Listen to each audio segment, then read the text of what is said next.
Great. Well, welcome everyone to the Committee on Taxation. We're going to have public hearings on 7 bills today. And we'll begin with committee introductions, and we'll start with Senator Pouliot. Good morning, State Senator Matt Pouliot. I represent Senate District 15, the towns of Augusta, China, Oakland, Sydney, and Vassarboro. Great. And Senator Libby, you're with us. Good morning, everyone. My name is Nate Libby. I proudly represent all of the people of Lewiston in the Maine Senate. Excellent. Representative Bickford. Good morning. I'm Representative Bruce Bickford. I represent part of Auburn, House District 63. All right. And Representative Gramlich.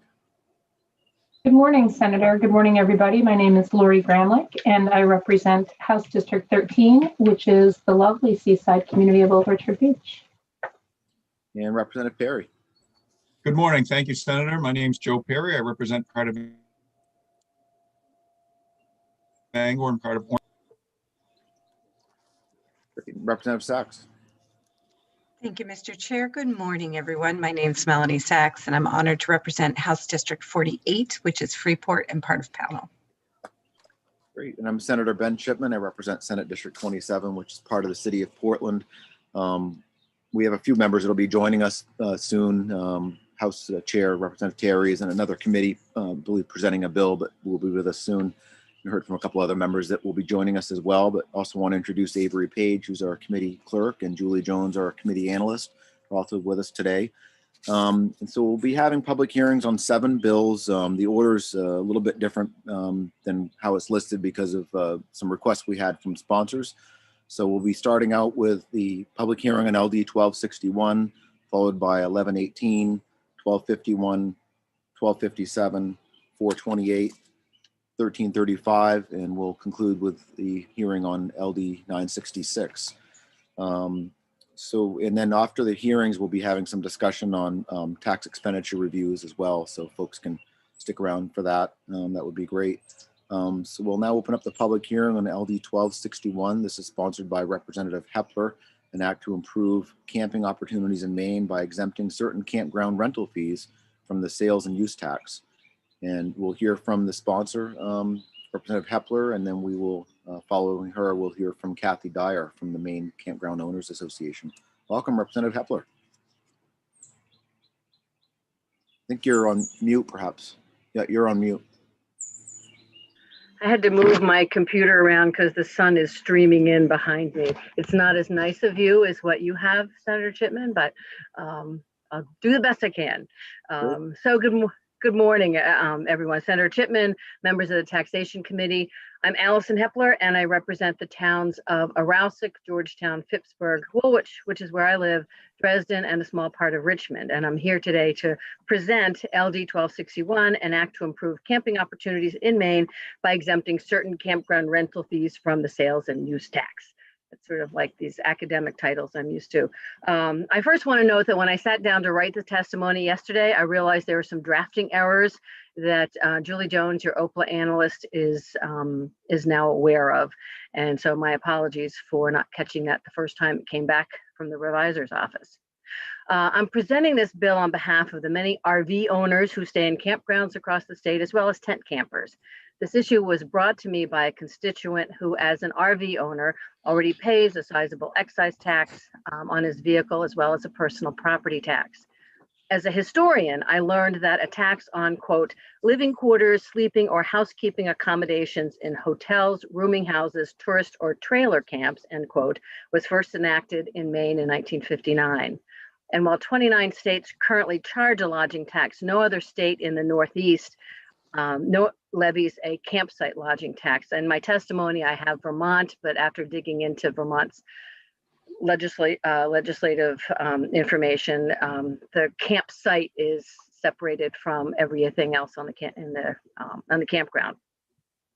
Maine has been tagged vacation land since 1936, and tourists have been coming to Maine since well before that. My point is that tourism plays and has played a significant role in the state's economy for a long time. Part of Maine's attraction, of course, is our natural beauty, which is why campgrounds are very popular for Maine residents as well as out-of-state tourists. Campground visitors are also attracted to the privacy offered, which is why they often bring their own quote-unquote house. When a camper rents a site in a campground, they are renting a piece of ground. Campers bring their own sleeping accommodations, unlike a hotel or a cabin. As a result, campgrounds are not lodgings in the same way that hotels or cottages are, and as such should be removed from the state's lodging tax. Moreover, dropping this tax would likely increase Maine's camping appeal to visitors as well as Maine residents.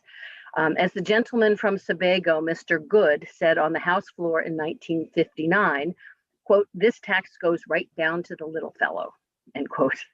I'm no expert on Maine tax policy, but happy to answer any questions as I'm able. There are a couple of campground owners who are also ready to testify. So thanks very much for your time.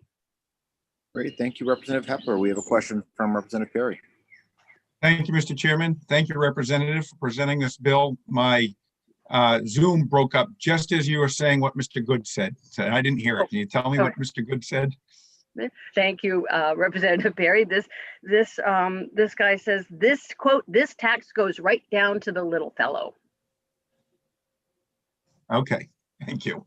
It was a 3% tax that was applied in 1959, and the arguments about taxation were, as you might imagine, similar to what we have today. We have a question from Representative Gramlich. Thank you, Senator. Thank you, Representative Hepler. Nice to see you in our committee. Thank you for bringing this bill forward. I have a question you may or may not be able to answer, and there may be folks behind you who might be able to. But I'm curious if you know how many campgrounds this would impact across the state. I know that in my community, we have a very robust camping season, which is primarily during our summer tourism months. So I'm just trying to get a feel for what the statewide implications would be. And then secondary to that is what the financial implications would be. Yeah. Thank you, Representative Gramlich. It's nice to see you. I do not know the answer to that question. If the people coming after me do not know, I can certainly bring that to the work session. Those are great questions. That would be great. I'd love to get that either, after your testimony, or certainly Julie, if we can get that for the work session. Thank you very much. We have a question from Representative Bickford. Thank you, Mr. Chair. Is this a tax on just overnight or weekly rentals, or is this a seasonal? I don't believe we charge sales tax on seasonal rentals, do we? That's correct, and that may be one of the drafting errors that's in the bill that will be addressed. Okay, thank you. Yeah. Any additional questions from members of the committee? Seeing none, thank you for being with us and presenting this bill, Representative Hepler. We'll now hear from Kathy Dyer, followed by Philip Roy.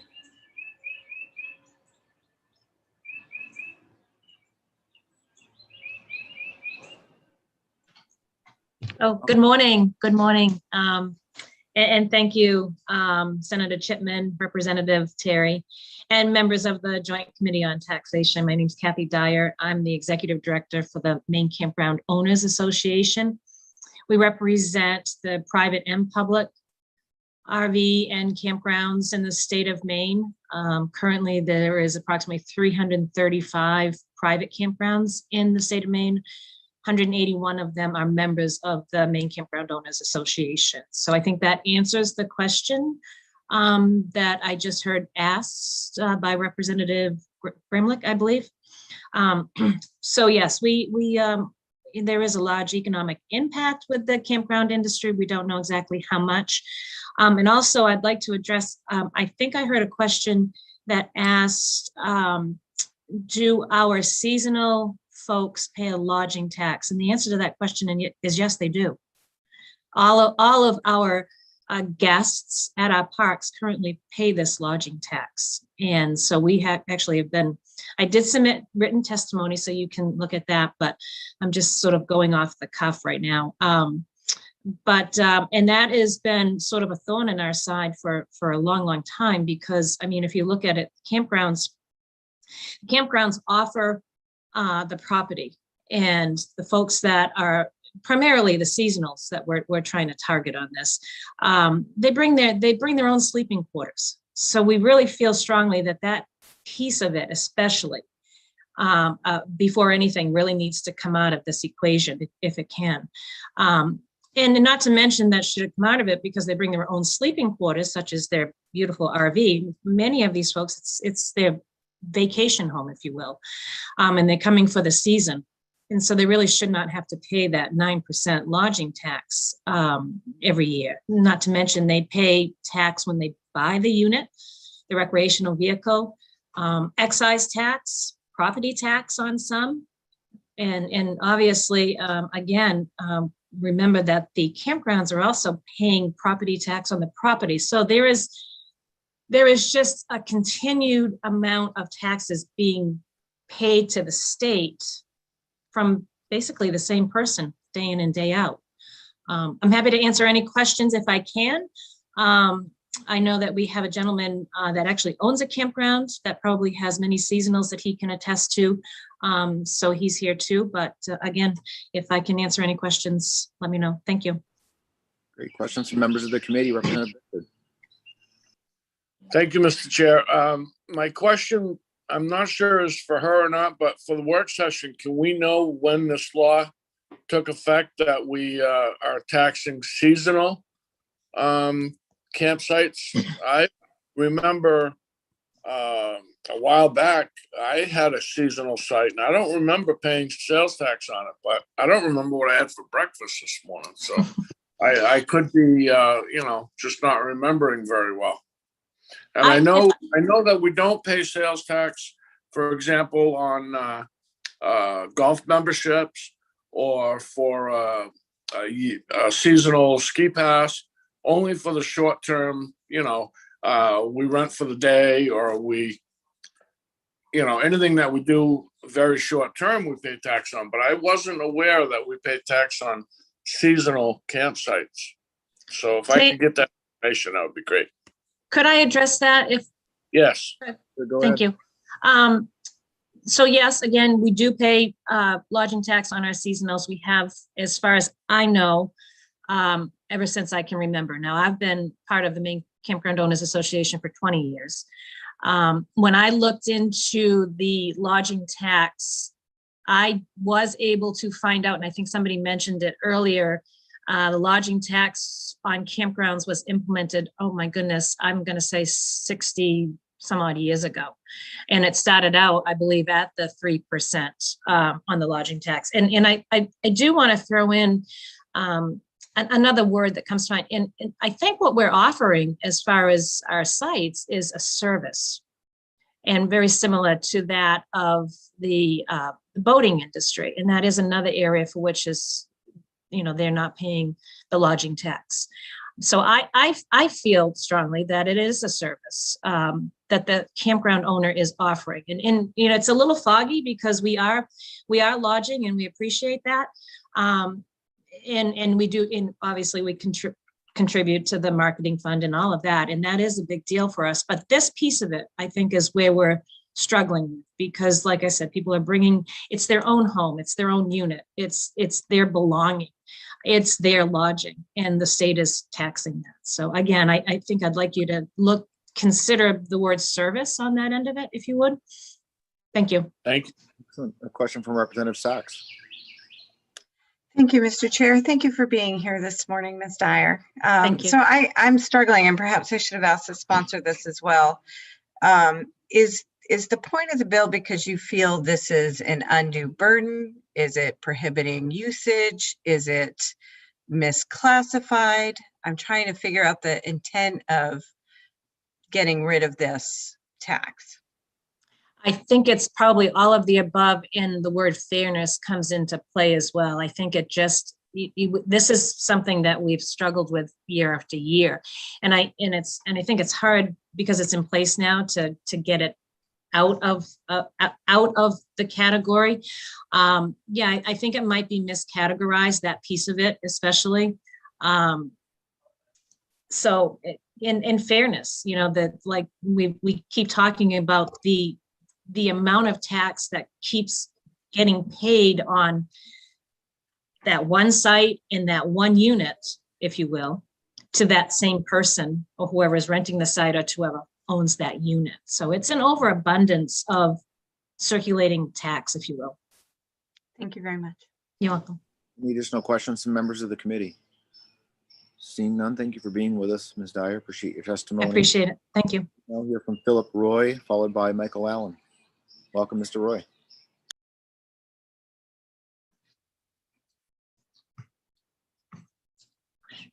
Oh, can you hear me now? Yes, we can hear you.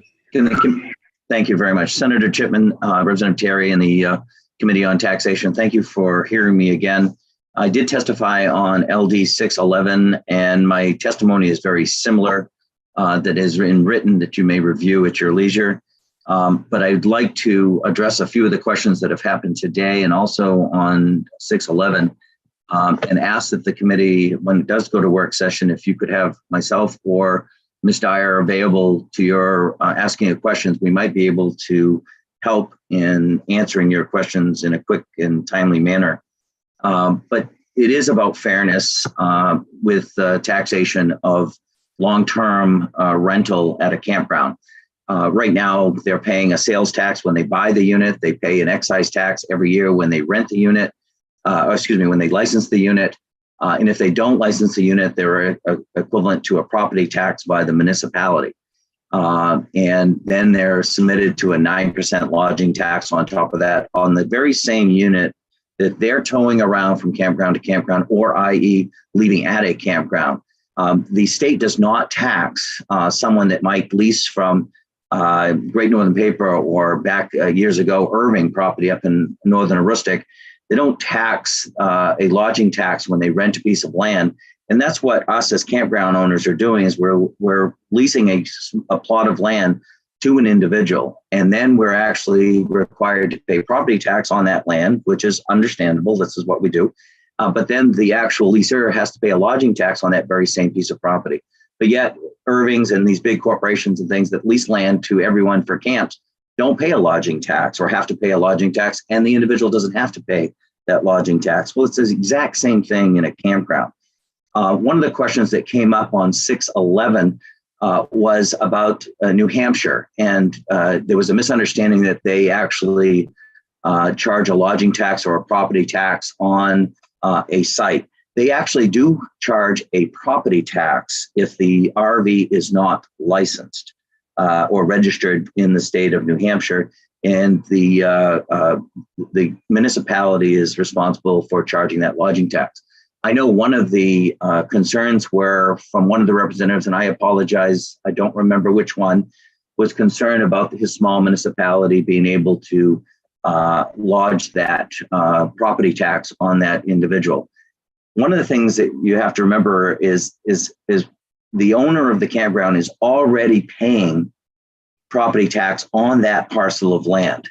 And again, what the personal property tax would be the value of the RV, not the actual site. So it is, and the representative is absolutely correct, it is very minuscule. Some of these RVs are being property taxed at 2.5–3%, or the mill rate of the tax, and it's only adding up to $10 or $15, so it's not worth going after. Very understandable, and the representative is correct when he says that. And so we're already paying property tax on the very piece of property that we're leasing to this individual. They're paying an excise tax, plus they're paying a lodging tax.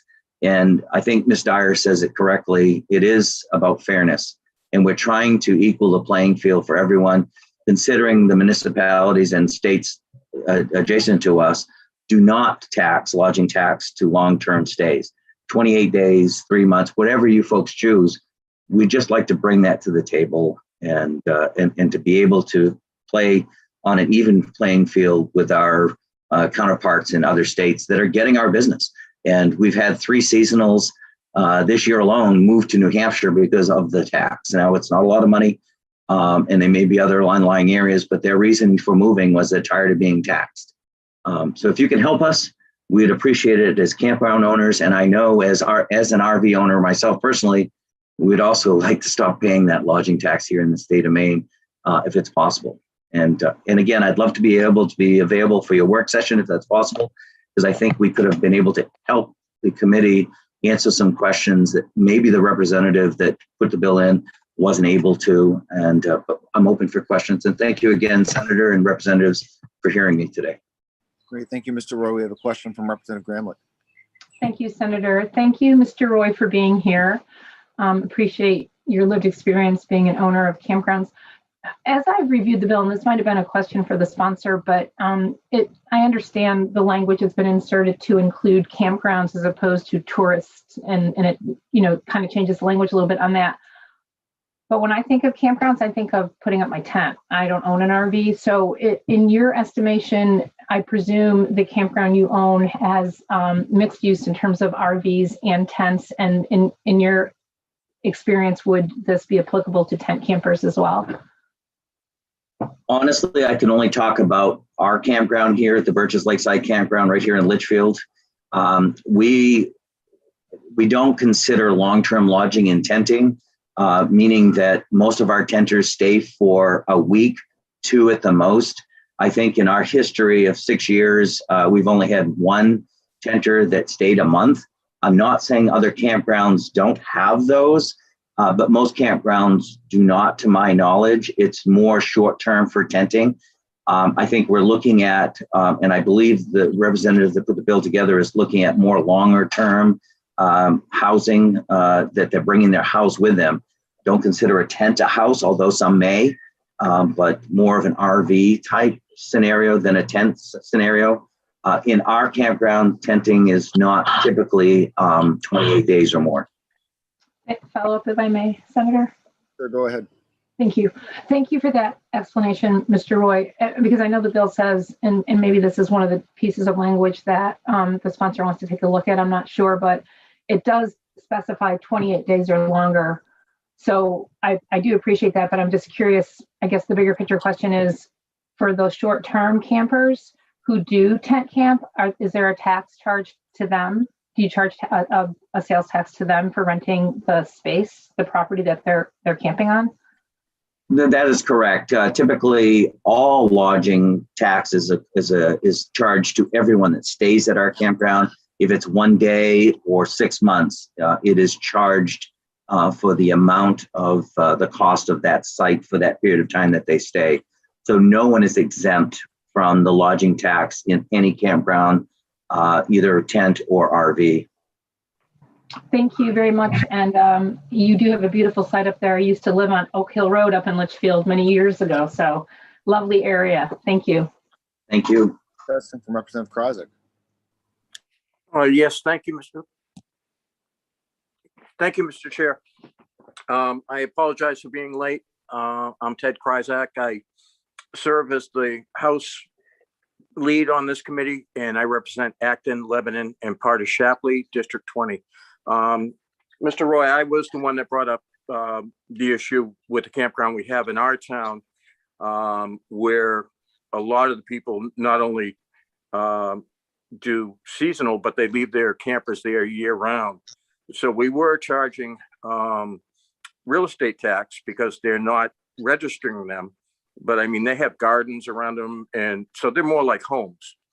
Right. But we would have to have an assessor come in every year in April and assess the individual units in the campground. And then because most of the people were from out of state and the tax bills were very small, they weren't being paid. So then to go through the process to collect those taxes, it was costing us more in the court system than it was in the small claims court than it was to get the taxes. So then we decided to tell everybody that they had to go and register the vehicles every year and pay the excise tax. Well, you can't make them do that either. So it was a lose-lose situation. I'm wondering if you know, do we charge these fees at the state campgrounds? I know we have a lot of state campgrounds. I don't think we let people stay more than 28 days, but I'm not sure. Do you know if that's being charged at our state campgrounds? Yes, I do, Representative. All campgrounds, state or privately owned, are required to charge a lodging tax for 1 day or as many days as they stay. The state is not exempt from that, from my understanding, because they are actually renting a space to that individual. And to your prior conversation, you're absolutely right. The property tax on a lot of these RVs that have been sitting there for 10 or 15 years, which are their second home, folks, or their home. We have 72 people that stay here all season long. It is their home in the summertime. And many of them go to Florida, Arizona, and California in the winter months, as I go to Florida in the winter months because we stay here at the campground.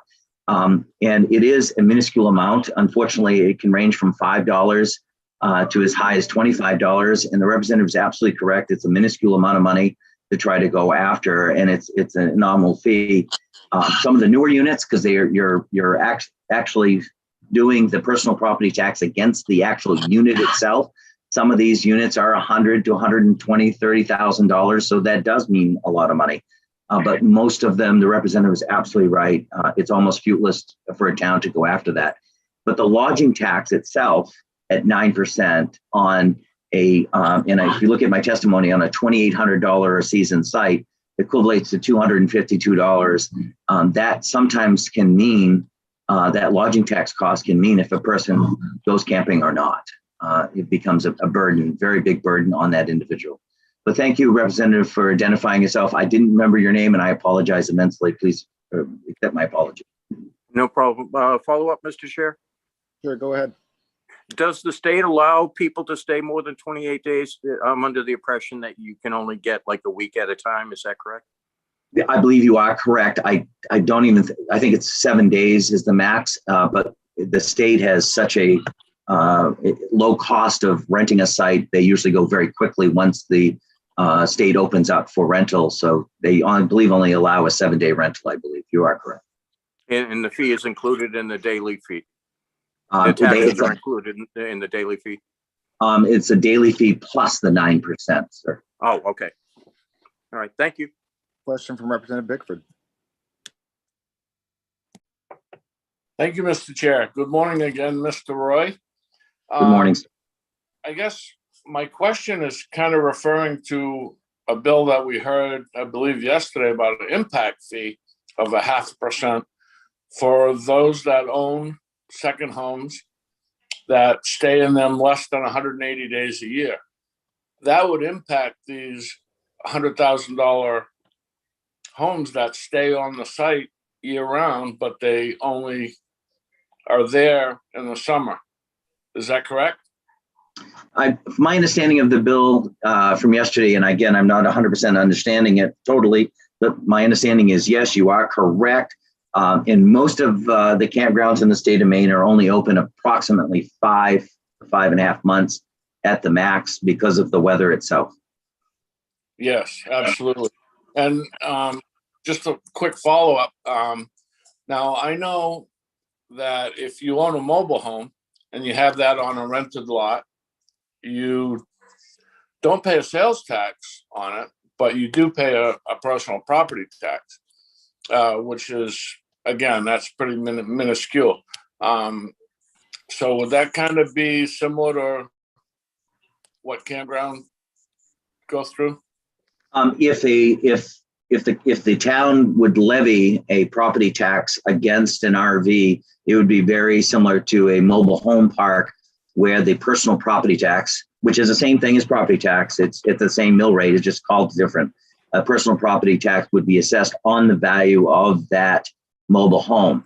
What's different between a mobile home and an RV is that while there is a standard, but there's a standard blue book that is used to in the municipality of the year, make, and model when they do the excise tax. And a lot of municipalities use that as their value point of the RV. I know several municipalities that do levy lodging tax on an RV that is not registered, where they've already paid the excise tax. And that is the process that municipality uses and taxes that individual off the value of the blue book value. Thank you, and it's good to see you again. Thank you very much, sir. Nice to see you again. Additional questions from members of the committee. Do you have another question, Representative Kryzak, or is your hand still up from before? Looks like his hand's still up from before. I just had one question, Mr. Roy. When you talked about the renting of land from the paper companies for people to, I guess, stay on for the summer or camp out on, and comparing that to this and how they don't pay the tax on that. Wouldn't you say this is a little bit different though? Because I mean, some of the campgrounds that I've been to have, not only bathroom and shower facilities, but hot tubs and pools, and they've got, water hookup and electricity hookup at the campsite and things that you wouldn't find at a piece of land that you rent from a paper company. So isn't it more like lodging than what we're talking about here versus just renting a piece of land up in the woods from a paper company? The answer is yes and no. If you go take a look at the Cross Lake, Square Lake area up in Aroostook County, where my wife is from, and I spent many years there, those parcels of land have property, they have sewer systems, they have power, some have internet capabilities on each of those sites.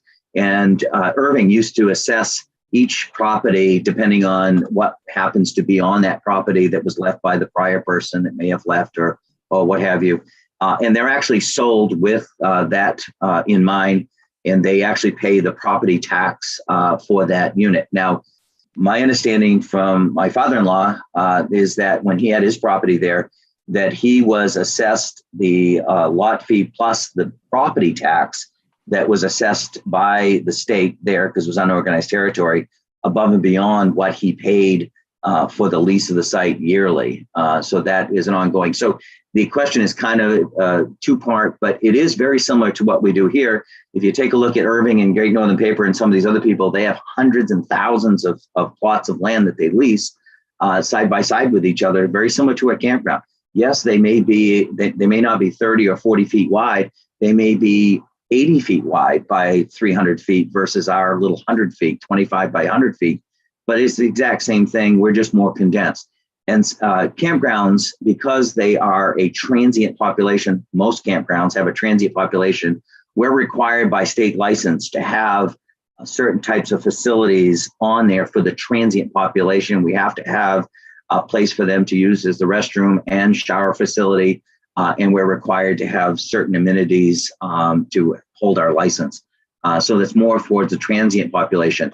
The majority of our long-term use their own home, their RV, as for their showers and toiletries and things of that nature, not the campgrounds. And I don't know many, although the campgrounds may have amenities, because that's how they put their together. Most seasonals, use their own site and property in their own units. Excellent. Thank you for that. Seeing no additional questions from members of the committee, we thank you for being with us and speaking on this bill. We'll now conclude the testimony from those in favor. We don't have anybody signed up to speak in opposition, but we do have Dr. Allen here to speak neither for nor against. So we'll hear from Dr. Allen, and following him, we will hear from Senator Lawrence to introduce the next bill. Welcome, Dr. Allen. Good morning, Senator Chipman, Representative Terry, members of the Taxation Committee. My name is Michael Allen. I'm the Associate Commissioner for Tax Policy in the Department of Administrative and Financial Services. I'm providing testimony at the request of the administration, neither for nor against LD 1261. LD 1261 provides two exemptions from the sales tax related to the rentals of sites at campgrounds. First, it would exempt all rental fees charged to a person who resides for 28 days or longer at any one campground, regardless of whether that person maintains a primary residence elsewhere or if that person is in Maine in connection with either education or employment. Secondly, it would provide a new exemption for the rental of a site at a campground as long as nothing else of value is provided by the owner of the campground to the renter.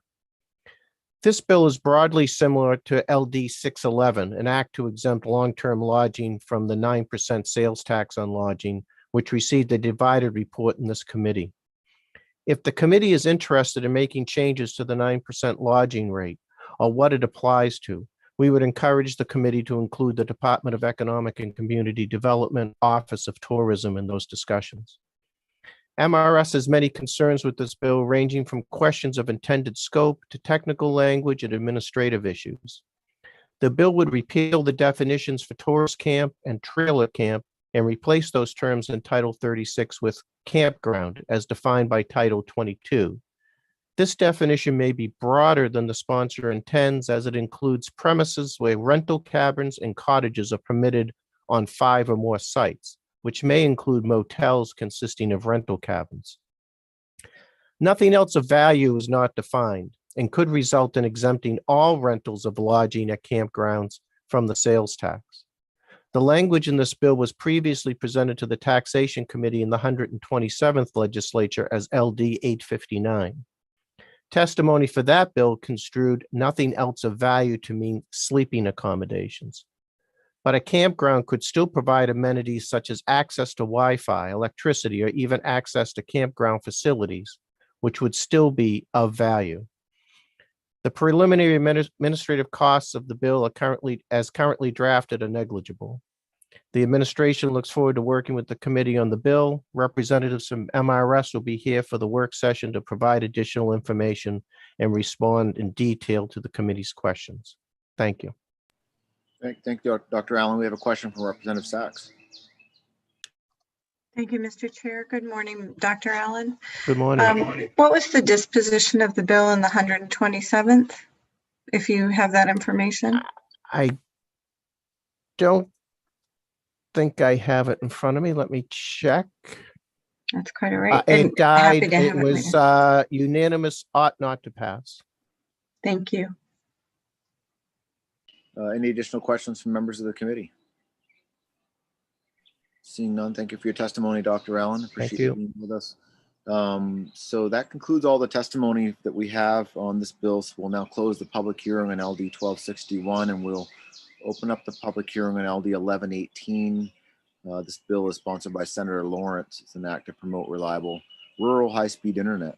Is Senator Lawrence with us? He is not with us. Avery, would you mind calling over to his committee clerk? He's aware that he's supposed to be here pretty soon. I was just in EUT a second Yeah, ago. sure. I just messaged his aide too. Okay, great.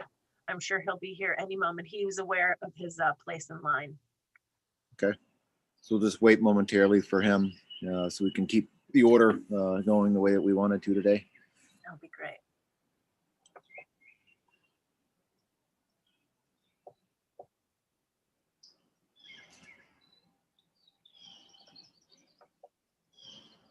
We have a nice soundtrack to listen to while we're waiting, thanks to Senator Chipman. It's lovely.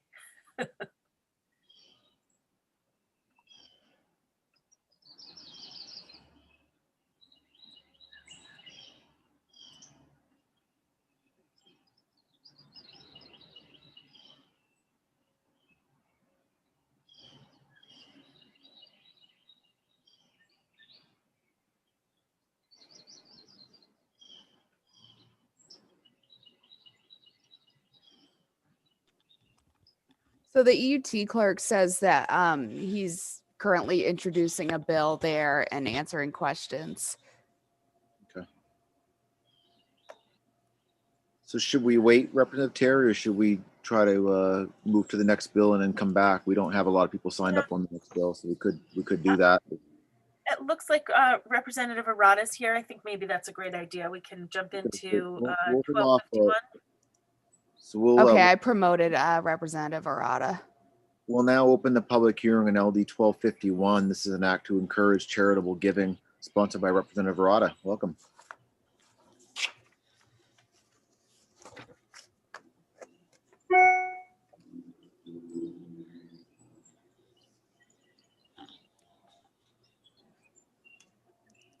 Welcome, Representative Arata.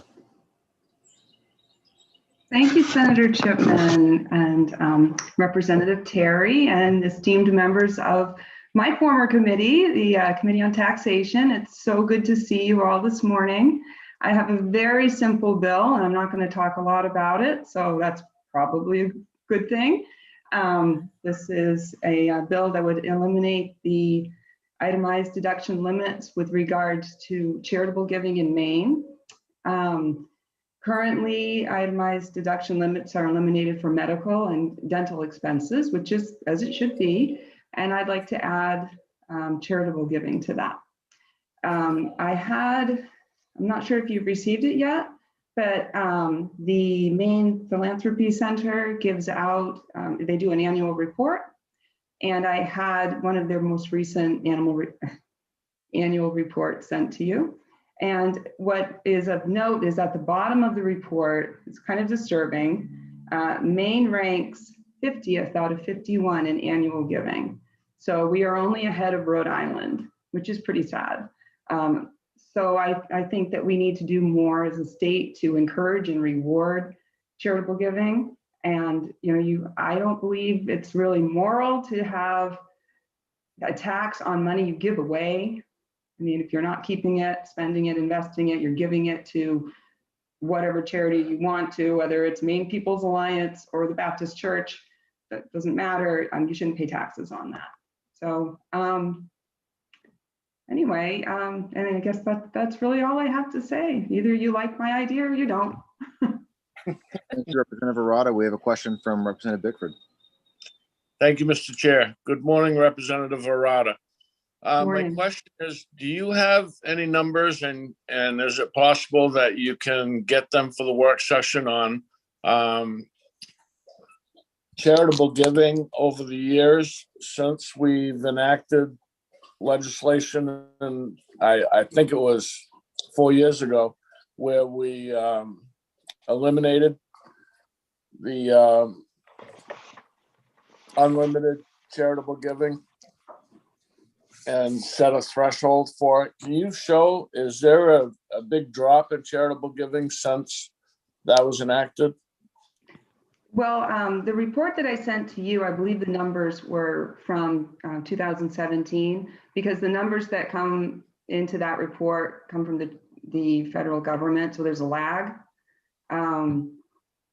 So I think that charitable giving as a whole in the United States, it's up, but I don't know how Maine relates to other states with regard to increase in charitable giving.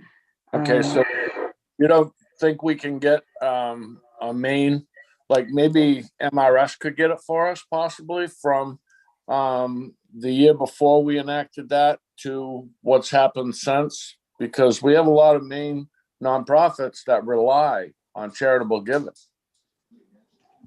I would think MRS would have better information than I can get off the internet. All right, great. Thank you.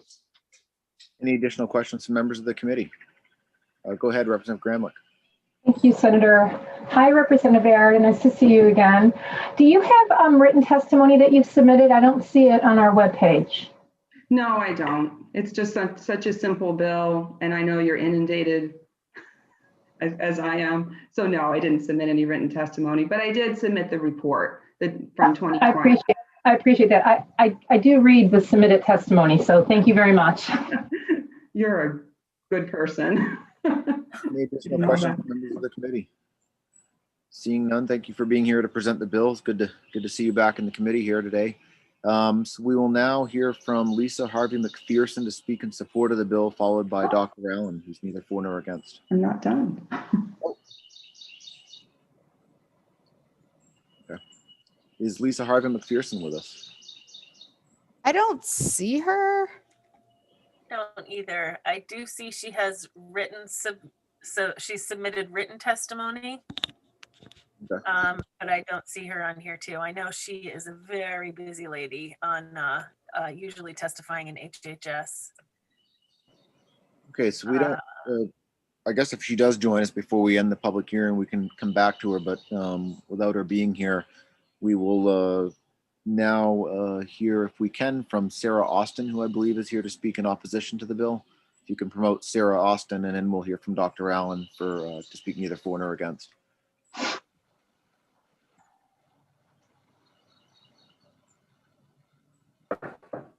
Welcome, Sarah. Thank you. Senator Chipman, Representative Terry, members of the Taxation Committee. My name is Sarah Austin, Tax and Budget Analyst at the Maine Center for Economic Policy, and I am here to testify against this bill. Maine income tax filers can choose either the standard deduction, which is now worth $12,400 for a single filer, or an itemized deduction that's based on certain costs that the filers incurred over the year. Itemized deductions are allowed up to $30,050 for mortgage interest, charitable contribution, and local taxes, with a few other additions in there. And then, as Representative Arata said, they're unlimited for medical and dental expenses. The standard or itemized deduction is used to lower the amount of gross income that is subject to tax rates for the income tax. And this bill removed charitable contributions from having any cap or limit on the amount that filers could deduct. The problem with this is that it would benefit only the wealthiest tax filers in Maine and wouldn't create a similar benefit for the majority of Mainers who are also contributing to charities. Charitable giving is a really important part of the fabric of strong communities, and people from all income levels make charitable contributions that are roughly equal in proportion for their income. However, this bill would create a benefit that's only for the very wealthiest households. In 2018, which is the most recent IRS data I can find for Maine, only 5.7% of Maine households had any charitable contributions reported on their federal itemized deductions. And a smaller fraction of that would be able to benefit this, that are the ones that are actually limited by the current cap that's in place. Most households, on the other hand, about 91.3% in 2018, choose the standard deduction. The standard deduction for a single filer is roughly equal to the poverty level. It's an important tax policy tool to ensure that taxation is based on means. Similarly, the allowance for medical and dental itemized deductions is essential for families going through serious illness, surgeries, health emergencies that can be unpredictable and deeply financially straining. Charitable contributions, on the other hand, especially for the wealthiest households that would benefit from the change in this bill, are not a matter of sustenance for a tax filer. The ability to give tens of thousands of dollars in contributions is an awesome privilege. It generates pride, connection with community, and identity. Nonprofits do incredible work to help people meet basic needs, access education, and enrich their spirits with cultural experiences.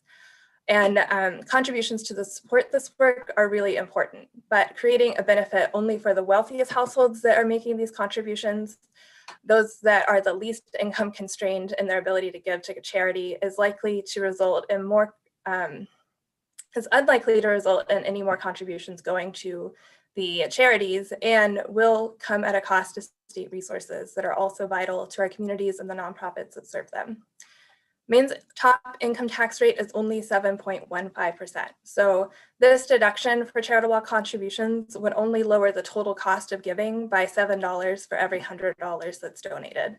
This is a pretty small incentive, especially when it's compared to what is available at the federal level that gets into 30 cents on the dollar.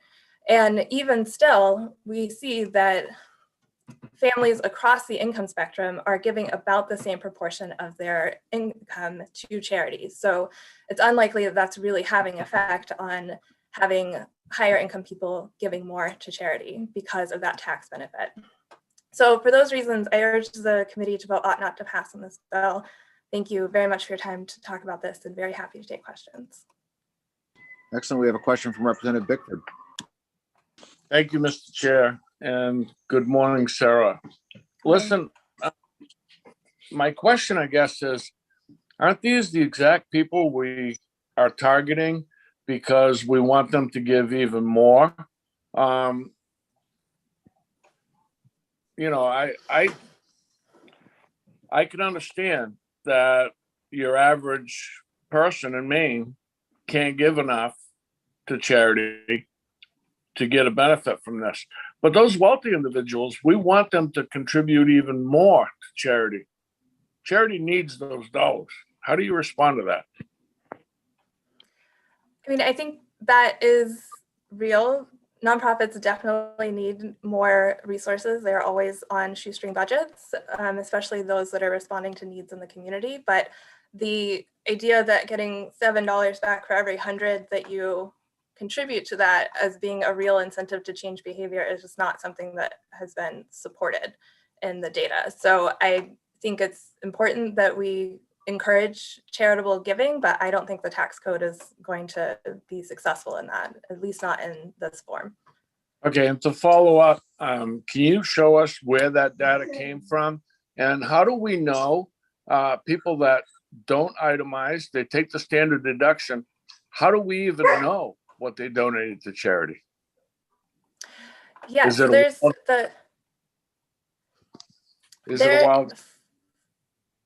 It is not a wild guess. Oh, For the IRS data for 2018, that is available on their website, and 2018 is the most recent year, but you can look at years prior to that. So I think we started the cap in 2015 or 2013. So there should be a couple years of data to see how that has changed charitable giving for high income households in Maine. But for the studies talking about the percentage of income that all families are giving, that's based on survey data and combined with some tax data for high income filers to look at a panel across multiple years and to extrapolate out for the bigger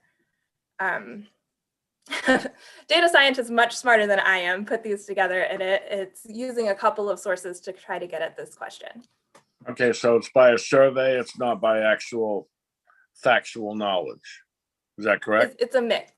It's a mix. Yeah. All right, good. Thank you very much. Thank you. Any additional questions from members of the committee? Seeing no additional questions, we appreciate you being with us today and for your testimony. We'll now hear from Dr. Allen, who's also here to speak in opposition. I think I said earlier he was here to speak neither for nor against, but he's actually here to speak in opposition to the bill. And following Dr. Allen, we'll hear from hopefully Senator Lawrence, if we've been able to track him down to introduce the next bill. Welcome, Dr. Allen. Good to see you again. And Thank you. Senator, Thank you just so again. you're aware, sorry, Dr. Allen, just so Nope. you're aware, Ms. Harvey McPherson is here, so we can actually have her speak after Dr. Allen. Okay, great. No, that sounds great. Excellent. Well, thank you, Dr. Allen. We'll hear from you now. All right.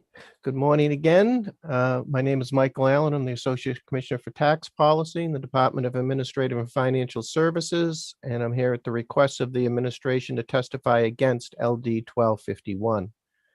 For tax years beginning on or after January 1st, 2021, the bill allows an individual income taxpayer to include in main itemized deductions the total amount of charitable contributions included in federal itemized deductions, regardless of the statutory limit on main itemized deductions. Currently, main itemized deductions are equal to the taxpayer's federal itemized deductions as modified by 36 MRS 5125.3, up to the itemized deduction limit, which was $30,400 for tax year 2021. Medical and dental expenses included in federal itemized deductions are not subject to the limit. The limit is adjusted annually for inflation, and main itemized deductions are subject to phase out for high income earners.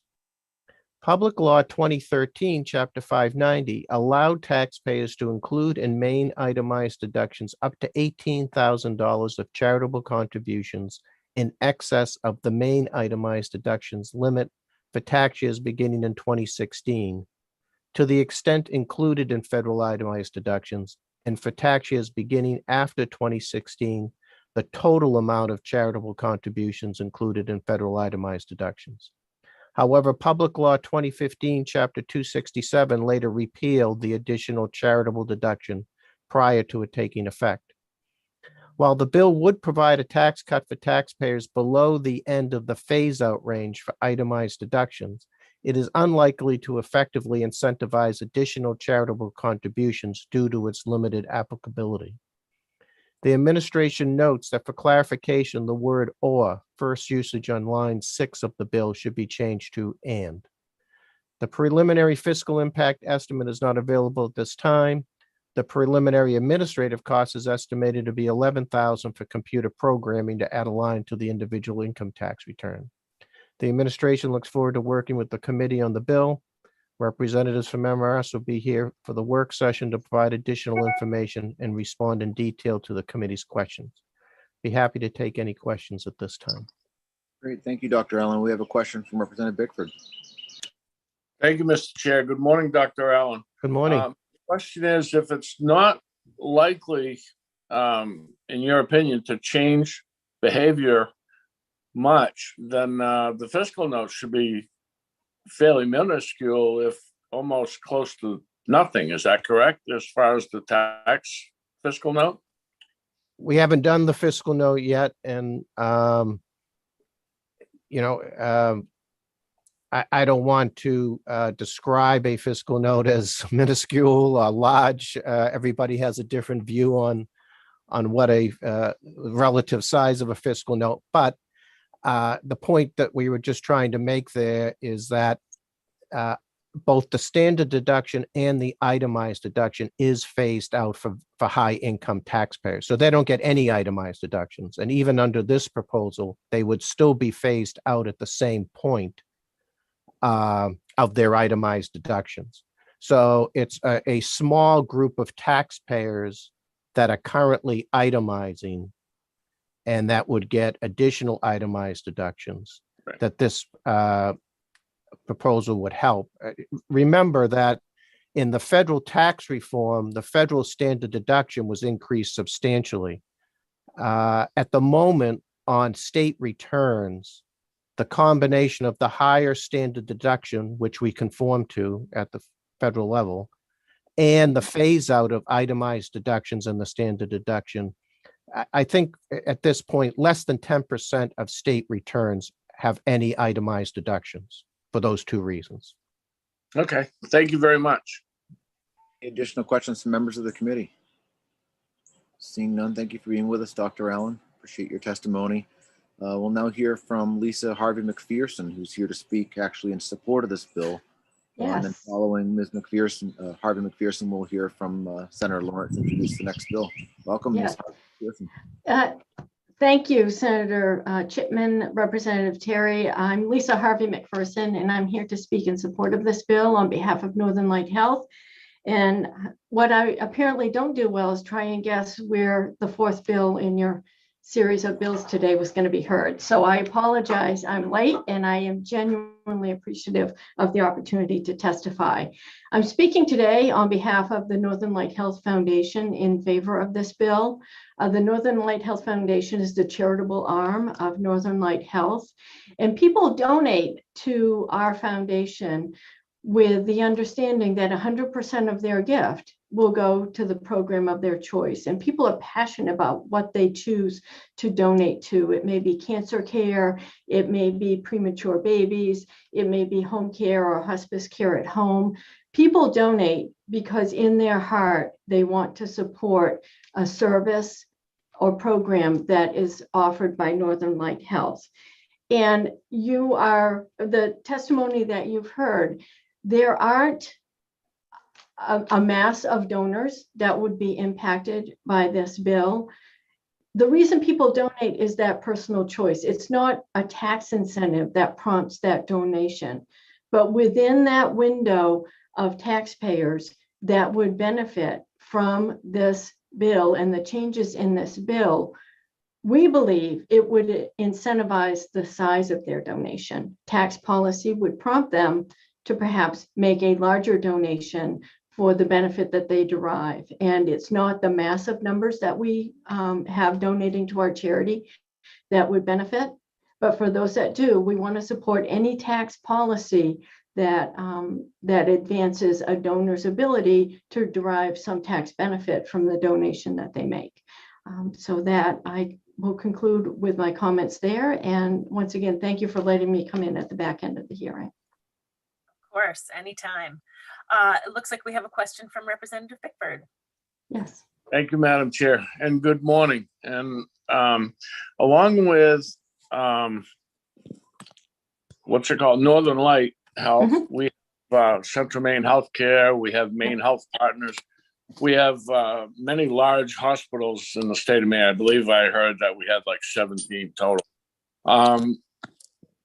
Is it your thoughts that the amounts of the donations could increase from the larger donors because of tax incentives?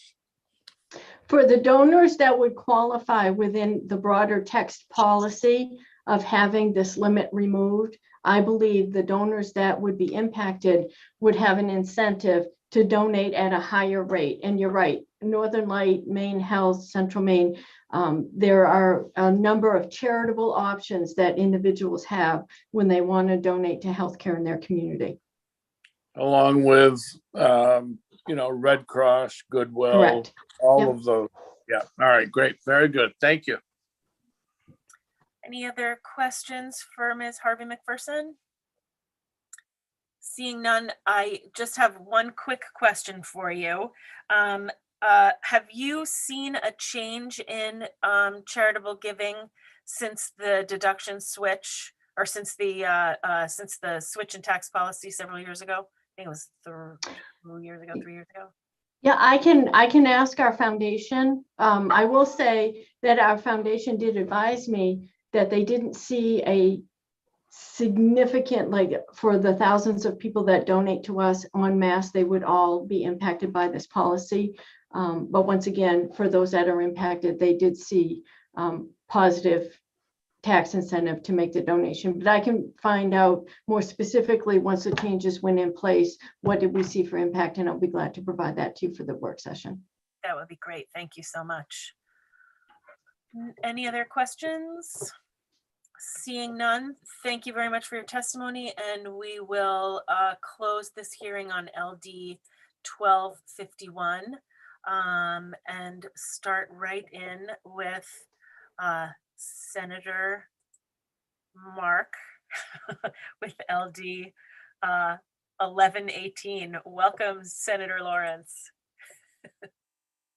Oh, you're on mute still.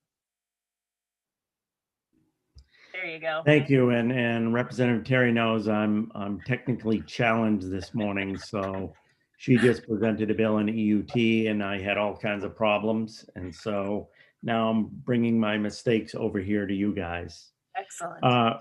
Representative Terry and honorable members of the Taxation Committee, I'm Senator Mark Lawrence.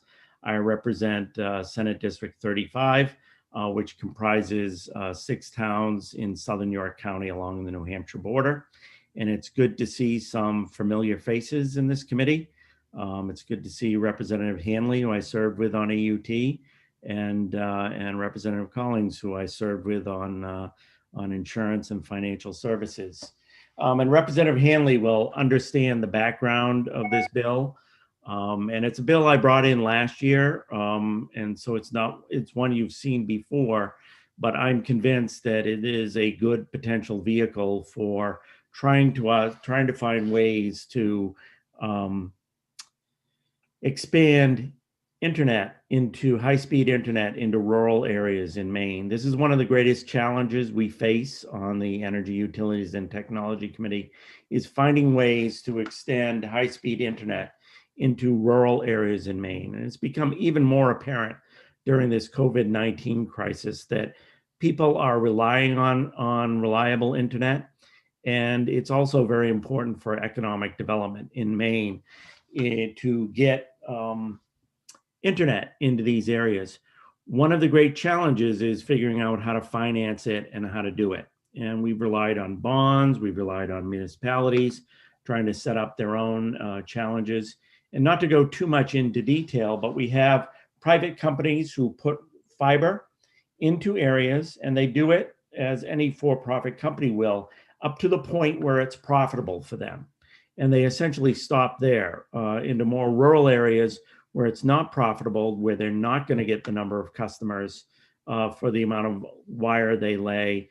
It becomes very difficult. And so the question is, do you set up a nonprofit? Do you lay a competing cable along the same wires to get to the same location to provide these people service? Do you find some way to do it? What this bill does is think of a different alternative, and essentially provides tax credits to the for-profit companies to make it profitable for them to extend their lines further into rural areas. When I offered this bill 2 years ago, the administration was just setting up, and the Department of Economic and Community Development had not had a chance to look at this. And I apologize, I haven't had a chance to sit down and talk with them yet about this proposal, but I'm hoping that we can work on something this year that will use the leverage of tax credits to help us help for-profit companies make it profitable to reach out to more rural customers. With that, I'd be happy to answer any questions about this bill. Thank you very much for your testimony. It looks like we have a question from Senator Pouliot. Thank you, Madam Chair. I'm certainly not opposed to tax credits, but I'm just wondering if this is, and this is, I'm asking you this, Senator Lawrence, because of your expertise, on the EUT committee. With the advance of low-level satellite and the upload download speeds that folks are getting with systems like Starlink, which are still in beta, I'm just wondering if this is the most prudent course of action for us to incentivize, running wires, which can be taken down in heavy windstorms or challenged. I know that the satellite technology has challenges if there's thick cloud cover. So I guess there's always downsides, but I'm just wondering if this is the path Maine ought to be headed down to incentivize more laying of fiber, or if instead we should be trying to incentivize maybe credits for companies that provide, satellite services, which are becoming more and more effective. I don't think we can do one in replace of the other. Certainly satellite technology offers some options for people in rural areas, but it's not the ultimate solution. Neither is fiber, because it has challenges. What this does is try to figure out ways that where it can be profitable for fiber companies to add an extra mile, add an extra distance onto their already existing lines, they are able to do it with a tax credit. We could do similar things with satellite companies too as well, but I don't think there's one panacea. Satellite's not going to be the answer to all our problems, and fiber isn't either. We have to find a variety of tools to get high-speed internet out into rural areas. Any other questions for Senator Lawrence? Representative Bickford. Thank you, Madam Chair. Good morning, Senator Lawrence. My question is, over the last 10 years, we've pumped millions of dollars into broadband for the rural areas. And I want to know if we have any data that shows how successful we've been so far. And I'm going to give you an example. I have Fairpoint here at the house. I had it, and I had a whopping 3 megabytes of speed. Fortunately, T-Mobile has just offered 50 megabytes, and I jumped right on it. It's a little bit more expensive, but not much. So what have we actually done with our broadband, trying to get it to the rural areas with all the money that we've put into it?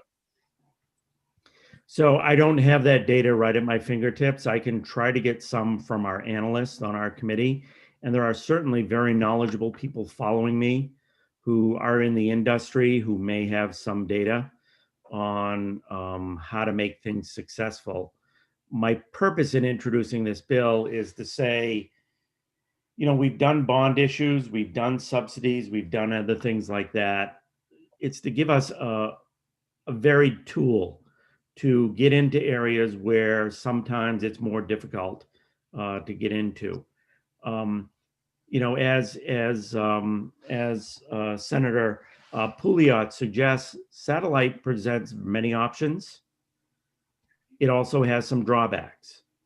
So there are some circumstances where extending fiber is more advantageous, and rather than subsidizing it through a bond issue, if we incentivize the companies to do it, we actually get more bang for our buck. So that's what this bill is directed at. And I appreciate that. And I hope that someone else does have some data. I just want to make sure that any money we do devote to that, whether it's by tax credits or by bonding, it's actually being used for that. And I want to know what the results have been since we've been, excuse my dog, that we've been putting into it. I want to see what the results have been. So I appreciate your comments. Thank you.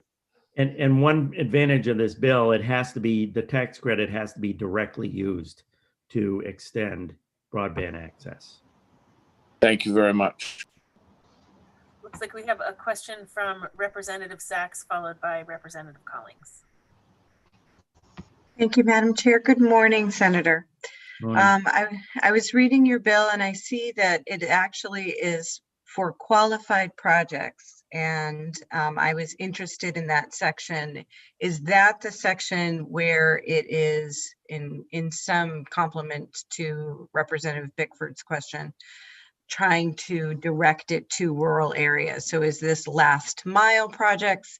I just wondered if you could expand around what that qualified projects is. That's the intent of it, and it's the intent for the state to develop those kind of last mile projects. So we're not duplicating the wire that's already going out to these areas, that we're incentivizing companies to make that last reach. Whereas when they get into a rural area and there's a drop-off point, and people in the industry can tell you if there are so many people per mile, it does not become profitable for them to extend. By giving them a tax credit for extending that extra mile, we can get it out a little bit further to a few more people. It's not a panacea. It's not going to resolve all the situations, but it's going to leverage existing wires through private companies to get out to that extra area. And the qualified program is a process to determine that this is actually a company that's going to do that, and that's what they're going to do. Thank you. That was my thought of the intent of that. So I appreciate the clarification. Thank you. Representative Collings. Thank you, Madam Chair. Good morning, Senator Lawrence. I just wanted to comment here very, very briefly and then get some feedback from you. With your knowledge on the Committee of Oversight dealing with this, this is a huge issue. And I know just from work traveling all around the state for the past several years, when you talk to people about issues in Maine, anywhere you go, the two issues you almost always hear are the condition of roads and having access to broadband. Those are the two infrastructure pieces you hear everywhere, north, east, west, even some parts of southern Maine, regardless of political background or affiliation. So it is a huge issue. And in regards to what the conversation you just had with another committee member about how much have we spent, what's the impact, I kind of want to go towards that a little bit. I would imagine that what we've done is just really kind of scratching the surface, that it must require a huge, massive investment to upgrade, to have this infrastructure available, to make it work, to make us competitive. It will require a lot more of state and federal funds, and probably a mix of many things, including tax incentives, tax credits, which are used often for projects for the good of the state of Maine, but sometimes they're used to help businesses to go into an area and create economic growth. So with that in mind, could you just very briefly give just so for greater context to see how we can help address this issue on our role with tax jurisdiction? How great of an issue is this? Like, how much funding is really required, and how far behind are we? How much is left to do? How long do you think it would take for us to even get, so to speak, up to speed to adequately provide this across the state? So those are all great questions, Representative Collings, and I can't provide those. I'd be happy to work with you to get those for the work session. Maine, as you know, is a very rural state. We are one that faces many challenges in trying to figure out ways. Senator Pouliot talked about one way, and likely in Maine, we're never going to get 100% internet access.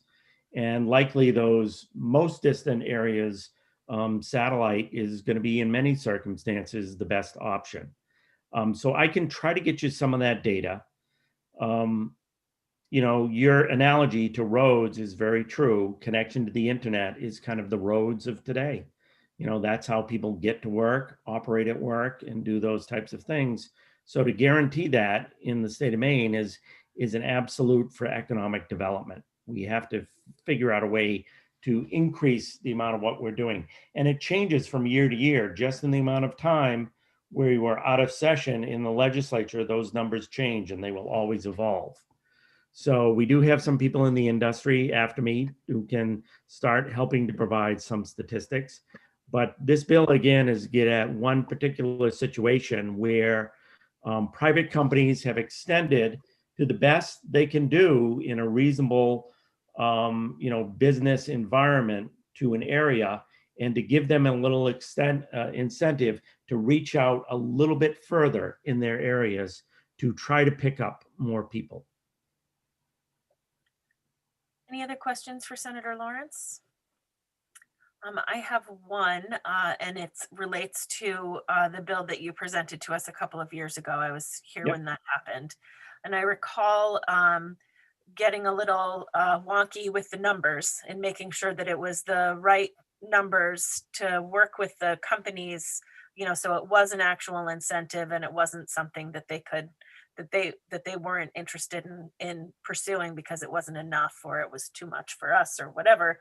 And I'm wondering if you had worked with the industry on coming up with the numbers that you presented in this particular bill, or if it's something that we should look forward to doing over the course of our work session.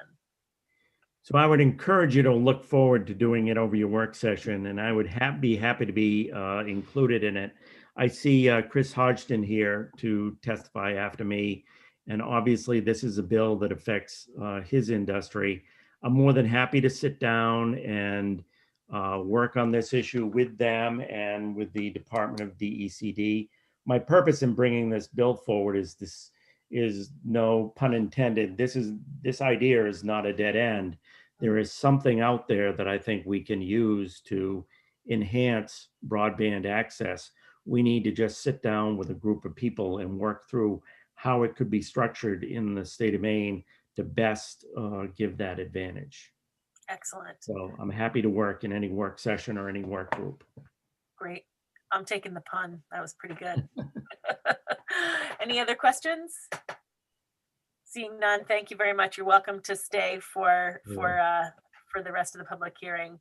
Next up, speaking neither for nor against, is Chris Hodgson. Welcome. Thank you, Representative Terry. Good morning, members of the committee, Senator Chipman. My name is Chris Hodgson. I'm the Vice President of Government Affairs for Comcast in Maine, and we serve about 35,000 customers in 15 communities. Our network passes in total just under 57,000 homes and businesses, primarily in the Freeport, Brunswick, Bath area. And then again, down on the New Hampshire border, we serve 4 communities, Kittery up to Berwick. And I'm testifying neither for nor against this morning, primarily because we have, we generally and have a overarching support for the notion of tax credits. Tax credits are we think, an economically efficient, administratively reasonable, and effective way for the private sector to partner with states or whatever taxing authority wishes to offer a credit.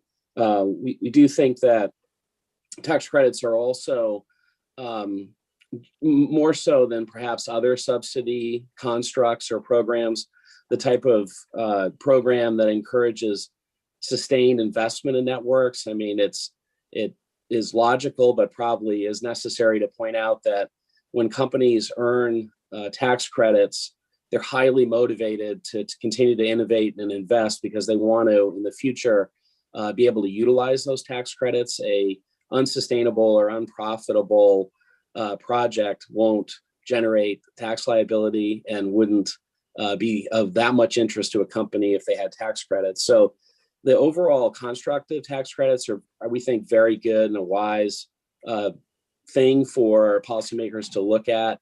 I have to testify neither for nor against today because there are some elements of the language of the bill, not the intent of it really, but just the way the language is constructed that we have some concerns with. And I'll just briefly point them out. I did, with my testimony that I submitted online, also include a proposed amendment, if you will, or some proposed language in a red line form.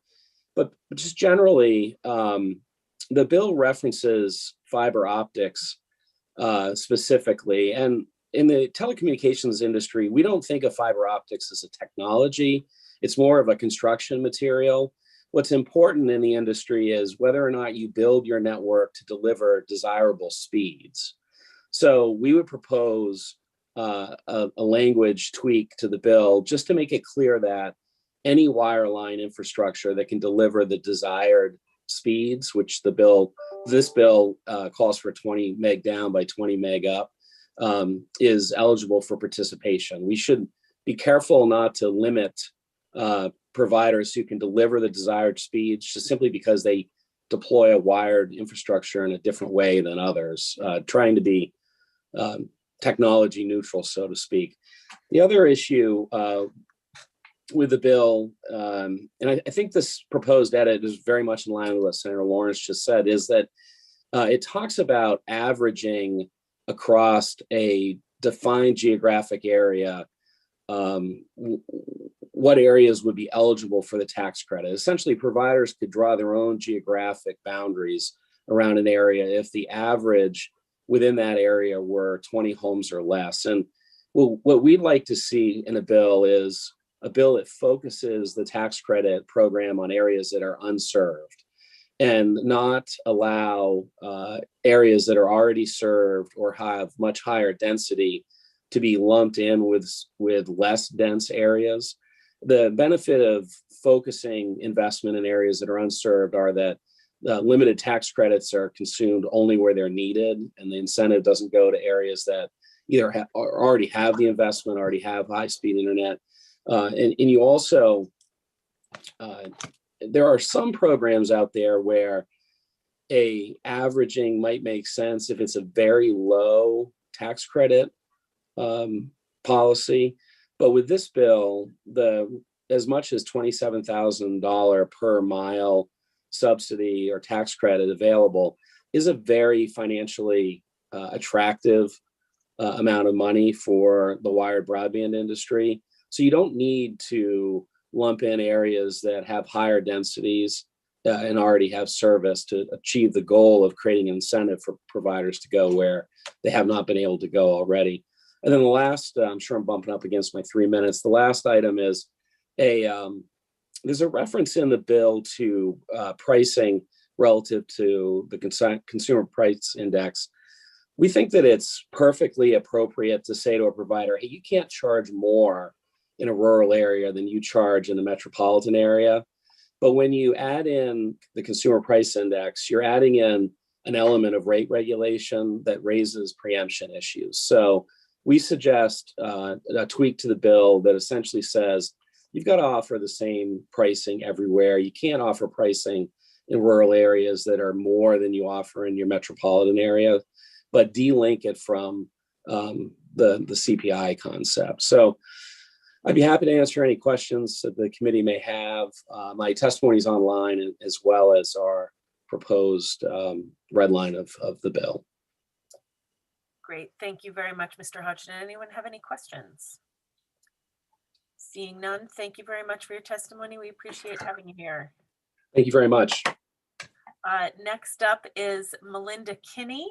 Speaking neither for nor against, following Ms. Kinney will be Nick Batista. Welcome. Great. Hi. Hi, Representative Terry and members of the Taxation Committee. My name is Melinda Kinney, representing Charter Communications, and here neither for nor against LD 1118. Charter provides broadband services to 293 communities in Maine. And actually last year, we expanded our network to increase our coverage to 7,000 homes and businesses, and just recently announced a new broadband expansion to the towns of Etna, Newburgh, and Swanville. And so they will be online this summer, which is really exciting. But we also, very similar to a lot of the things that Chris mentioned, we support the effort of this bill, and just think that there are some opportunities to sort of tweak the language to make it more usable and beneficial to actually fulfilling the objective to deliver broadband to more rural areas. Similar to what Chris had mentioned, limiting the type of credit to a certain technology, we feel like should be broadened, as Chris had mentioned. So I won't necessarily go through those comments as well, but and then also, not necessarily tying it to 20 homes per mile, but either, as Chris suggested, something around unserved areas, or even looking at a lower density of like 10 homes or 10 families per mile, because that way you're actually really getting into those areas that are unserved. I think the only point that I don't think that Chris necessarily raised that was something of concern to charter was around the certification. So internet service providers typically don't track the net income associated with special projects. So requiring providers to do so is really kind of onerous and not and limits our ability to utilize the credit. So we feel that actually removing this limitation will make the credit more efficient from a tracking, utilization, and audit standpoint. We would, again, really support the concept of this bill and would be happy to work with the sponsor, the committee, to make some tweaks so that we can actually really get more broadband to these rural areas that are hard to serve. Fantastic. Thank you so much for your testimony. Does anyone have any questions for Ms. Kinney? Seeing none, we appreciate you being here today. Thank you so much. Thank you. Have a good one. Next up is Nick Batista. Welcome. Good morning, Senator Chipman, Representative Terry, thank members of the Committee on Taxation. Thank you. I'm Nick Batista, the Senior Policy Officer at the Island Institute. The Island Institute's testifying neither for nor against this tax credit, but that doesn't mean that it's not a critical issue to address. We need to solve the state's broadband challenges. I'm also the chair of the Connect Maine Authority Board and on the Maine Broadband Coalition Steering Committee. Again, this is testimony from the Island Institute. Representative Bickford, just to clarify that I don't think the state has put a huge amount of funding into broadband directly. Connect Maine has put out $6 million this fall from the state's coronavirus relief funds to connect students who didn't have a connection because they were trying to learn remotely without internet access. That enabled about 750 students and educators to start going to school remotely. Connect Maine currently has a grant round with about $7 million from the bond fund that was passed last July, and that grant round is open. Together, these two pots of money, that's about equal to what Connect Maine has provided in grants in its entire existence. And so we need to spend some more money to help solve this problem. The Island Institute believes a well-targeted tax credit can be an important tool for expanding access to rural broadband and filling in the gaps between existing subsidy programs and viable private investments. Careful design, as with any tax credit, will help ensure state funds are used effectively. We have a bunch of considerations in our written testimony, but really want to thank Senator Lawrence for his work on expanding access to broadband and helping to create ways to expand the capital stack. I think Chris and Melinda offered some important testimony and considerations as well. A few highlights from our testimony. It may be worth thinking about giving the Commissioner of DCD the ability to further define what a qualified project is. And that might help address some of the issues that have been raised, and that probably will come up in implementation. And I think it would shift the burden of solving some of those challenges from the legislature to DCD and people who are working regularly with the broadband industry and sort of starting to understand how some of these different subsidy programs interact and how the industry builds out projects and accounts for revenue. It may also be worth setting an annual cap on the total amount available for the credit, and the word access near the end may need to be replaced with service to track the earlier provision that ties the credit to customers taking service rather than just having the wires pass by their house. Island Institute remains interested in these conversations and supportive of efforts to build out a more robust capital stack to support those who want to bring high quality service to rural parts of the state.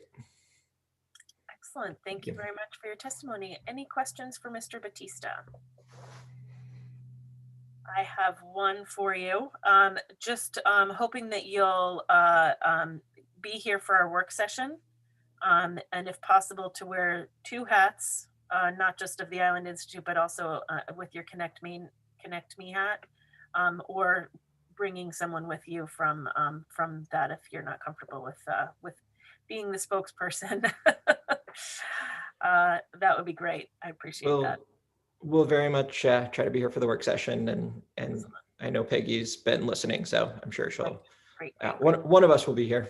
Okay, terrific. Good. Yeah, I think having that background is really important when we develop something like this. And I know it was when we were talking about it a couple of years ago. So great. Excellent. All right. Seeing no other hands raised for Mr. Batista, this closes the public hearing on LD 1118, and we'll see you all at the work session. Thank you.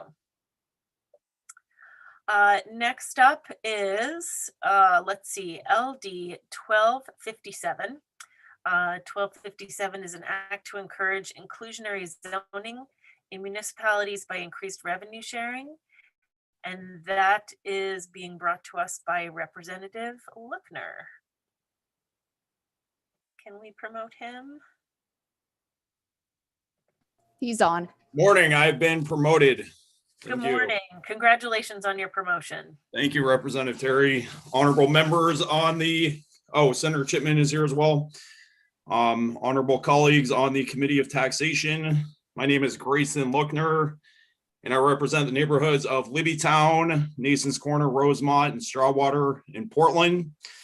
I'm here to introduce LD 1257, an act to encourage inclusionary zoning in municipalities by increasing revenue sharing. There was a crisis of affordable housing in Maine long before the pandemic, and things have only gotten worse in the last year. Every week, it seems as though there is a news story about record-breaking price increases of the real estate market or the near impossibility of finding a simple apartment.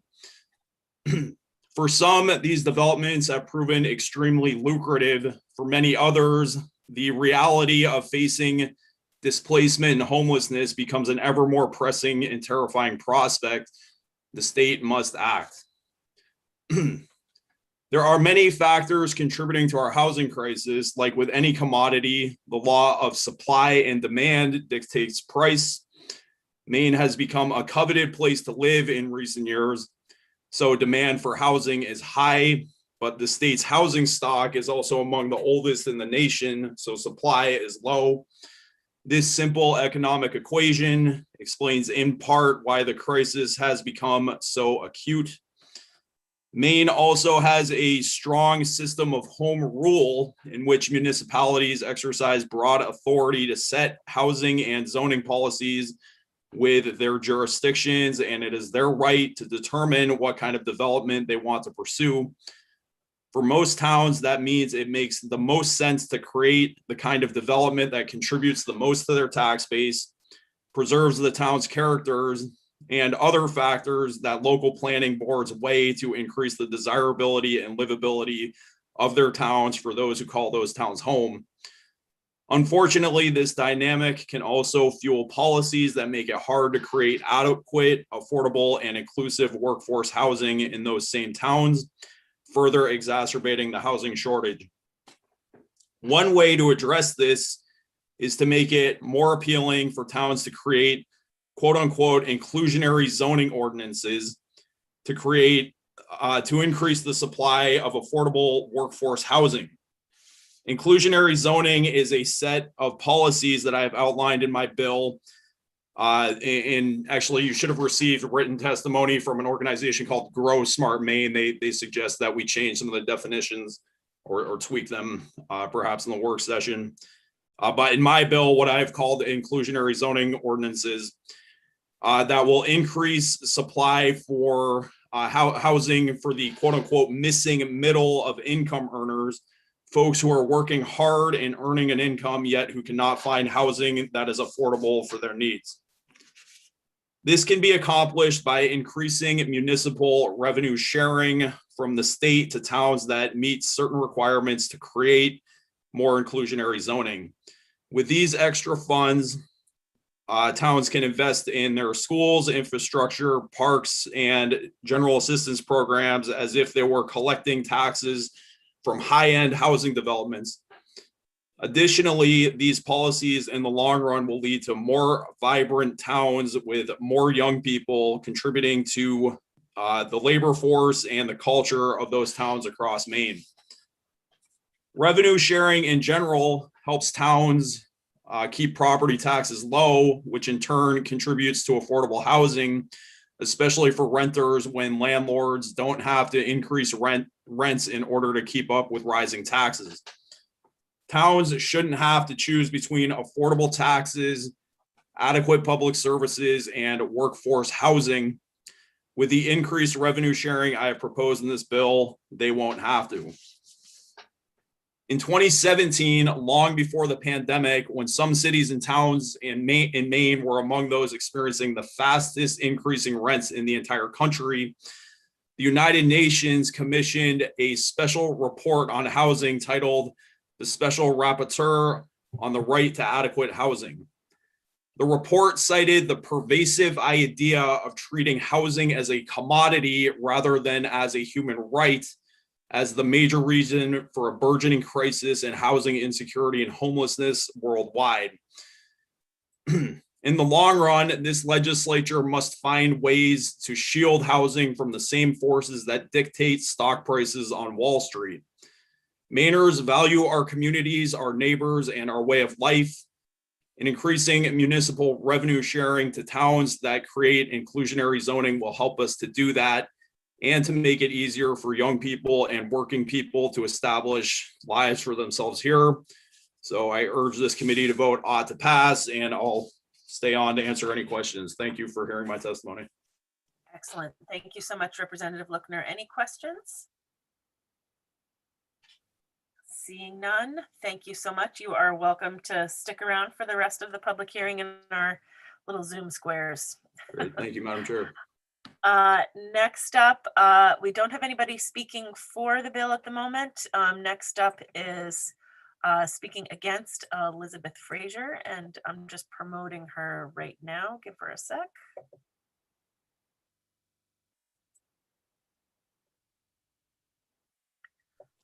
Welcome, Ms. Good Frazier. morning. Thank you so much. It's nice to see you all again. I've spent a lot of time with these communities. It's been great. So I want to thank you. I am Elizabeth Frazier. I'm an attorney at Pierce Atwood. We have offices in Portland and Augusta, and I'm before you today on behalf of the Maine Real Estate and Development Association, and you've heard me talk about them this week, so I won't repeat it. I did just submit written testimony, so that should arrive, if not immediately, then whenever it does for you. What you'll see in the written testimony is that I am speaking in opposition to the bill today, but it's really qualified opposition, and it stems a lot from some of the language that Grossmart raised with Representative Lookner, and apologize that we weren't sort of out in front of it far enough to speak to the sponsor in advance. But Marita is certainly very supportive of efforts to look at local land use policies, local land use ordinances, to help create density, better infill development, the kind of smart growth that can really lead to more affordable housing, with the added benefit of curbing greenhouse gas emissions. We know from the governor's climate council and the work that came out of that transportation is really the worst, right? So the more we can cut down on having to drive from place to place and encourage walkable cities, the better things are going to be. And it also uses the resources that are available more efficiently than when towns and people are spread out all over the place. So that's certainly something that Marita supports, those efforts. I outlined in my testimony, the suggestion to do it greater density, and some of those considerations we would certainly support.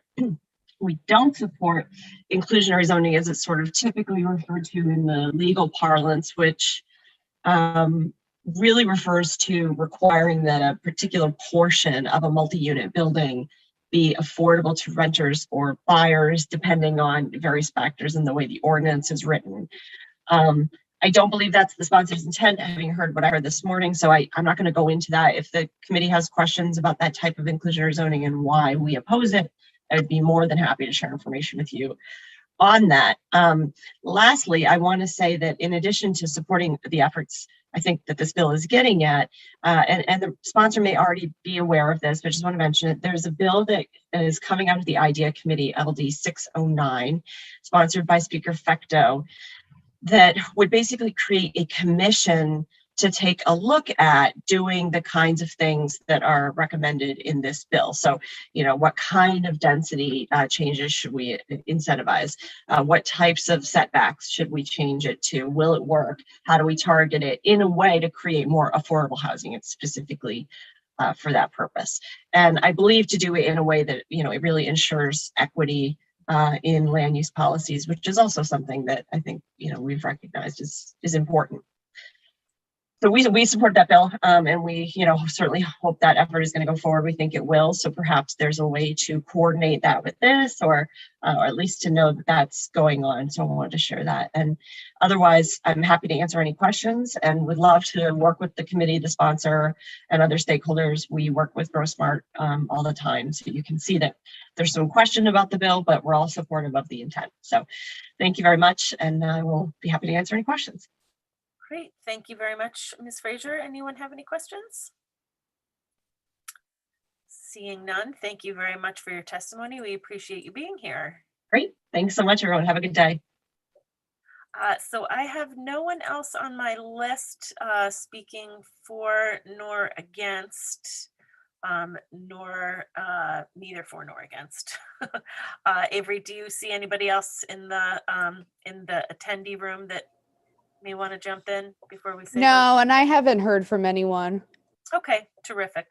Well, that then closes the public hearing on LD 1257, and we look forward to seeing you, Representative Lookner, at the work session. I'll be there. Thanks so much. Thank you. Yep.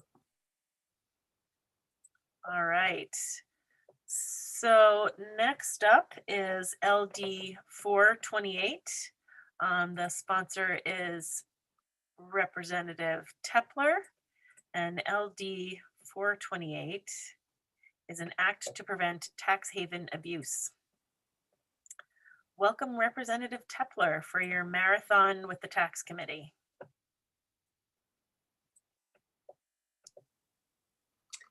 Thank you so much, Madam Chair, and I'm excited to be here with my favorite committee. Representative Terry and distinguished colleagues of the Taxation Committee. I am Denise Tepler.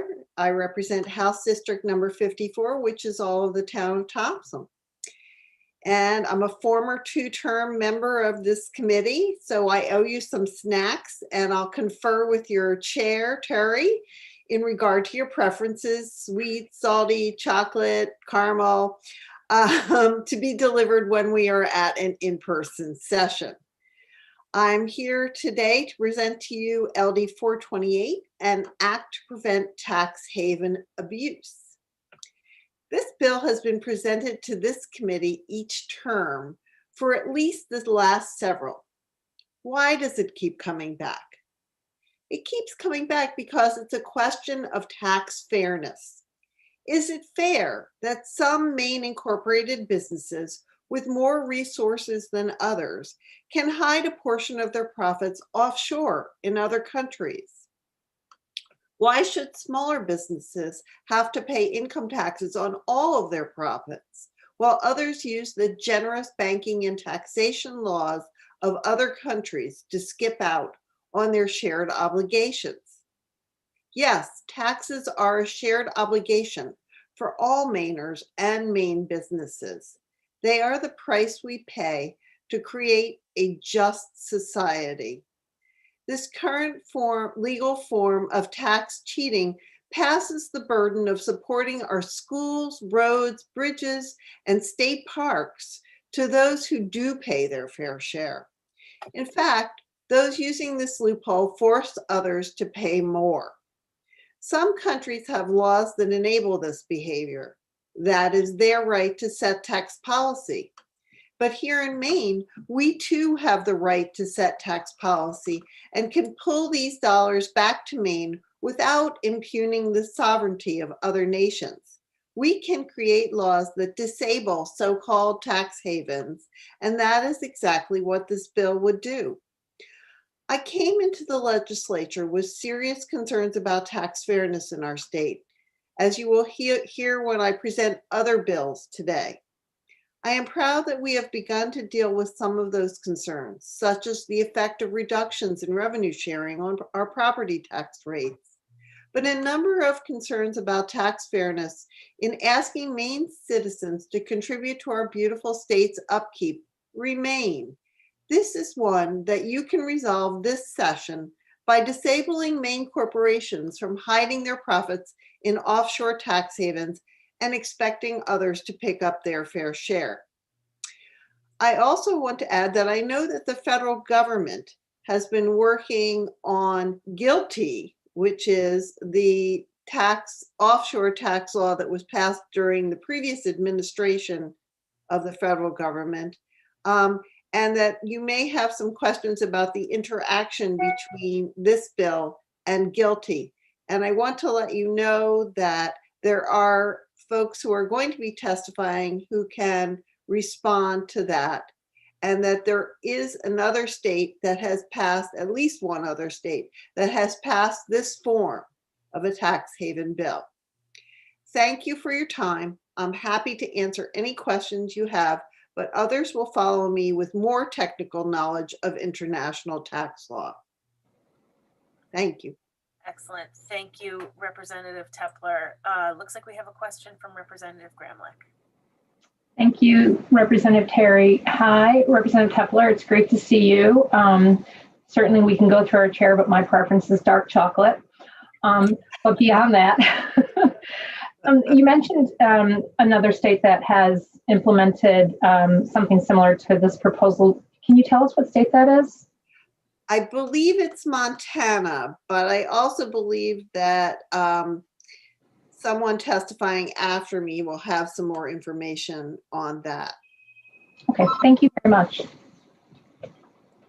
Excellent. Any other questions for Representative Tepler? All right, seeing none, I just want to, before we start hearing from folks giving testimony, I want to remind everybody that we've got a 3-minute limit, and if we could stick to that, that would be great. We have a lot of people speaking to this. I will be keeping a stopwatch and kind of make this motion when it's time to start to wrap it up. We will remember, if the committee could please remember that we have a full work session to go through with all of this. So by all means, ask as many questions as you need to, for sure. But remember that we'll be talking about this again once we're in work session. That being said, I'm going to go on the list that I have in front of me on our website. Speaking first will be Sarah Austin from Maine Center for Economic Policy, followed by Jennifer Christian from the Alliance for Addiction and Mental Health Services. Welcome, Ms. Austin. Maybe. There we go. I'm back. Thank you. Welcome. Thank you. So good morning again. Representative Terry and members of the Taxation Committee. My name is Sarah Austin, Policy Analyst, Maine Center for Economic Policy, and I'm here to support this bill. Multinational companies use tax havens to shelter US-based profits overseas and avoid paying taxes. This is a well-documented problem, and Maine can and should take steps to close loopholes in its own tax system that reward this behavior. When Maine communities thrive, so do corporations and the businesses that are here. But when profitable corporations use their wealth by exploiting the tax code and hiding their profits to avoid paying taxes, it's workers, it's small businesses, it's our communities, not their CEOs or shareholders that are harmed by that. Each year, large US-based companies use a complex system of international accounting loopholes to move their domestic profits over to foreign countries with lower tax rates.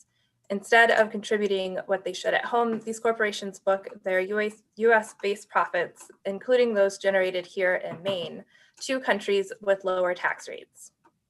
Nationally, Fortune 500 companies have moved over 2.6 trillion in profits to offshore locations. But this international tax avoidance scheme reduces revenue right here in Maine. National and international businesses with sales in Maine owe state taxes proportionate to the share of their US-based sales that occur here. For example, a company that made 50% of its US sales in Maine should pay income taxes in Maine on 50% of its profits. When businesses move their profits offshore, though, it gets outside of the scope of the Maine tax code. And bills just like this one are really effective tools to make sure that the worst offenders of tax havens come back into the Maine tax base. So this bill would reform Maine's system of international taxation to bring these profits back into our tax base. It would extend the current method of what's called Water's Edge combined reporting to include profits booked in known tax havens. This would still require businesses to only pay taxes on the share of their profits that equal the share of sales that happen here in Maine. It follows the lead of Montana that has put forward a list of tax havens to be included in calculating their corporate tax base. And they also do an annual review, as this bill proposes, to update the list of tax havens based on any changes in international tax law. Montana has maintained its tax haven list for Water's Edge corporations, even as it has conformed to global intangible low tax income, or GILTI. And while GILTI was intended to help capture low tax income in to the US tax base, it has real limitations. And this is because it is based on a global scope. It averages all countries together. So some companies that might have some of their business done in really high tax countries outside of the US can use those taxes paid to lower any GILTI taxation due on tax haven entities. So this bill's approach of very much zeroing in on tax haven countries and including that in apportionment for Maine sales tax or Maine income taxes for corporations is an important way to make sure that we're targeting tax haven entities.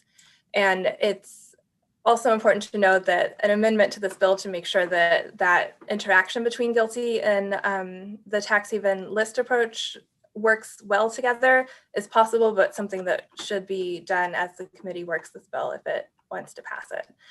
So just one other thing I wanted to say is that this bill lists the most frequently used tax haven destinations that multinational corporations use.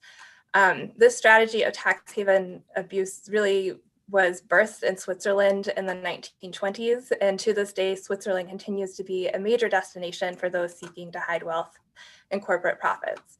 And other European nations such as Luxembourg, the Netherlands, and Ireland have put themselves on the map as low tax destinations for multinational corporations and are home to thriving financial service industries that are set up to help hide wealth and profits generated in other countries. So it's really important, if the committee continues to pursue this bill, to ensure that wealthy European tax havens are included in the list, as well as the poorer countries such as Bermuda and the Cayman Islands that don't have the taxing infrastructure that wealthier countries do.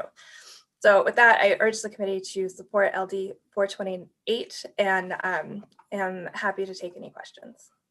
Thank you, Ms. Austin. Looks like we have a question from Representative Bickford. Thank you, Madam Chair. Good morning again, Ms. Austin. My question, I got a couple of questions really. One is, can you provide to us how many states currently have this law in place and what states they are? Yes, Montana is the closest approximation for this. So they have a strong list approach. They have the review that this bill suggests, and they also have a workaround for GILTI. But there are a few other states that have tax haven laws in the books, but they are not this approach that specifically lists offending countries to be sourced in. Okay. The second question is, didn't we just do something a few years ago to encourage companies to bring their wealth back to the United States and specifically also back to Maine? Are you referring to the repatriation Yes. provision of the, yes. Yes. So Okay. I can bring information about that to the work session. That would be great. I think there are, sorry to interrupt. I think there are like some small there is some data on some people bringing back, but it certainly isn't complete for the full scope of offshore profits. Okay. And my final question is, if I have a multinational company and I do 10% of my sales in Maine, and in my main locations, I'm not as profitable as I am in other locations throughout the world, why would I pay 10% why would I base my income as 10% of my overall global sales when I don't make the same profit I do in Maine as I might in other countries? Is that unfair taxation? This would basically be treating, we can take, Luxembourg for an example. It would basically be treating Luxembourg like we treat Texas right now. So all of the US profits plus tax haven profits would go into the denominator, and then all of the US sales and tax haven sales would go into the top part of the equation for apportionment.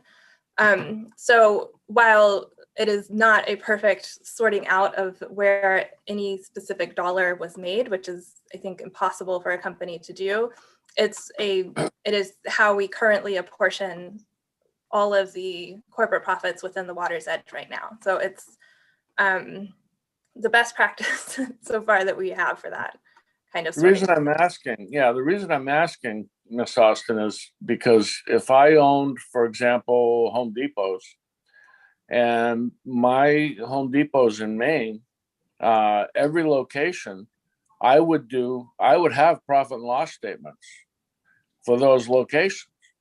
So each location has an individual profit and loss statement. Why would I apportion my sales as a way of determining my profits? My profits are my bottom line. My profits aren't based on my sales. Is that correct? Well, this is how apportionment works. And the other thing to consider is that while you might be getting more profits in one location, you're also getting more losses in another location. And you're able to even out your profits just as much as you are able to even out your losses. So that is how this works. For a lot of these companies, they have things that are intellectual property. If you think about Nike, a lot of what they consider the cost of their product is just their logo. So that is something that being able to geographically place where that is happening is impossible. So having something like sales and where the sales are happening is the determiner of where those profits are being generated. That's the best that you can really do to be able to show how to divide up where the profits occurred. Okay. And Madam Chair, I hate to keep asking questions, but my final question is, can you tell me why, Ms. Austin, this legislation has failed year after year? You might know better than I do, being on the committee as long as you have. So I am here in support of this legislation. I think it's really important and can make a big difference for tax fairness in Maine. So while it has failed in the past, I think there's an opportunity this year to really step out and make a change on that. So I look forward to working with you, Representative. Thank you very much. And it's good to see you again. You too. Thank you. Certainly something we can discuss in the work session, Representative Bickford. Absolutely. Representative Gramlich, you have a question. Thank you, Representative Terry. Thank you, Ms. Austin. It's good to see you again. I think you might have already answered this, and it may not be quite possible based on what how you just responded to Representative Bickford, but I'm curious if we have any way to ascertain the number of corporations or businesses in Maine that would be impacted by this. And I understand that might be a little bit tricky to figure out, but I'm just trying to gain a keener understanding of the bigger picture perspective in terms of businesses that might be impacted as a result of this. That is a really tricky question. So corporations, especially like multinational corporations, they don't have, the only way that you can figure out where they are is by where they are selling. So there are probably a small handful of businesses in Maine that might have some impact here, but in terms of the huge amount of profits that we've seen shifted, these are really the S&P 500 corporations, the biggest companies in the US and in the world that are that have effectively shifted huge amounts of profit. So this is not likely to be small businesses. This is really looking at really large businesses. And I think a good way to maybe think about this is with the FDII tax consideration that you all had in the supplemental. I know that there's analysis done on that, which is something that pertains to multinational corporations in Maine. And while there are about 250 or so businesses that had any benefit from that, only 10 of them actually had Maine addresses. So that just gives you a sense of the scale of, while we have a corporate tax base that we call the Maine corporate tax base, at the end of the day, really only a few of those are Maine headquartered businesses, and a lot of that is just businesses that are doing sales in the state. If you think about, Amazon or some of these big clothing brands or food companies, they do a lot of sales in Maine, but they aren't headquartered here. That was helpful. Thank you very much. Representative Sachs. Thank you, Madam Chair. So a clarifying question, Ms. Austin. Thanks for being here again this morning. I've read and like Representative Graham, I read much of the testimony that's submitted online, and I see the number 50 million as the tax impact of this particular program, the loss to Maine. Do you know where that's referenced? Again, I see it several times. So that is from a report by the Institute on Taxation and Economic Policy, and that is a measure of the size of the loophole here in Maine. The reality of this legislation, though, is that it wouldn't necessarily get every single dollar of that, but it would be able to get a significant portion of that. So that is certainly a ceiling, but I think in the past, this has had a fiscal note closer to the $10 or $15 million. So it's a really important patch, but it is incomplete at the end of the day. Okay, thank you. I appreciate hearing that at the beginning. And it's not necessarily for me the number of companies, but sort of the floor to ceiling impact that this has around revenues. So thank you for that. Any other questions for Ms. Austin?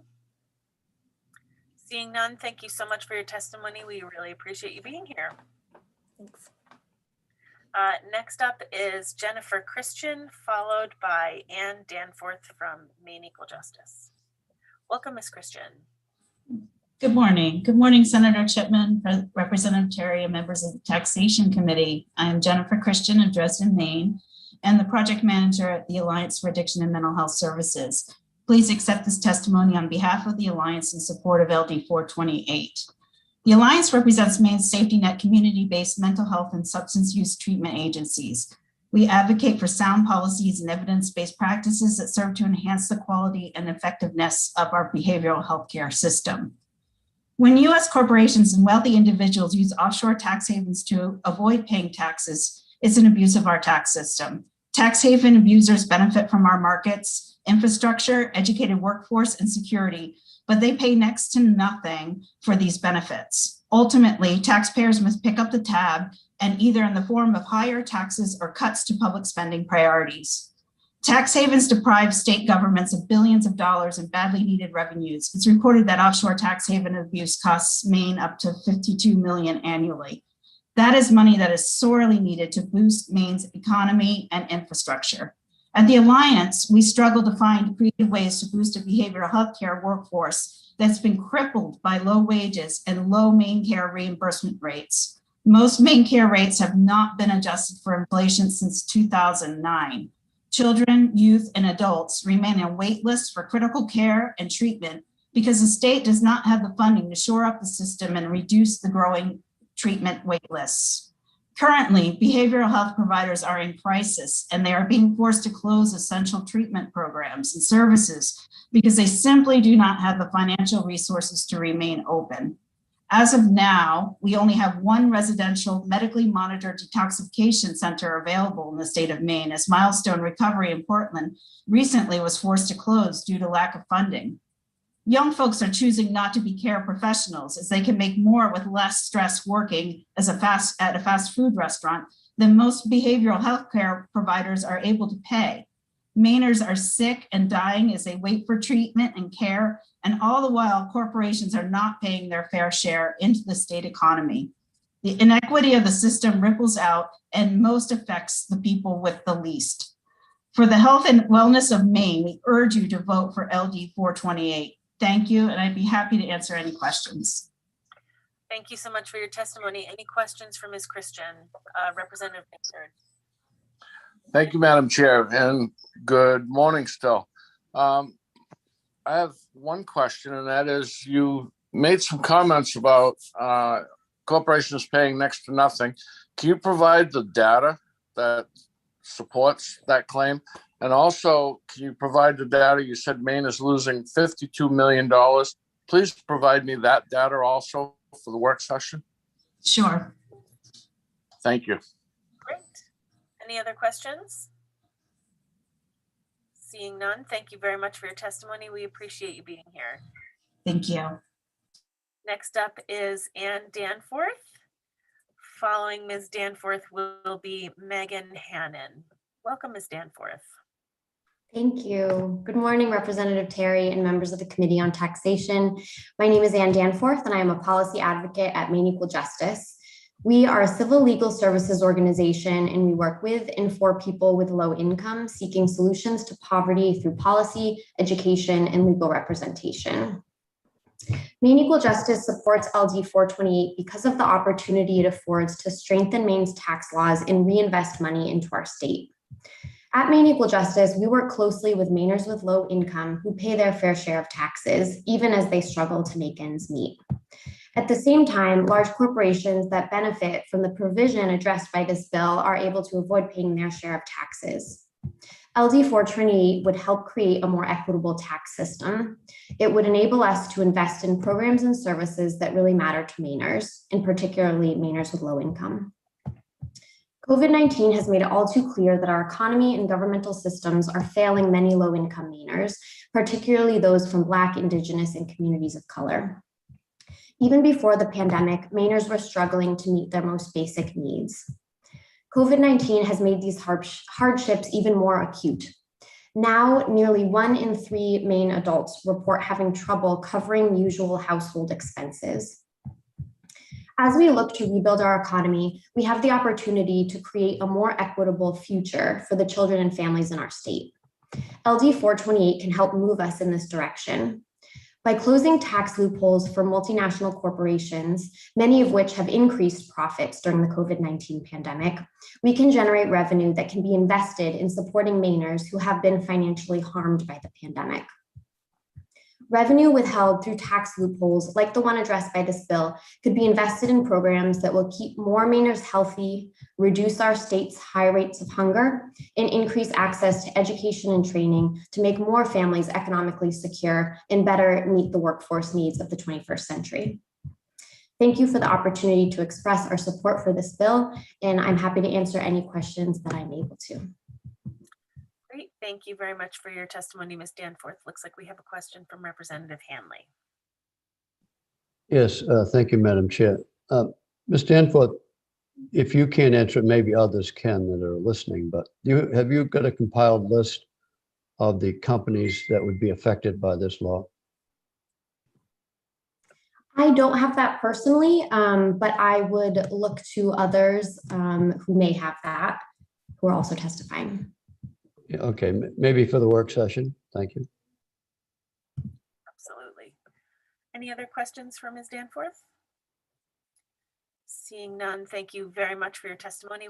Sorry, 1 second. Representative Bickford. Thank you, Madam Chair, and good morning, Ms. Danforth. My question is, you referred to the poor pay their fair share. Are you aware that a family of 4 making over $50,000 a year currently does not pay any Maine income tax? And can you expand on how the poor are paying their fair share, please?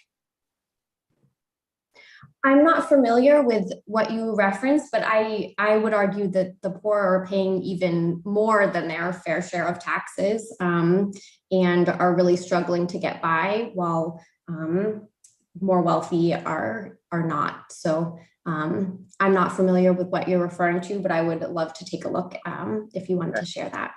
Thank you very much. I appreciate it. Any other questions for Ms. Danforth?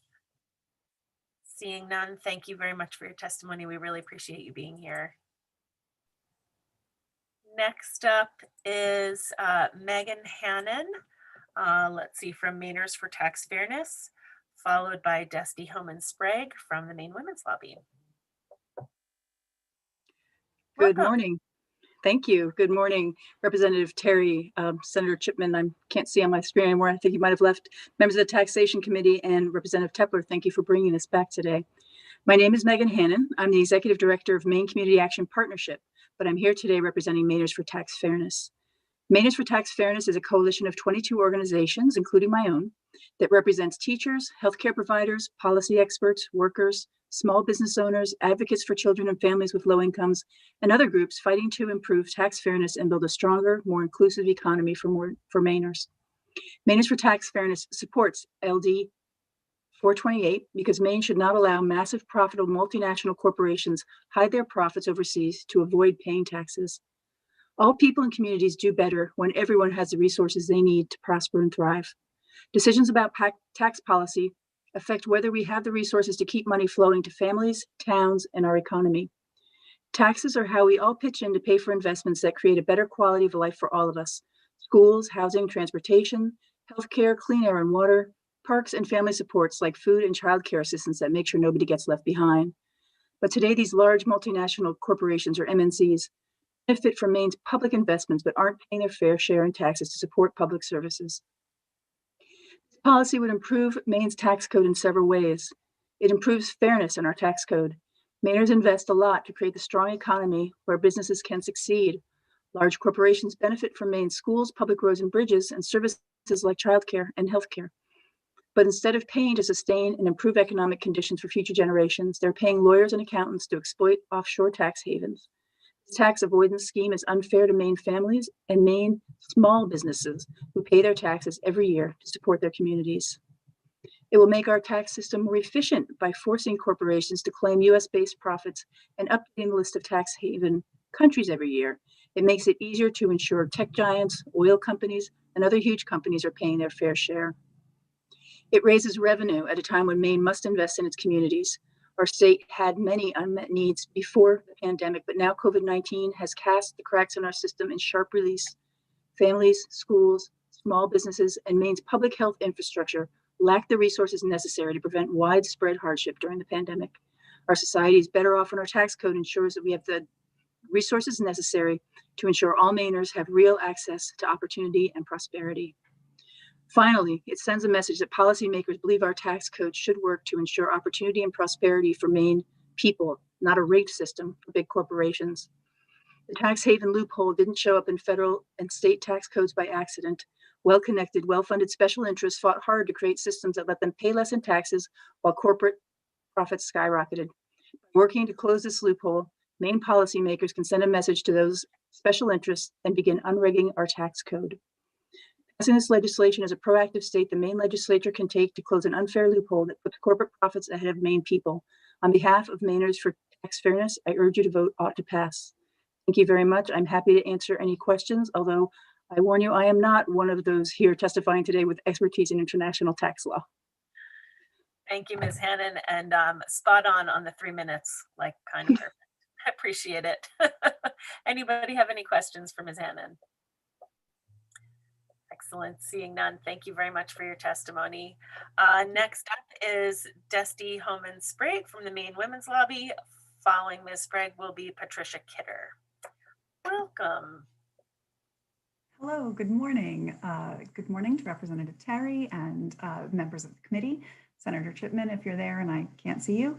I'm Dusty Holman Sprague. I'm the executive director of the Maine Women's Lobby. For over 40 years, the lobby has advocated for public policy which increases the health, wellness, safety, and economic security of Maine's women and girls, with a focus on the most marginalized populations and communities.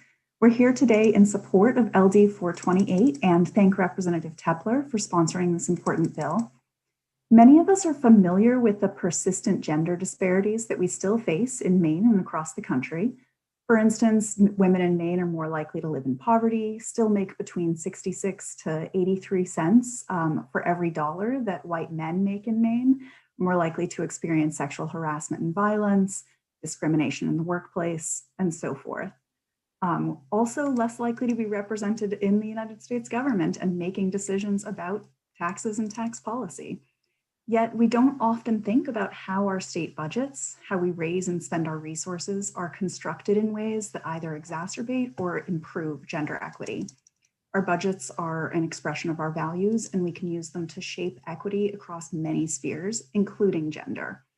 For example, some of the unseen ways that this may affect equity are tax exemptions for corporations disproportionately benefit men as the primary leaders and shareholders of these entities, while taxes on lower earners, such as with basic staples or regular groceries, et cetera, because some groceries are still taxed, we'll talk about that later today, disproportionately affect low-income earners, which tend to be poor women, as women still make up the larger share of people in poverty in Maine.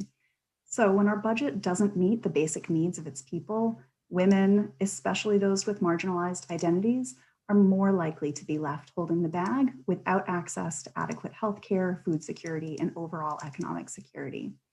Our current tax system allows multinational corporations to operate in Maine in a way that obscures their profits in known tax havens. And this bill is an opportunity to make a different decision, to level the playing field, to ensure that hardworking Mainers and the corporations that do business here are both contributing to our economy. Over the last year, many cracks in our system have been revealed, and this is a time to reassess with a fair and just tax code that is part of the state infrastructure and invests in equity in all spheres. So I hope you will join us in supporting LD 428. Thank you.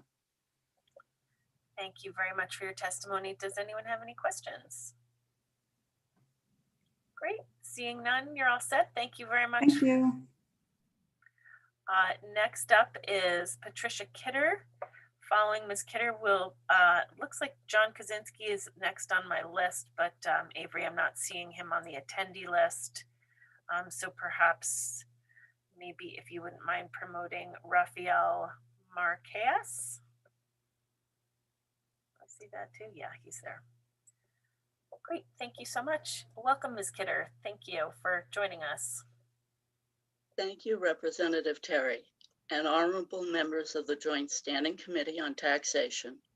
My name is Patricia Kidder, and I'm a resident of Springvale, part of the city of Sanford. I am here today to testify in favor of LD 428, an act to prevent tax haven abuse. Over the last year, I've watched my friends, family, and neighbors suffer. We have all suffered under underemployment from housing insecurity, housing stress, and health issues. We are unable to pay for our basic living expenses, let alone a major expense or car repair.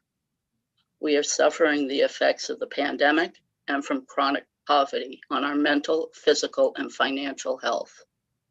I have watched the economic divide in my community grow even wider.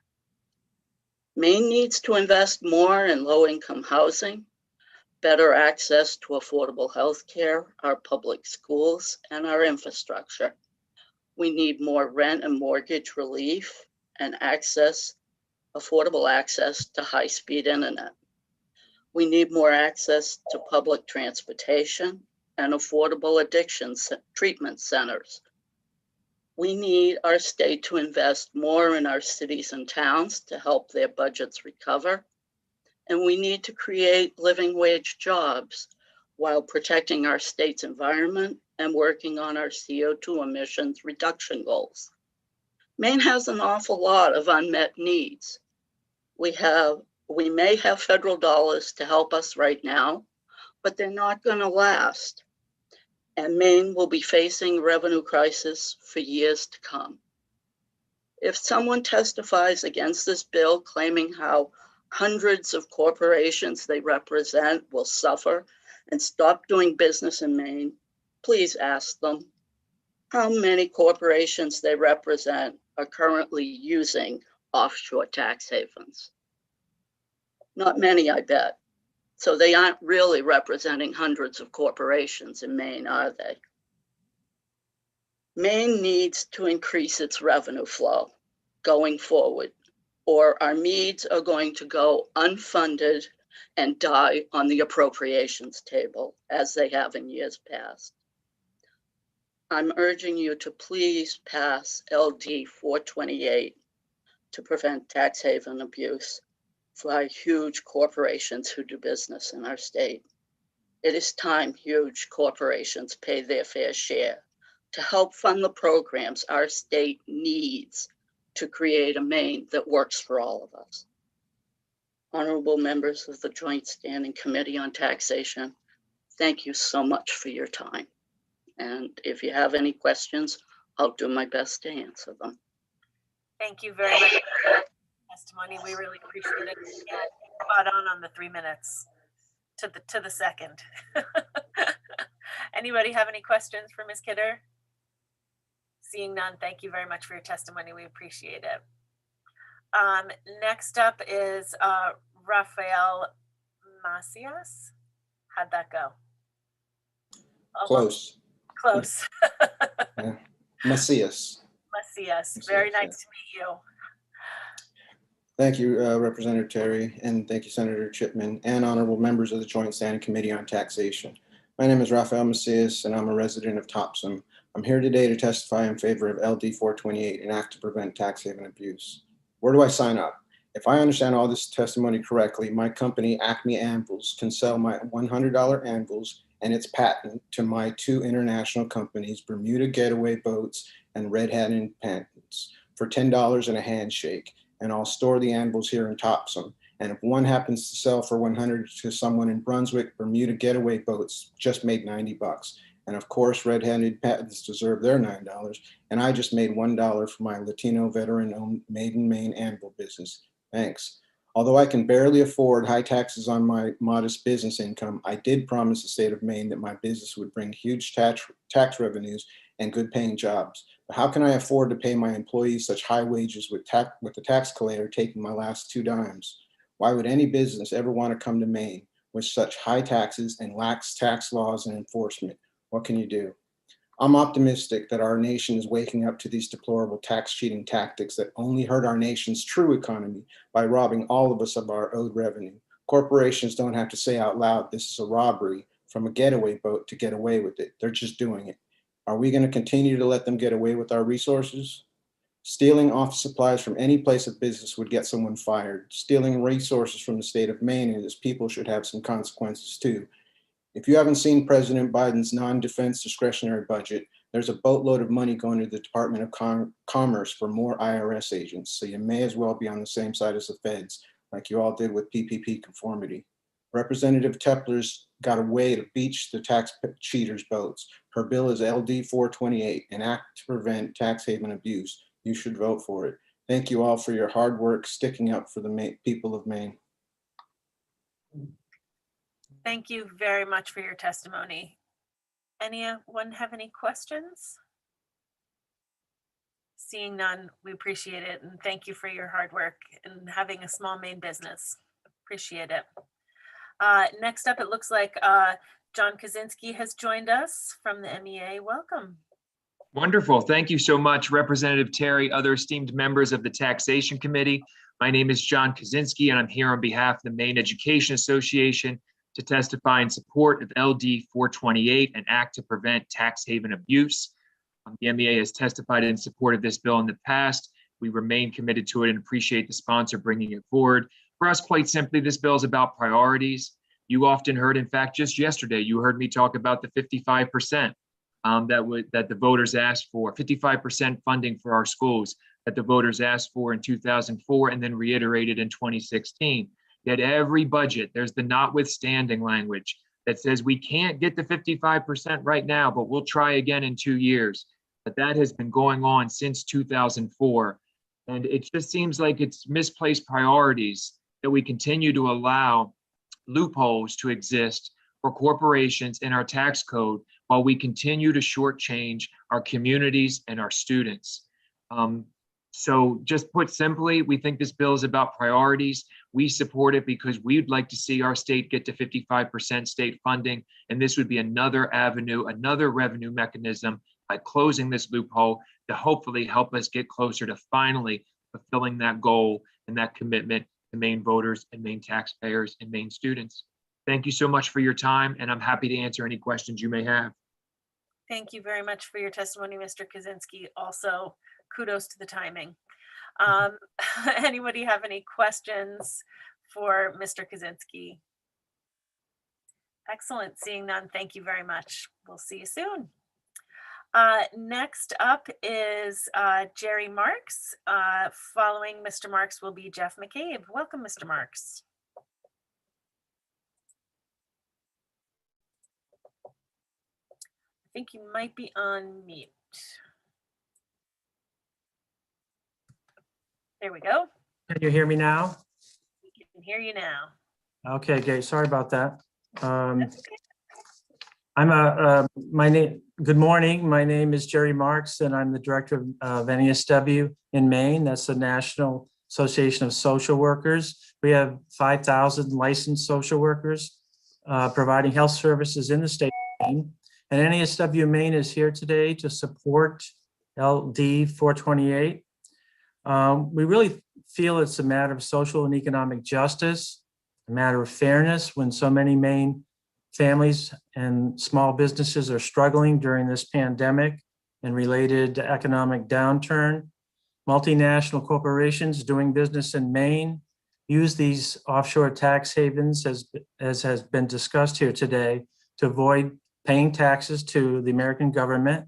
And Maine suffers also. This figure has been thrown around already today, but it's an estimated $52 million that the state of Maine loses in corporate taxes each year.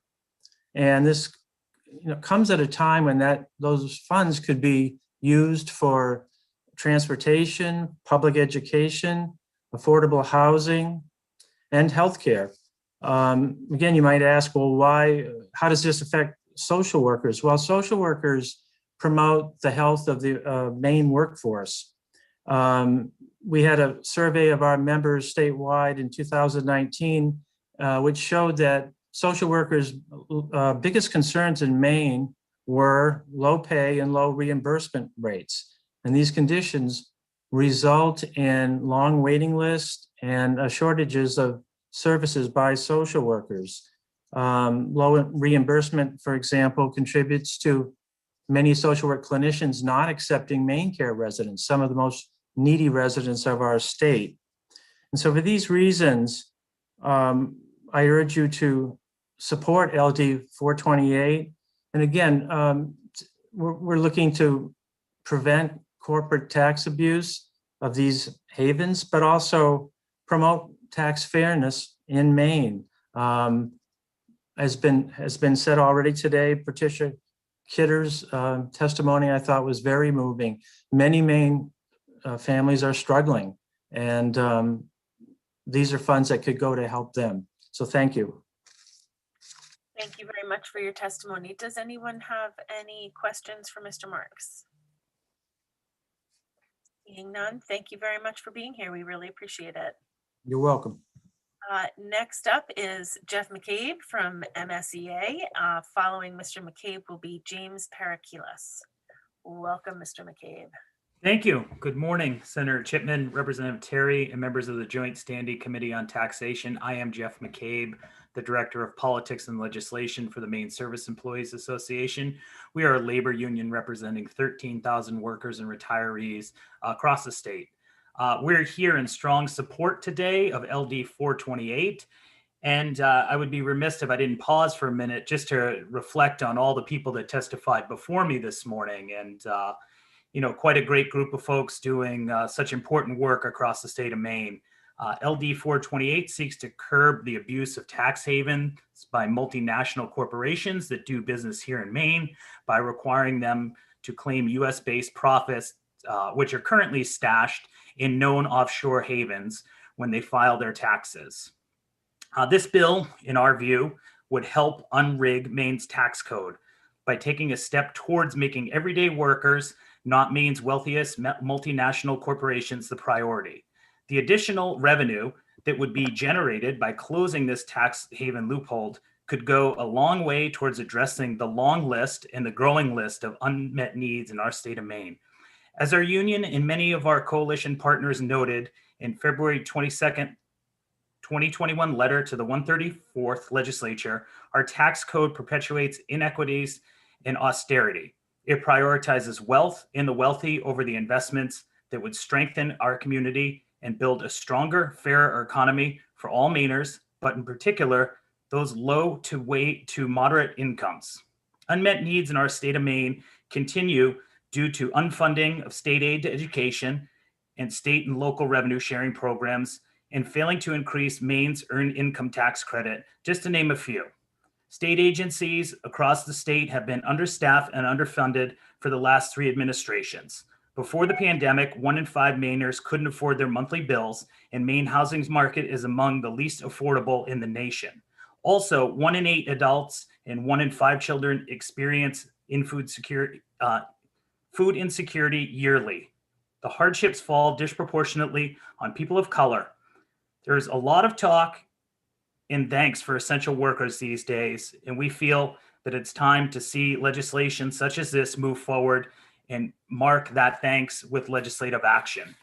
I'm happy to take any questions at this time and look forward to seeing the committee pass this bill and it move into law. Excellent. Thank you, Mr. McCabe, for your testimony. Anybody have any questions? Seeing none, we appreciate you being here. Thank you. Next up is James Parakilas, and following Mr. Parakilas will be Sydney Pugh. Welcome. Thank you very much, Representative Terry. And honorable members of the Joint Standing Committee on Taxation, thank you for the opportunity to testify today in favor of Representative Tepler's bill LD 428. My name is Jim Parakilas. I'm a volunteer lobby team leader for Maine People's Alliance, and I'm speaking today for MPA's 32,000 members who are committed to creating a world where everyone has what they need, everyone contributes what they can, and no one is left behind. Tax haven abuse is standing in the way of that vision. While Mainers and their businesses contribute what they can, multinational corporations like Apple, Pfizer, Walmart, ExxonMobil, and Google use offshore tax havens to avoid paying taxes on billions of dollars of profits every year. Out-of-state corporations benefit from the investments we Mainers make in our transportation, schools, healthcare, police, and fire services, but they aren't paying their fair share in taxes to support these public services. Maine small businesses, which can't afford armies of lawyers and accountants to set up offshore tax havens, do pay taxes and do support these services. While tax haven abuse is a national problem, our legislature can limit its impact on Maine.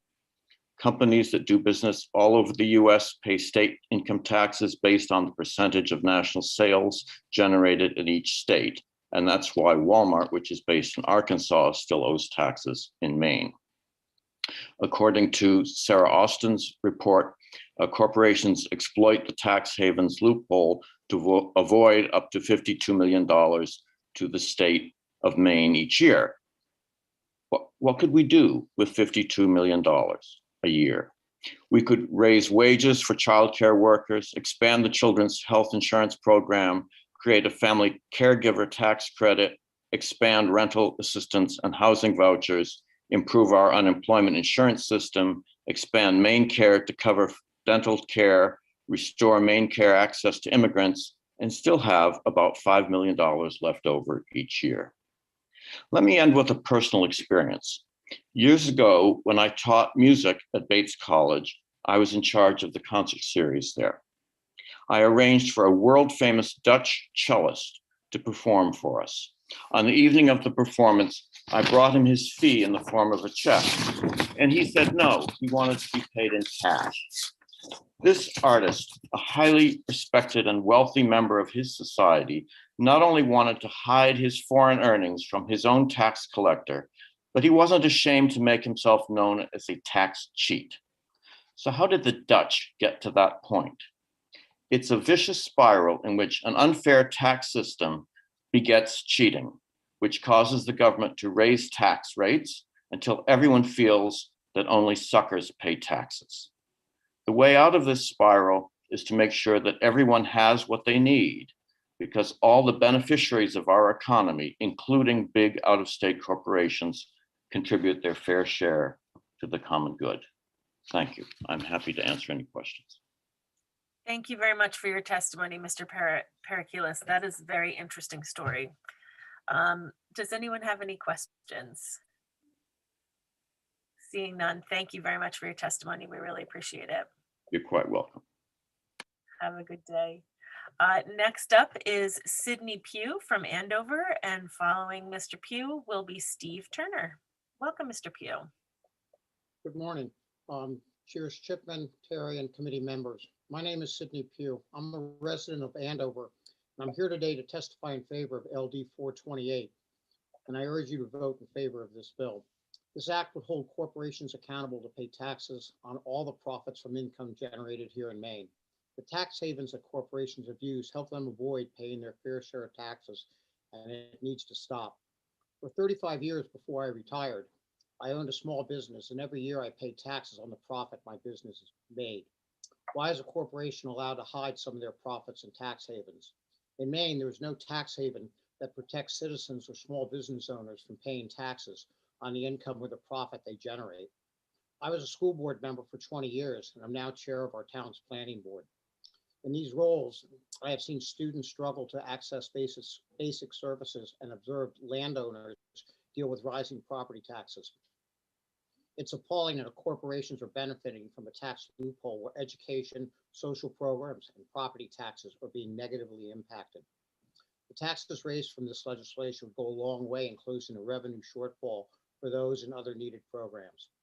I'm aware that this legislation on this issue is needed on the federal level, but change always starts at the state and local level. Please do not listen to the corporate lobbyists and lawyers who use accounting schemes to hide some of the profits generated by the large corporations here in Maine, as those lobbyists and lawyers will try to dissuade you from enacting this legislation. Please do not allow that to happen and support LD 428.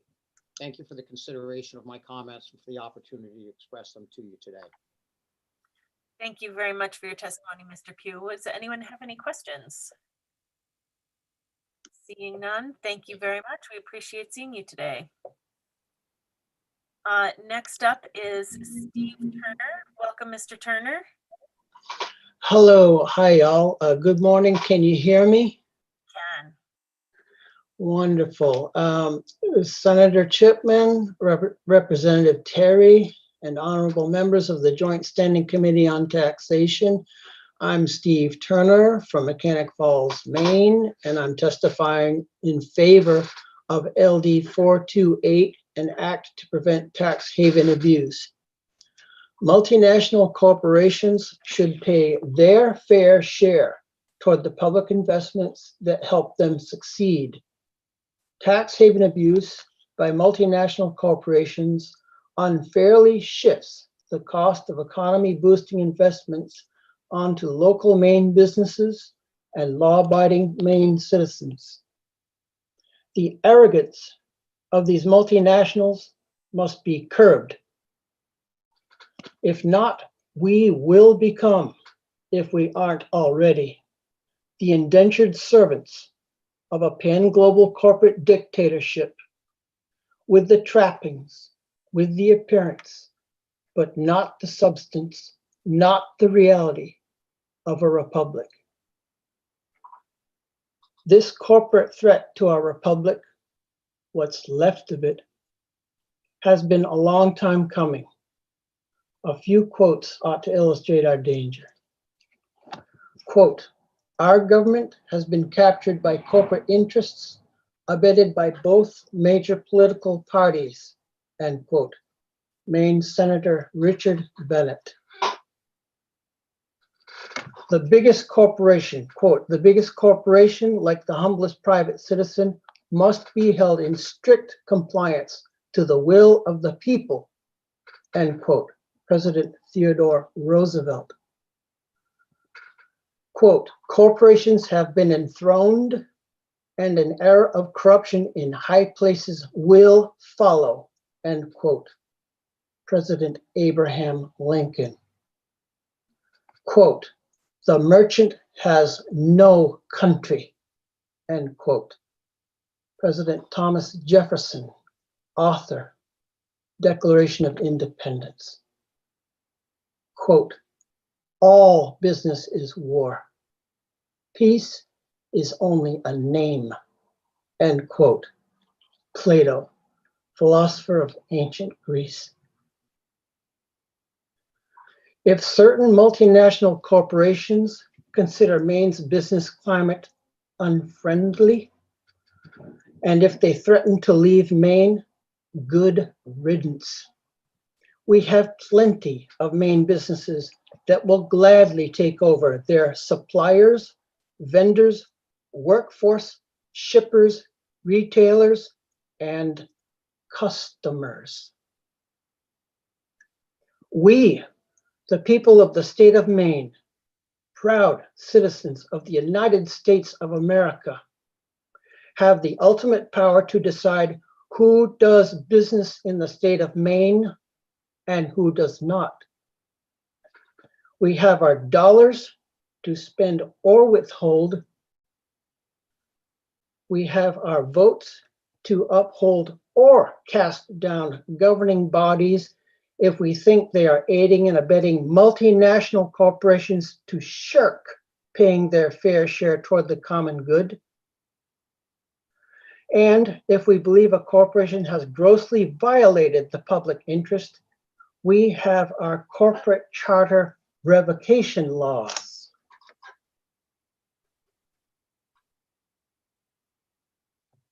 To all multinational corporations that want to do business in the state of Maine, pay your fair share. Keep trough. Ladies and gentlemen of the Joint Standing Committee on Taxation, thank you for listening.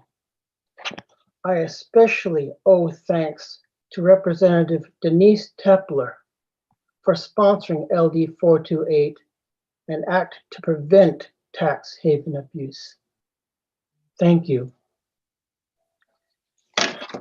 Very much for your testimony, Mr. Turner. Does anyone have any questions? Thank you very much for seeing us today. We appreciate it. So that concludes folks speaking in favor of the bill. We'll next move on to our list of folks speaking in opposition to the bill. First up, we'll hear from Linda Caprera from the Chamber, followed by Daniel D'Alessandro from DAFS.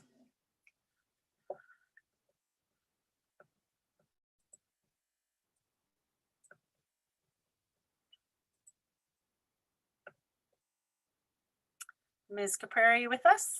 Yes. Hello.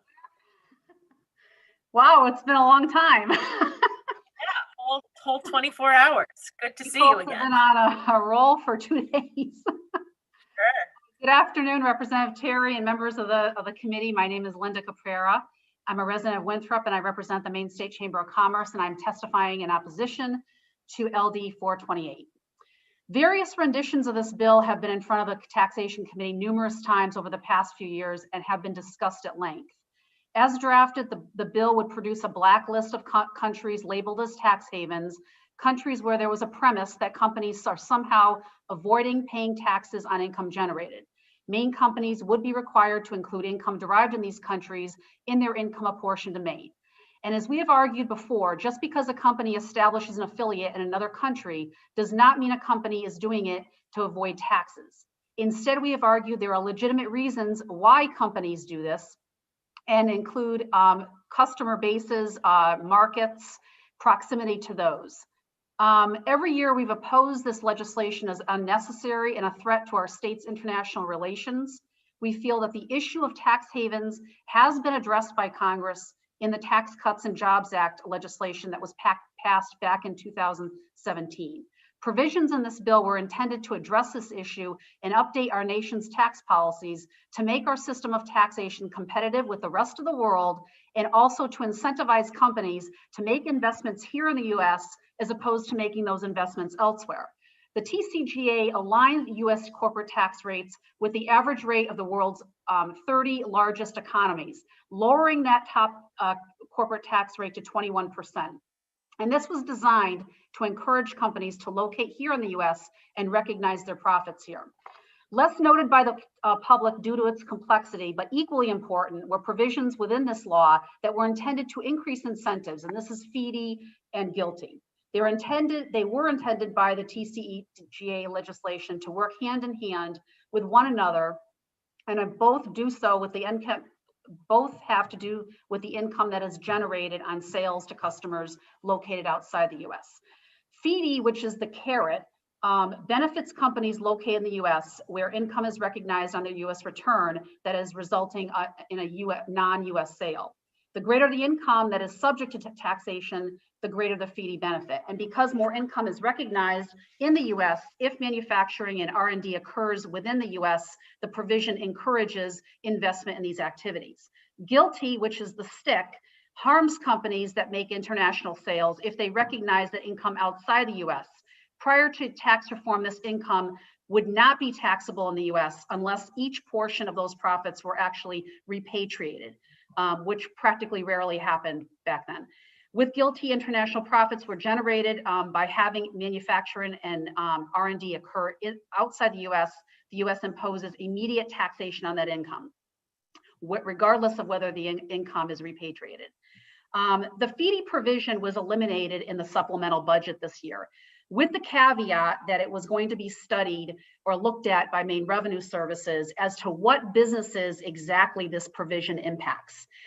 Sarah Austin alluded to 250 companies. There's more than 250 companies. That was the sample that Maine Revenue Services took, and only of that sample were they able to determine 12 actually had addresses here in Maine. But that's only a sample. So it was not clear who this actually impacted, the elimination of that provision. So the Maine legislature kept the provision that was the stick that beat companies if you did, basically have your income generated outside, and they eliminated the encouragement to keep those sales, the production here in Maine and sales outside. So you've eliminated that provision right now. It's going to be looked at by Maine Revenue Services. And really there's three sets of types of companies, if you will, that this could potentially impact.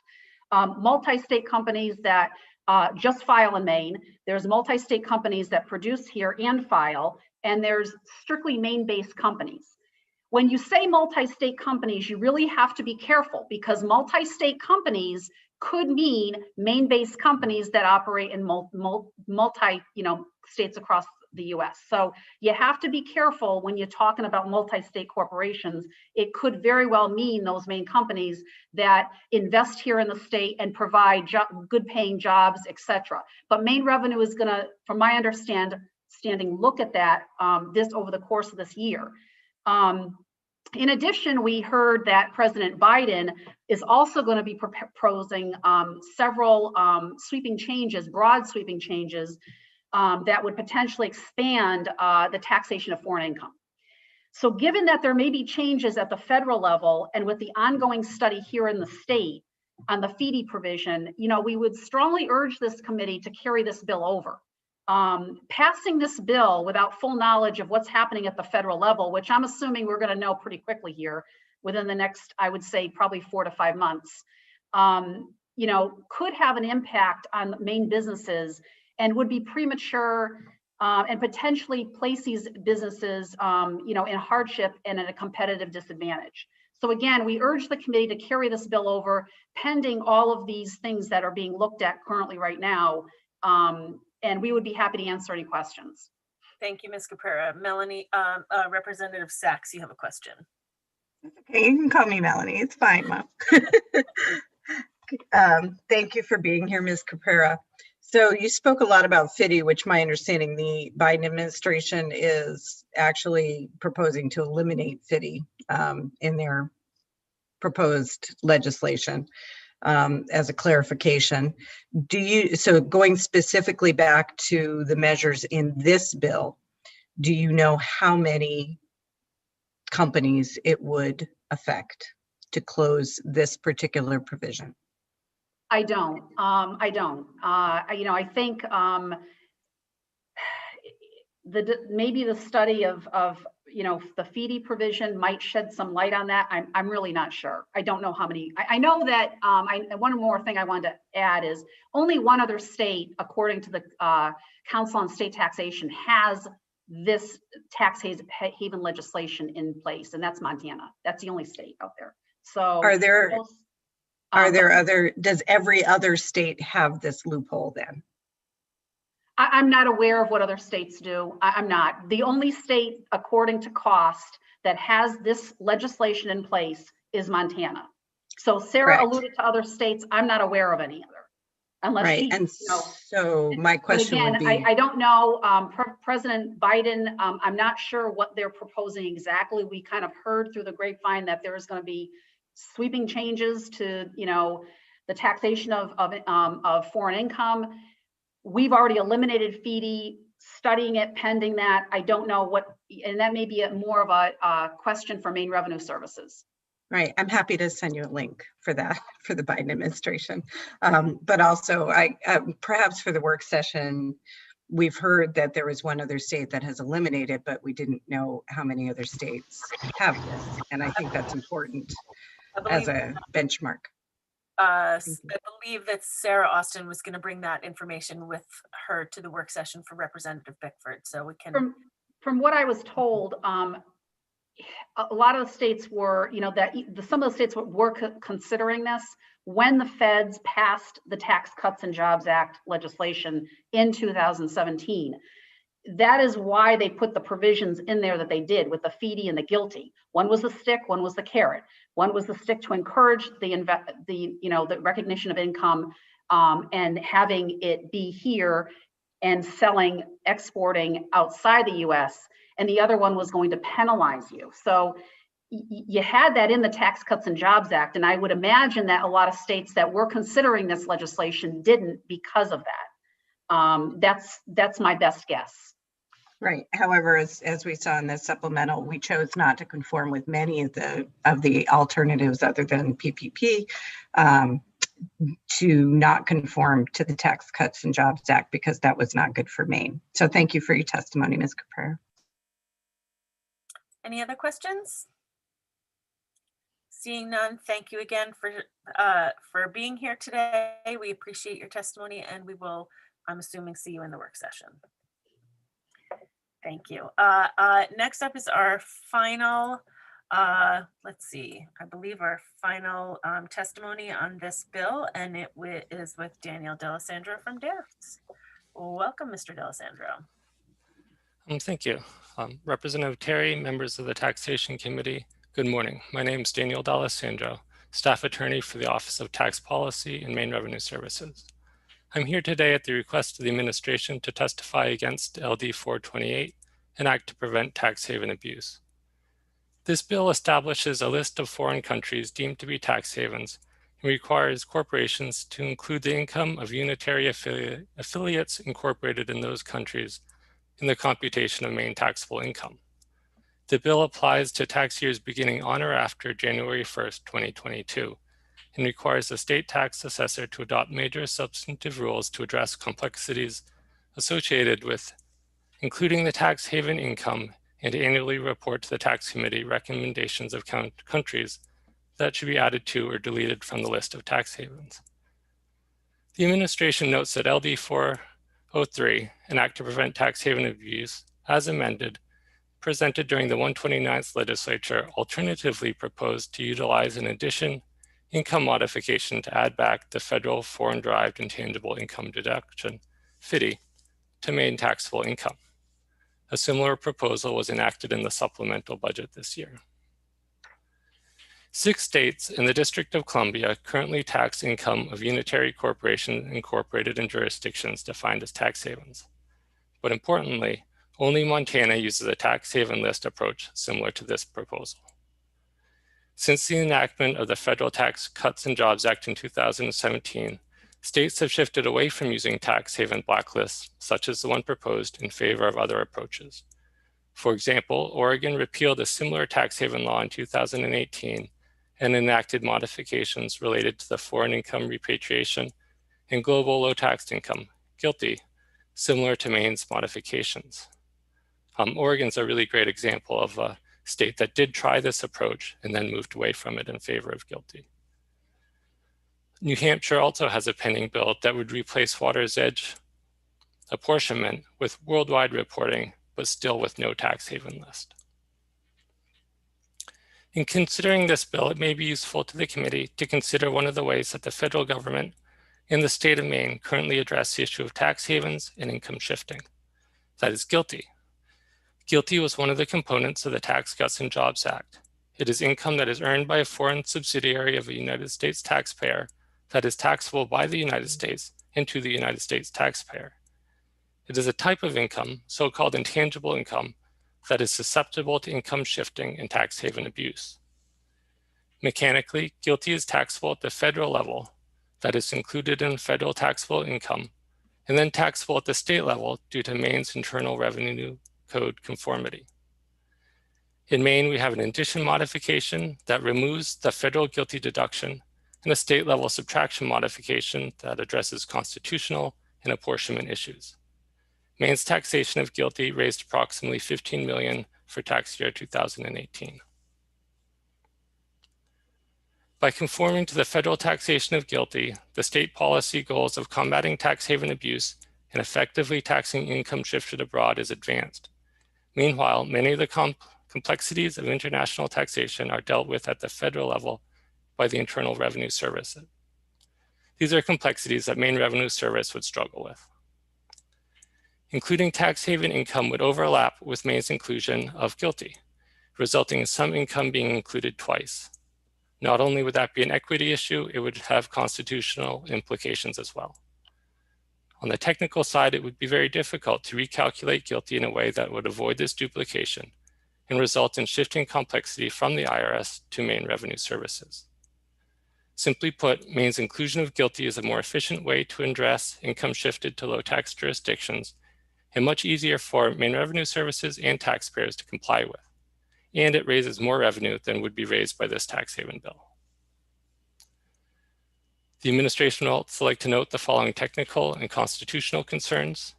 There are constitutional issues with requiring the inclusion of worldwide income of only those affiliates incorporated in a tax haven country. The bill does not establish how to determine the amount of foreign income to include in Maine taxable income or address factor apportionment of the tax haven income. And the state tax assessor should not be the party responsible for recommending countries to be listed as tax havens. A final consideration to note is President Biden's infrastructure plan, which includes changes to the United States international tax laws, including changes to GILTI and the repeal of FDII. We would recommend delaying any state level changes in this area until we see what happens at the federal level. The administrative costs of this bill would be $448,000 for fiscal year 21-22 and $335,000 for fiscal year 22-23. Maine Revenue Services does not currently have the expertise to implement and administer this type of change, and we require additional personnel and resources to develop that expertise. The administration looks forward to working with the committee on the bill. Representatives from Maine Revenue Services will be here for the work session to provide additional information and respond in detail to the committee's questions. And I'd be happy to respond to any questions you may have now. Thank you, Mr. D'Alessandro. I apologize, had to kill my video. My internet is unstable, which happens every time we have an internet bill, FYI. It looks like Representative Kryzak has a question for you. Thank you, Madam Chair, and thank you, Mr. D'Alessandro. If you can't do it now, if you could do it for the work session, could you explain to me how multinational corporations now determine how much money that they made in Maine so that they can pay the tax? Do they do a separate federal tax filing for each state, and then that goes to the state so they know how much was made in Maine? Or do they just do one federal tax form and then tell Maine how much they made in Maine? So a multi-state company could have one or more federal tax returns depending on their corporate structure. They might file a combined return, or they might have one for each different corporation. But you take the group of corporations that are acting together, that's called a unitary group, and you add up all the income that that group earned. And then you apportion it to Maine based on the sales in Maine versus the sales throughout the United States. And so Maine would just tax a portion of that US income based on that percentage of sales that's within the state. It gets a little bit more complicated when you bring in international companies, but the primary way that that would hit the Maine tax base is through GILTI. So where some portion of the international income would be taxed immediately by the federal government through the GILTI inclusion, and then taxed by Maine through our conformity with GILTI. Thank you. Yep. Representative Gramlich. Thank you, Representative Terry. Thank you, Mr. D'Alessandro. This is really helpful. I had a couple questions, but your answer to Representative Kryzak's question just prompted a point that I'd love to get clarification on in terms of whether or not the department might be, or Maine Revenue Services might be more receptive to kind of a worldwide reporting that some states are kind of shifting to. And then I had just a couple of other questions. Worldwide reporting isn't what's proposed in this bill. And so that would be something we would have to analyze separately. As far as I'm aware, no state uses mandatory worldwide, but several do have that as an option. And that is on firmer constitutional ground than the proposal here. Thank you. That might be something we could maybe tease out a little bit as we dive deeper into the work session. But you mentioned fiscal notes for 2 fiscal years. Can you just tell me what those fiscal notes were in your testimony? I don't have it right in front of my other screen right here. Those are the administrative costs, not the revenue estimate for the bill. And those yeah. So that was $448,000 in fiscal year 21-22 and $335,000 in fiscal year 22-23. And would that go to, when you talk about administrative, does that go to, I presume that goes for staffing? Right, that would be staffing and auditing. That would be developing the international tax law expertise that we would need in order to implement the bill. Currently, thank you for that. Currently, how many staff are dedicated to auditing right now? I can get that information for you for the work session. That would be really great. And again, perhaps also for the work session, how many audits are you all doing annually? Yeah, I think that would do it. If you can get that information for me, that would be really helpful. Okay. Thank you. Representative Collings. Thank you, Madam Chair. Thank you, Mr. D'Alessandro. My question was what was discussed earlier in your testimony and alluded to by some others.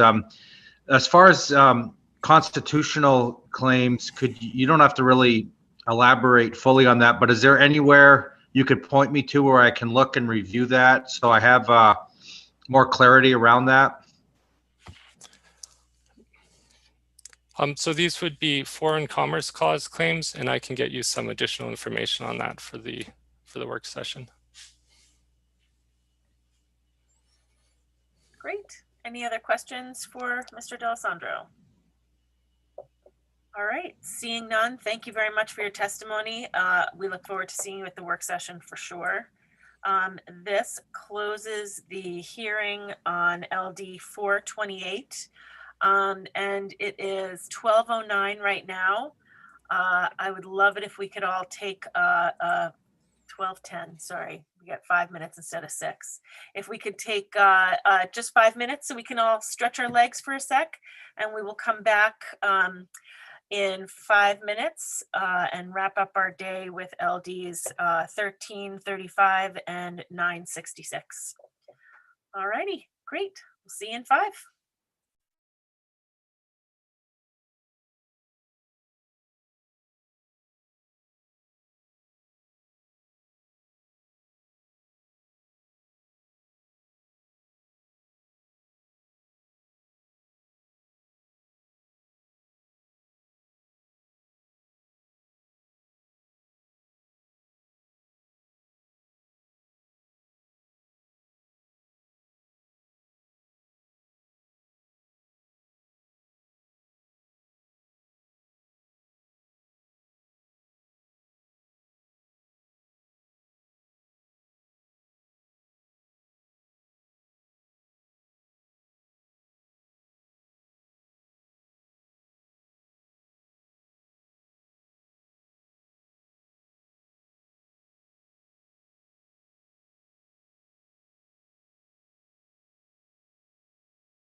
All right, make sure everybody's back.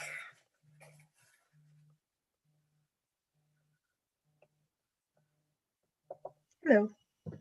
Hello. How'd the shot go this morning? Good? Yes. Good, excellent. Yeah. Yeah, we'll see. 2 weeks. You're ready to start running marathons again? Oh, yeah. Excellent. Yeah. Thank you, Dolly You Parton. did you get your second one? I did. Which brand? It's not Pfizer. It's the other one. Moderna? Moderna. Yeah. Oh. Moderna. Yeah, It was I a got bit my of a hike. The only place around me where I could get one through Penn Bay, Maine Medical, was down in Booth Bay, which is an hour's drive. Oh, So wow. once you do one, you got to do the other. Yeah. Yeah, they made a mistake in New Hampshire yesterday, and they gave the guy that got Moderna the first time a Pfizer. They had a drive-through. Oh, yeah. And he got Moderna the first time, and they gave him Pfizer the second time. Oh. Yeah. Oh. Yeah. He was pretty upset. He was on the news last night. Yeah. Guinea pig? Exactly. Yikes. We're going to watch you for a while. Yeah. That's scary. That's Ted, scary. were you Pfizer or Moderna? Pfizer. Oh, okay. I'm looking for a Pfizer one for my 17-year-old. They're tough to come by these days. Yeah, I got Moderna. Why Pfizer over Moderna? What's Length of that? time? Bangor, Mo.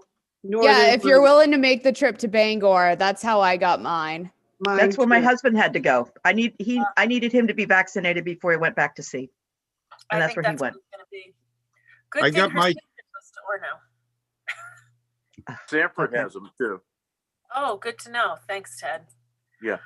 All right, guys, let's get started. We are, let's see, we are up on LD 1335, an act to provide the exemption of sales tax for basic needs products and offset loss of revenue by, again, our returning member, Representative Tepler, who's just going to hang out with us all afternoon.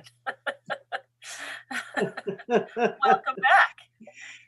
Yes, and I hope that the kind members of the committee will take each bill as a separate issue. They are not being presented this morning together for any reason other than the convenience of this committee.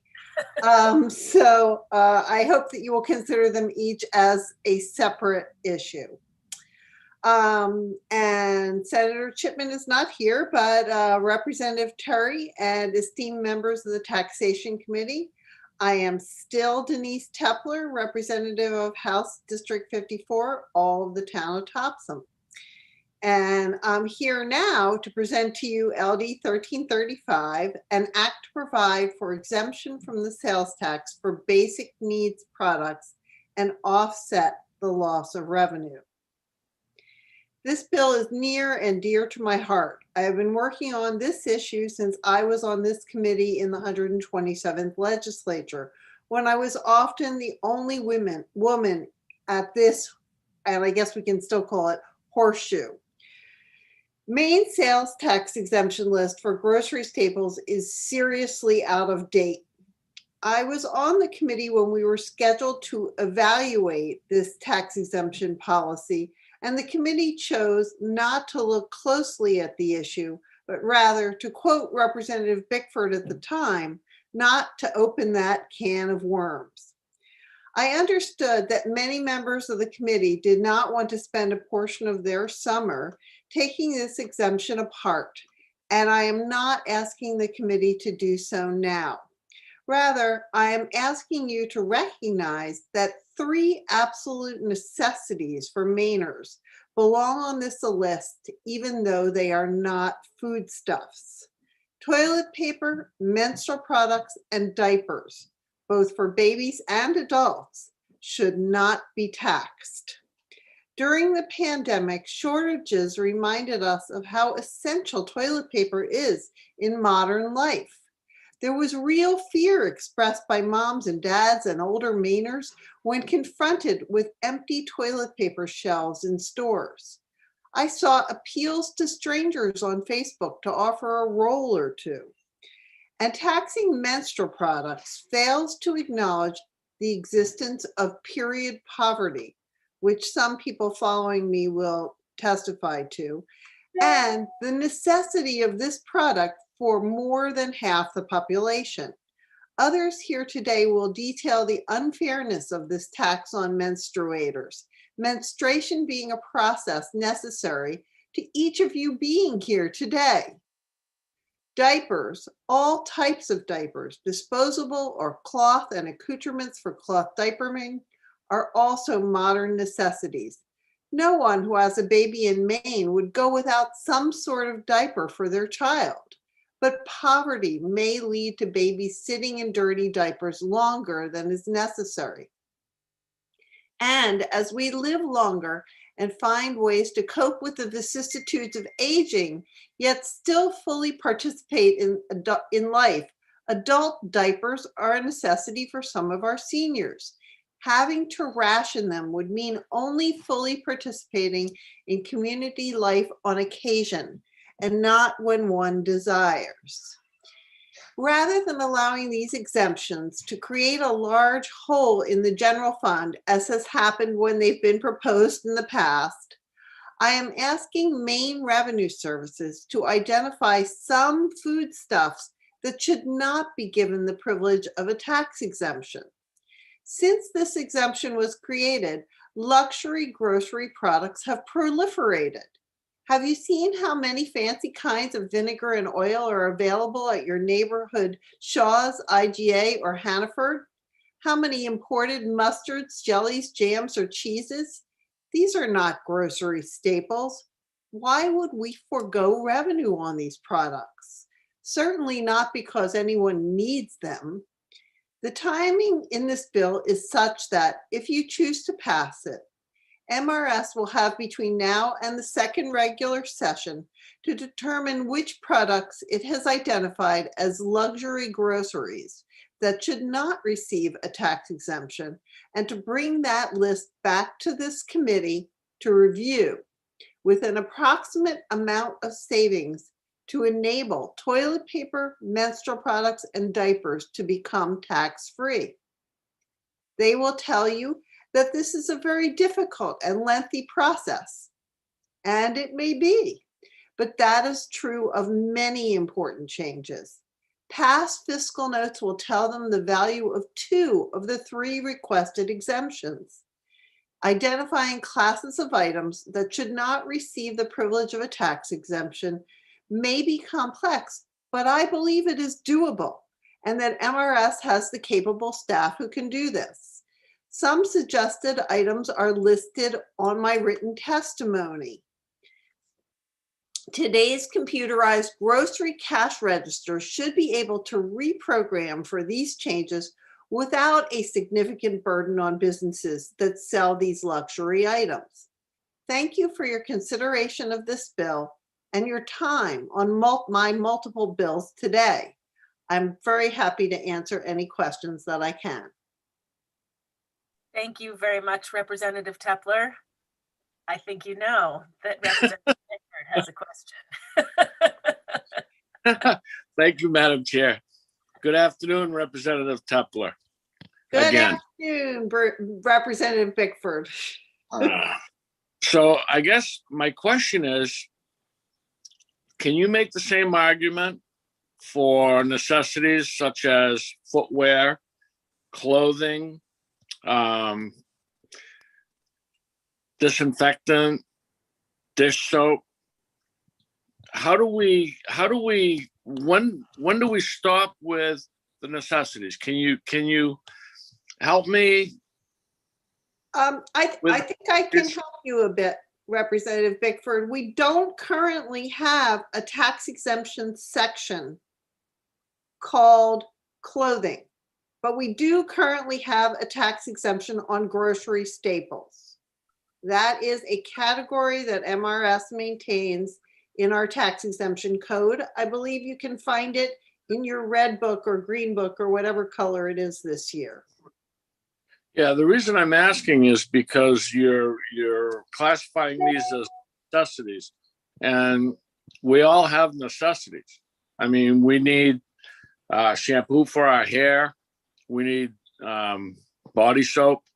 All of these are necessities. So I'm not sure I agree. You don't believe that soap is a necessity? I don't necessarily. I think there are lots of people who don't use a whole lot of soap. I agree with that. Thank you very much. Representative Sachs. I'm not going to be nearly as entertaining. Thank you for being here, Representative Tepler. Clearly, I'm a fan of the bill as I'm a co-sponsor of the bill. It's not so much a question as I anticipate having read the department's Maine Revenue Services testimony, categorizing these not in the parlance of my colleague from Auburn, but as a health related, which is an exemption under the tax code. So I fully support that. But I'm wondering for the work session, if you don't mind, Representative, talking about some of the issues with them regarding your bill. And for example, one of the constitutional issues that they bring up and whether the classifications are to your liking in terms of some of the issues that they raise. I'm sorry, I have not had an opportunity yet to read that set of objections to the bill. My concern with classifying the items that they discussed under the health exemption is that then what are we going to remove to make this revenue neutral again? And this is the issue I faced on a repeated basis in bringing this bill, either a bill on diapers or on menstrual products before this committee, is that very large fiscal notes have been attached to these bills because currently we're collecting a lot of tax from women on menstrual products. I believe it's almost $1.5 million a year. And we're collecting a lot of tax from families who need diapers, as I've brought this bill before, the diaper bill forward before as well. And that one had a similar size fiscal note in the $1 million range. Well, you'll be delighted to know they support you on the menstrual product. Then you'll be delighted to find that out. Yeah, it's actually passed the bill, and it sat on the table for both of those products. And because the fiscal notes are so large, I have attempted to find a different way and to offset the cost to the state of providing this exemption on necessities. Right, and I appreciate that. So thank you. And so I'll ask the similar question of Maine Revenue when they are here to talk about how that can potentially be achieved given their concerns, but yet your intent and experience with this issue. So thank you. Thank you. Representative Gremlich. Representative Terry, and thank you, Representative Tepler, for bringing this bill forward again. I remember when I was doing advocacy in the State House, and you served on this committee, this was an issue, so it's been around for a long time. I just had a clarifying question as I'm reviewing the text of your bill again, and I want to make sure I'm understanding this correctly. Grocery staples include things like bread, bread products, jam, jellies, pickles, honey, condiments, maple syrup. That's something I really can't live without, but I'd be okay if I couldn't. Spaghetti sauce or salad dressings. And what your bill is saying, if I'm understanding it correctly, and if I'm not, please do correct me, that those are items that are tax exempt. Is that correct? That is correct. Okay. And so your bill is simply saying that we are proposing to add toilet paper, which, as you identified during the pandemic, it was something that seemingly people couldn't live without, as it was never on the shelves.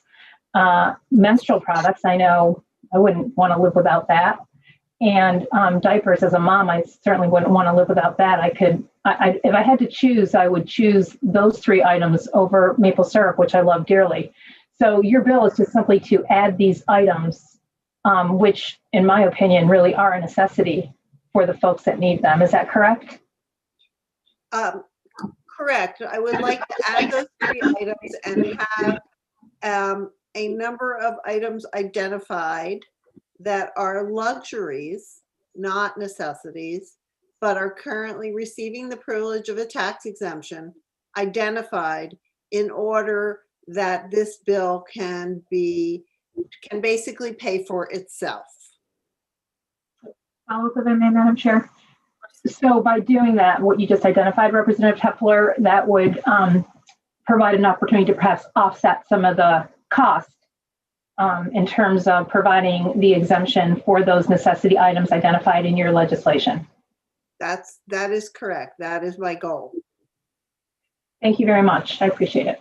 And if I can add, Representative, that I've identified a number of things that I don't think are necessities that currently have the privilege of a tax exemption in my written testimony, including avocado oil, sesame oil, balsamic vinegar.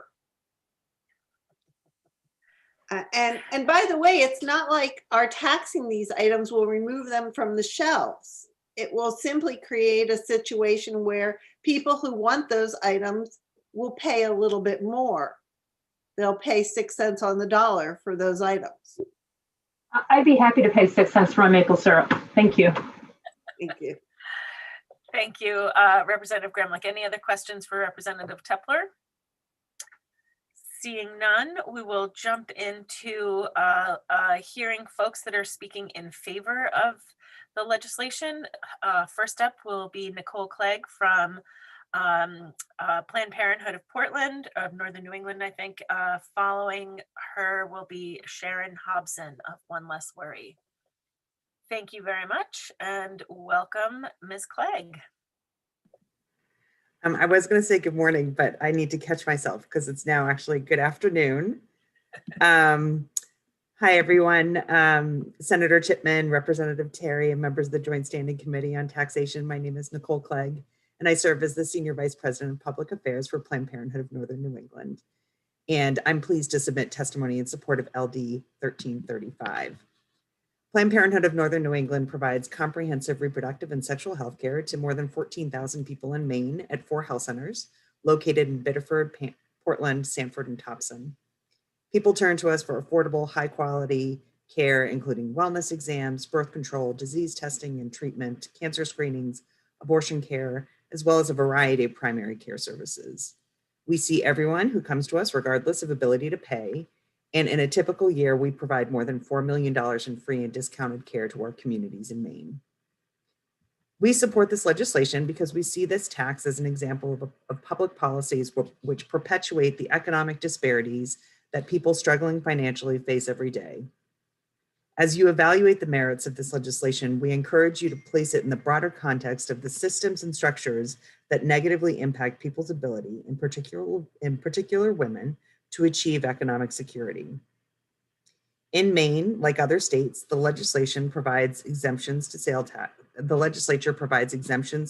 tax for items deemed as necessities. These necessities typically include items like groceries, food stamps, and medical purchases like prescriptions and other items. Exempting them is intended to prevent particularly lower income consumers from being taxed on the things they must buy in their daily lives. But what exactly counts as a tax-exempt necessity varies. In recent years, legislators have advocated to change the tax code to make menstrual products and diapers exempt from state sales tax. This policy is grounded in the understanding that products like tampons, pads, and diapers are absolute necessities, and the state should not profit from their sale. States like Florida, Connecticut, Maryland, Massachusetts, New Jersey, New York, and more than a handful of others have already passed laws to exempt menstrual products from sales tax. Exempting diapers, either fully or via a temporary sales tax holiday, is even more popular, with such exemptions currently on the books in more than half of the states with a sales tax. Access to menstrual products, diapers, and toilet paper are matters of public health as well as gender equity. A lack of access to menstrual products has been associated with many negative health outcomes, including higher rates of cervical cancer and infection, school absenteeism, and psychosocial consequences like feelings of shame, fear, anxiety, and distraction. Diaper need or a lack of access to an adequate supply of diapers can be similarly impactful, not only as a risk factor for poor infant and child health, but also for maternal and parental mental health, potentially diminishing parental sense of competence and increasing stress. Many people who menstruate spend a significant amount of money on products to manage their periods over the course of their lifetimes, and these costs can be especially difficult for those who are struggling financially. This is further exacerbated by the stigma attached to menstruation. Students skip school for fear of shame and ridicule. People miss work or improvise ways to manage a period that could pose potential health risks. Even the purchase of these products can be a source of embarrassment. And this makes absolutely no sense. As a state and country, we need to be taking steps to end the secrecy and stigma that surrounds menstruation. The simple fact is that half of the population has a period. It's a normal part of people's lives, and managing a period shouldn't be a source of stress. LD 1335 is an important step in recognizing that menstrual products, diapers, and toilet paper are necessities rather than luxuries. I'll wrap up quickly. There are just a couple of examples that I list here around how other states have taken a much broader perspective. And I know that the legislature is considering other pieces of legislation tied to menstrual products and menstrual equity, and encourage you to think about this as a package. We are pleased to support testimony in support of 1335 and encourage the committee to support it and vote ought to pass. Thank you. Thank you very much for your testimony. Does anyone have any questions for Ms. Clegg? Seeing none, thank you very much. Good to see you again. Long time. Thank you. Next up is Sharon Hobson. Following Ms. Hobson will be Dusty Holman Sprague. Welcome. Hi. Representative Terry and members of the Committee on Taxation, good afternoon, and thank you for allowing me to testify in support of LD 1335. And thank you, Representative Tepler. I've been here since 9:01 a.m. All of y'all have my utmost respect, so thank you to each of you. My name is Sharon Hobson. I live in Rockland, and I'm the Executive Director of One Less Worry, an all-volunteer nonprofit who provides free tampons, pads, and menstrual cups to Knox County menstruators who struggle to meet this need. In the last 5 years, we've provided nearly 250,000 pads and tampons.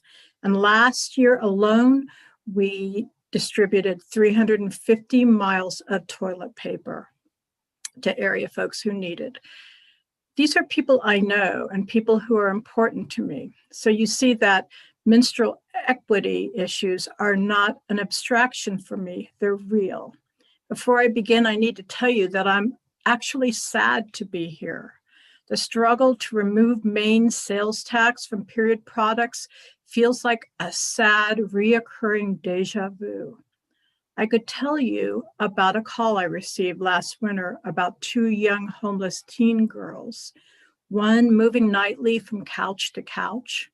The other one was shut down, nonverbal, and at significant risk of becoming trafficked. There are so many stories like this in our backyard.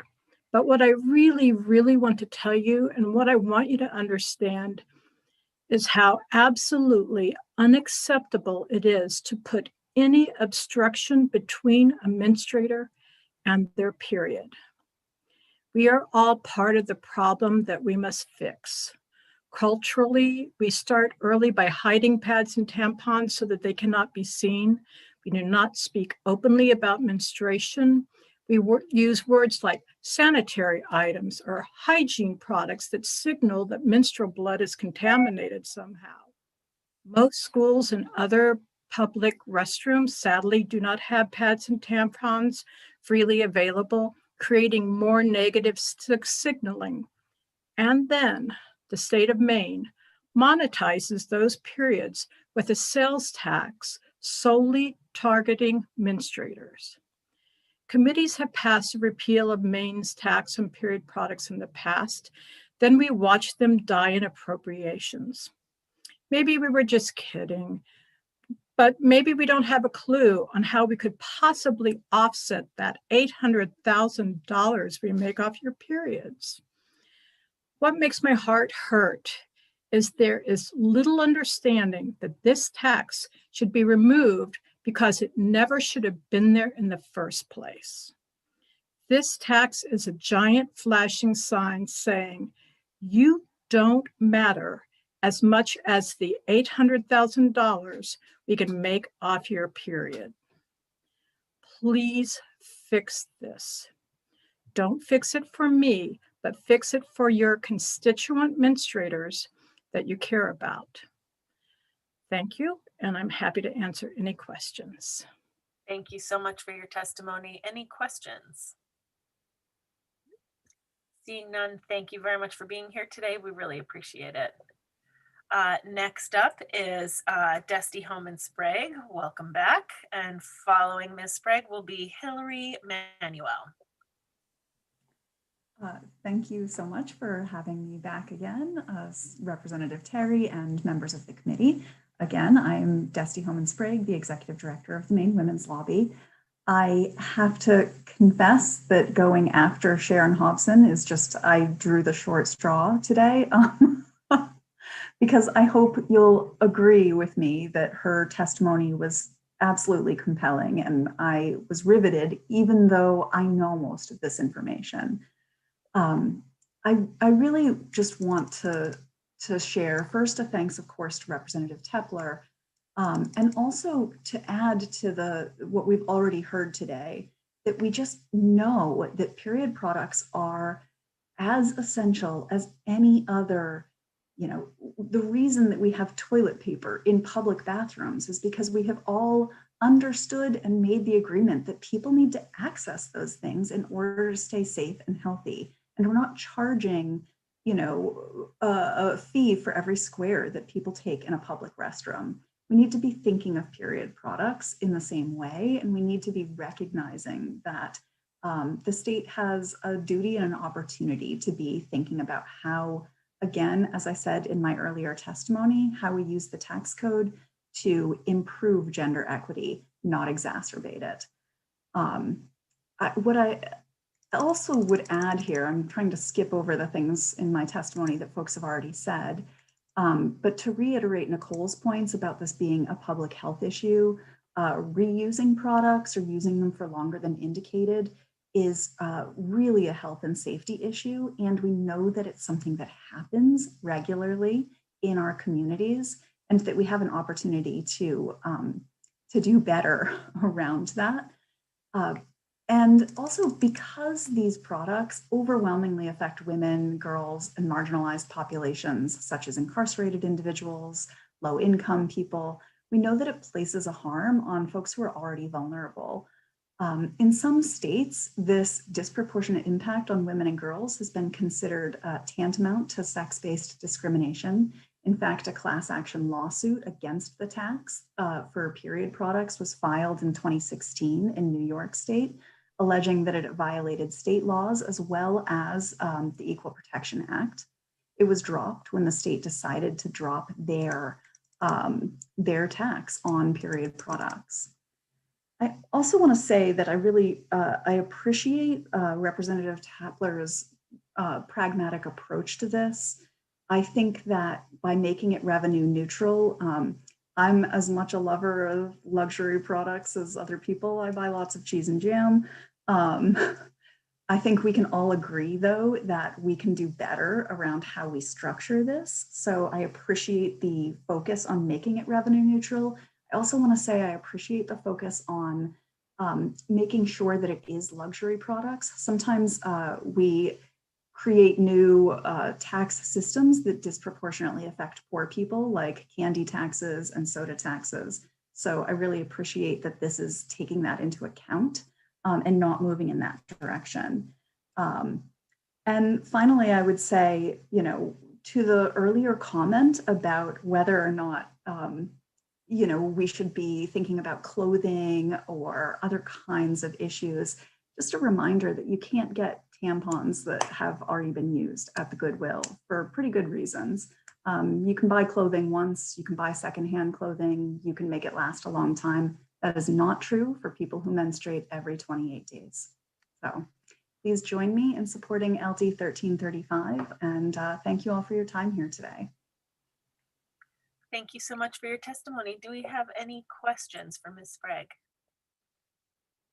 Seeing none, we really appreciate you being here. Thank you so much. Thank you. Next up is Hillary Manuel. Following Ms. Manuel, we'll start to take other testimony speaking for nor against. I believe Mr. D'Alessandro is here from MRS. Nice to see you, Ms. Manuel. Thank you. Representative Terry, members of the Joint Standing Committee on Taxation, thank you for having me today.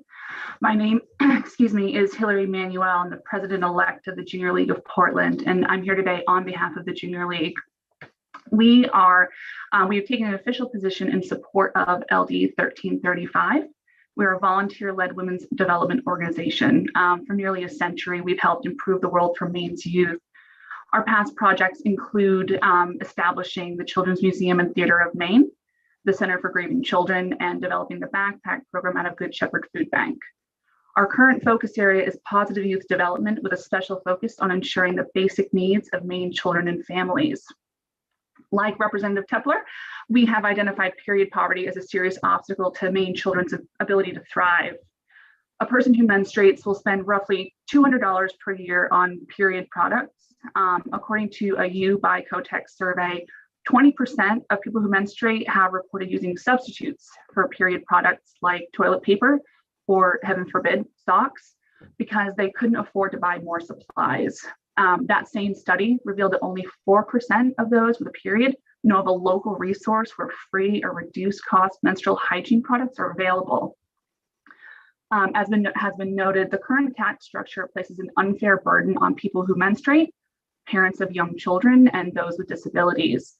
Every Mainer with a period pays roughly about $11 a year in state tax purchasing supplies that they need to exist.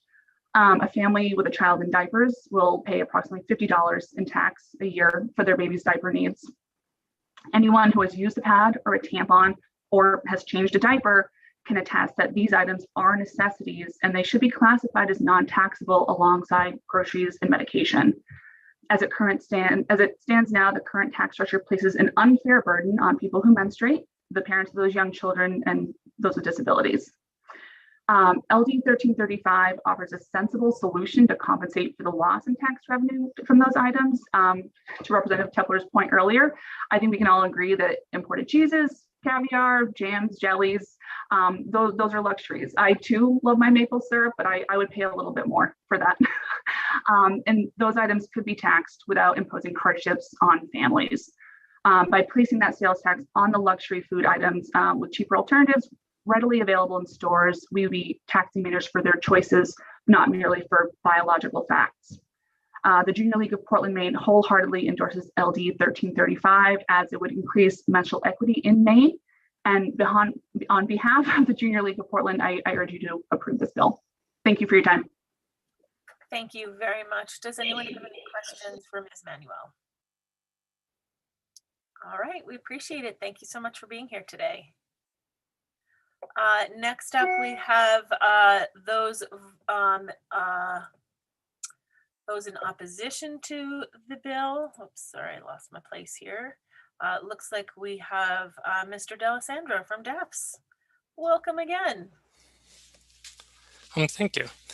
Representative Terry, members of the Taxation Committee, good afternoon. I'm still Daniel D'Alessandro, staff attorney for the Office of Tax Policy, Maine Revenue Services. I'm here today at the request of the administration to testify neither for nor against LD 1335. The administration supports a standalone exemption for menstrual products. Such an exemption would be similar to other existing health-related exemptions, such as exemptions for medicines, prosthetics, and diabetic supplies. It also draws parallels with the income tax, where menstrual products may be purchased as medical care products with pre-tax dollars through health savings accounts, flexible savings accounts, and other similar accounts. Finally, continuing to tax a product so intrinsically linked to and universally necessary for one gender raises important tax equity concerns. The bill would also exempt from sales tax the sale of diapers and toilet paper. While the sales taxation of these products is regressive, we would recommend against exempting these items because an exemption is not a well-targeted way to address that concern. A product exemption, as proposed by this bill, would also go to wealthier taxpayers who can afford to pay the tax. Instead, the administration recommends using the existing sales tax fairness credit as a better way to offset the regressivity of the sales tax and provide relief to low-income taxpayers. From a technical standpoint, this proposal would be more clearly administered if these items are defined and then enacted as a separate exemption from the grocery staples exemption. As currently drafted, the exemption for these items is limited to when the product is packaged as a separate item for retail sale, leaving uncertainty as to the scope of the exemption. The study required by section of the bill is not necessary. The fiscal note for this bill will identify the potential tax revenue that would be lost by exempting sales of these items from sales tax. The study proposed in section 3 of the bill would require DAFs to study options to offset the revenue loss by placing taxes on imported luxury foods, such as cheese, jam, jelly, or flavored coffee creamer. State taxes selectively placed on imported goods is likely contrary to the US constitutional requirements, including the Foreign Commerce Clause. Instead of creating a study, if the legislature desires to offset to the exemptions being proposed, those offsets should be included in the bill itself. The preliminary administrative cost is unable to be determined at this time. As currently drafted, there may be costs related to outreach and taxpayer education. The administration looks forward to working with the committee on the bill, and representatives from Maine Revenue Services will be here for the work session to provide additional information, and I'd be happy to respond to any questions you may have now. Thank you, Mr. D'Alessandro. We have a question from Representative Sachs. As promised. Thank you so much, Madam Chair. So Mr. D'Alessandro, I just wanted to make sure I can clarify your concerns regarding the constitutionality. Is it simply because of the imported piece that you were having those concerns? Right. Yep, that's just having state restrictions on specifically imported goods can run afoul of the Foreign Commerce Clause, and there are also prohibitions against states levying duties. Often these kind of foreign choices are left to the federal government. Okay, and so when you say that you would like these to be included, the legislature desires an offset to the exemptions being proposed, those offsets should be included in the bill itself. So if for example, the avocado oil were to be one, is that what you mean about a specific offset? Well, I think if the committee wanted to pair a revenue raiser with an exemption to offset that cost, that would be something that the committee could do and could do within the context of this bill itself, as opposed to having DAF study it over the following summer. Right. So if some of the examples in the bill didn't have to be an imported item, such as jellies or cheeses, those would be fine as long as they were not an imported item. Well, and if they could apply, if they could be an imported item, it would just be specifically targeting the imported item. If it was a cheese and it was taxed no matter where it came from, that would be fine. Okay. Thank you very much, sir. Look forward to working with you at the session. Thank you. Representative Gramlich. Thank you, Madam Chair. Thank you. Good to see you again, Mr. D'Alessandro. It's my understanding, when this is obviously a perennial bill that's been before this committee for a number of legislative sessions, and in the past, my understanding is that your department has been opposed to a standalone bill, specifically to legislation that would provide an exception for menstrual products. Are you suggesting now that you are in support of a standalone bill? Because in the past you haven't been. I just would love some clarification on that if I could, please. So I would have to verify our past positions on similar bills, but the administration does support a standalone sales tax exemption for menstrual products for the reasons that the people who spoke before me said and the ones that I had in my testimony. So may I follow up, please, Madam Chair? Thank you. So then if, I'm just going to give a hypothetical, if Representative Tepler had presented 3 different bills that had each one of these items identified, the department would support that? Can you say that again? Sure. If Representative Tepler presented to this committee 3 separate pieces of legislation, one for menstrual products, standalone, one for toilet paper as a standalone, and one for diapers as a standalone, I'm inferring then, based on what you said for standalone bills, that the department would support each of those 3 pieces of legislation. The administration supports a standalone sales tax exemption for menstrual products. For diapers and toilet paper, we feel that the sales tax fairness credit is the better vehicle to provide relief to people who are burdened by that tax. There are low-income people who are burdened by taxes on things like diapers and toilet paper and other items, right? And the sales tax fairness credit is well targeted at identifying people who are burdened by the regressivity of the sales tax. But there are perhaps most people in Maine who can afford to pay the tax on those items. And a general consumption tax that's broad-based has a number of benefits for the state. Thank you. Okay, any other questions for Mr. D'Alessandro? Yes, Representative Sachs. Thanks so much. I wanted to clarify, sir, just to make sure I heard that correctly. For the work session, so are you planning to try and figure out the amounts for the revenue or the exposure that will be on? Apparently after lunch, I can't speak about the exact terms that I'm trying to reach for, but for the amount of exemptions that you'll provide a fiscal note for those exempted items? Right, so is that what I heard you say to Representative Graham? I'm not sure if it will be at the work session, but the fiscal note for the bill will show the revenue loss for whatever exemptions are included in that bill. Revenue loss for the exempted items. Okay, yeah. But okay, thank you. Anybody else have any questions? Okay, I have a few. First of all, Mr. D'Alessandro, you mentioned the sales tax fairness credit as a vehicle to counteract some of those. Are you, is MRS in possession of the number of people that file for the sales tax fairness credit? And if so, does that cover essentially the group of people that is everybody that is in that tax bracket, do they file for that sales tax exemption? We do have information on the people who do file for it. Is it 100% of those folks that qualify for it?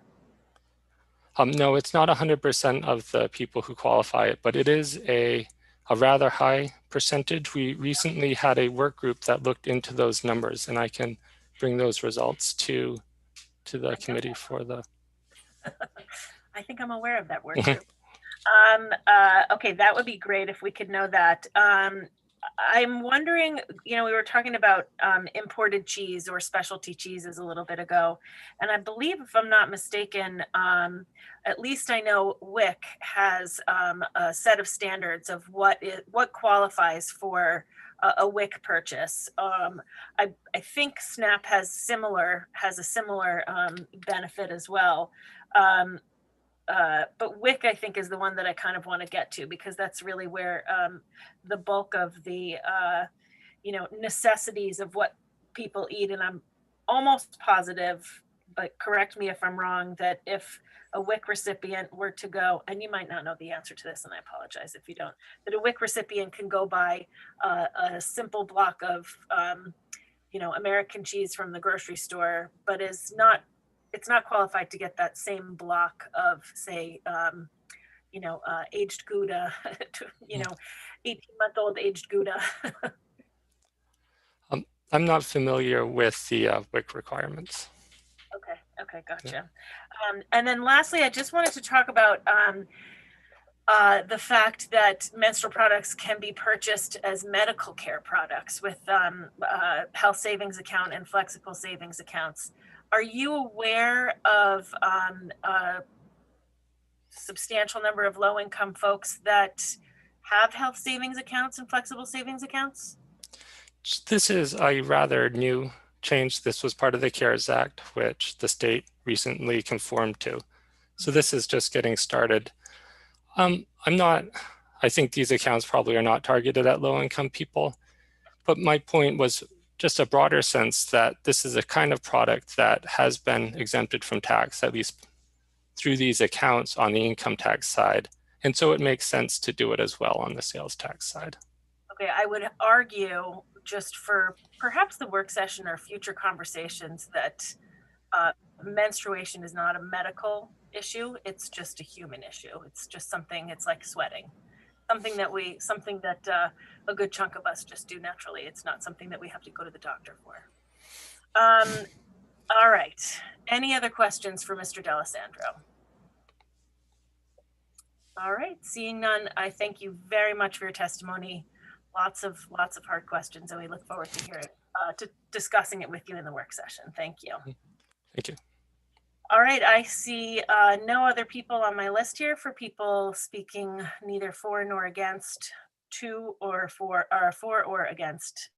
So this will close the hearing on LD 1335, and we'll jump right into our last bill of the morning.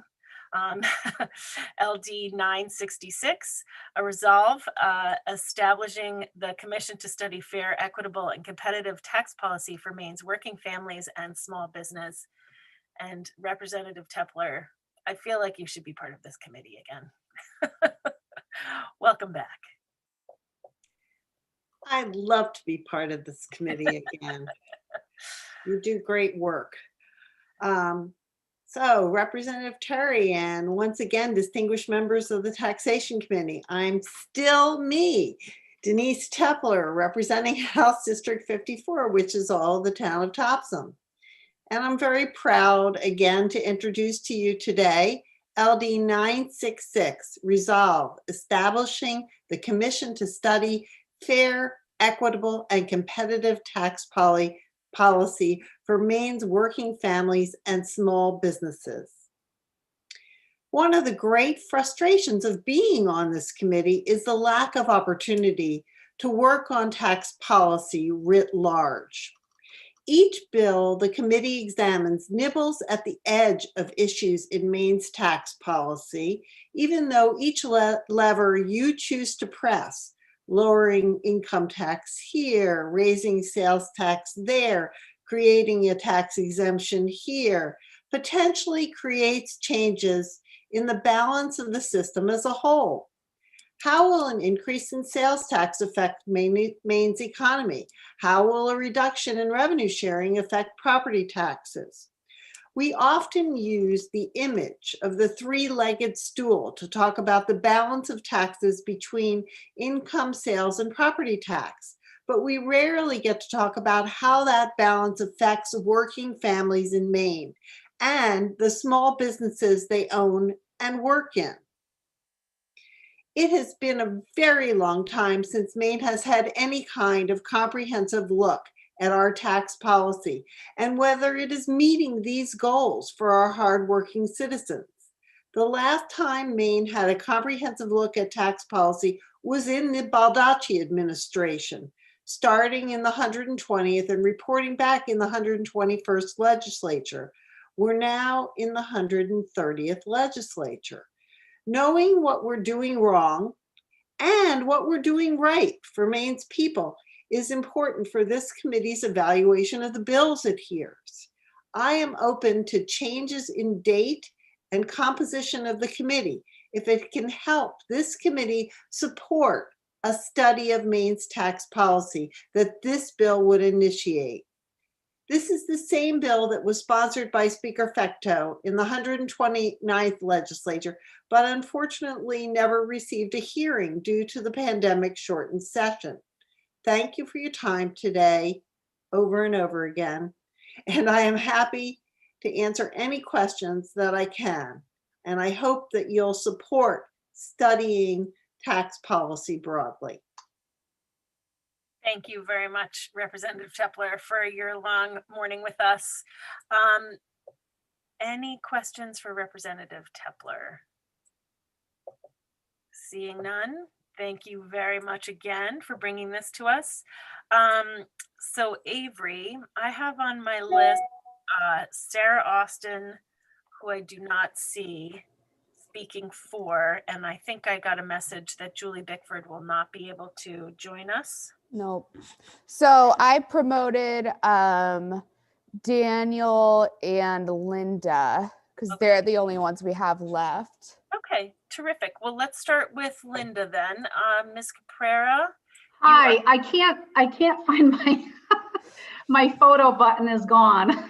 Oh no. Well, we can hear you. We can hear you. Okay, you can hear me. I'm looking around. That's the first.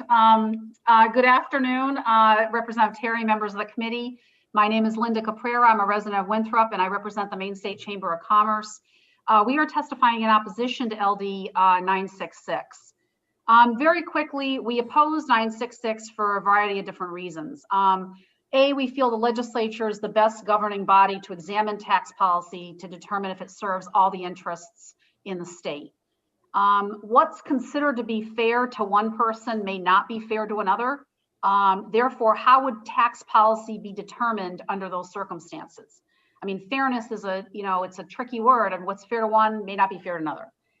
State's tax policy impacts more than just Maine's small businesses. Small businesses, while very important to Maine's economy, represent only one portion of the business community. Medium-sized and large businesses are as important, and there is no mention of either as being involved. The focus is on only one segment of the business community. The business community as a whole depends upon each other, both directly and indirectly. Small businesses depend on medium businesses, they depend on large businesses, and vice versa.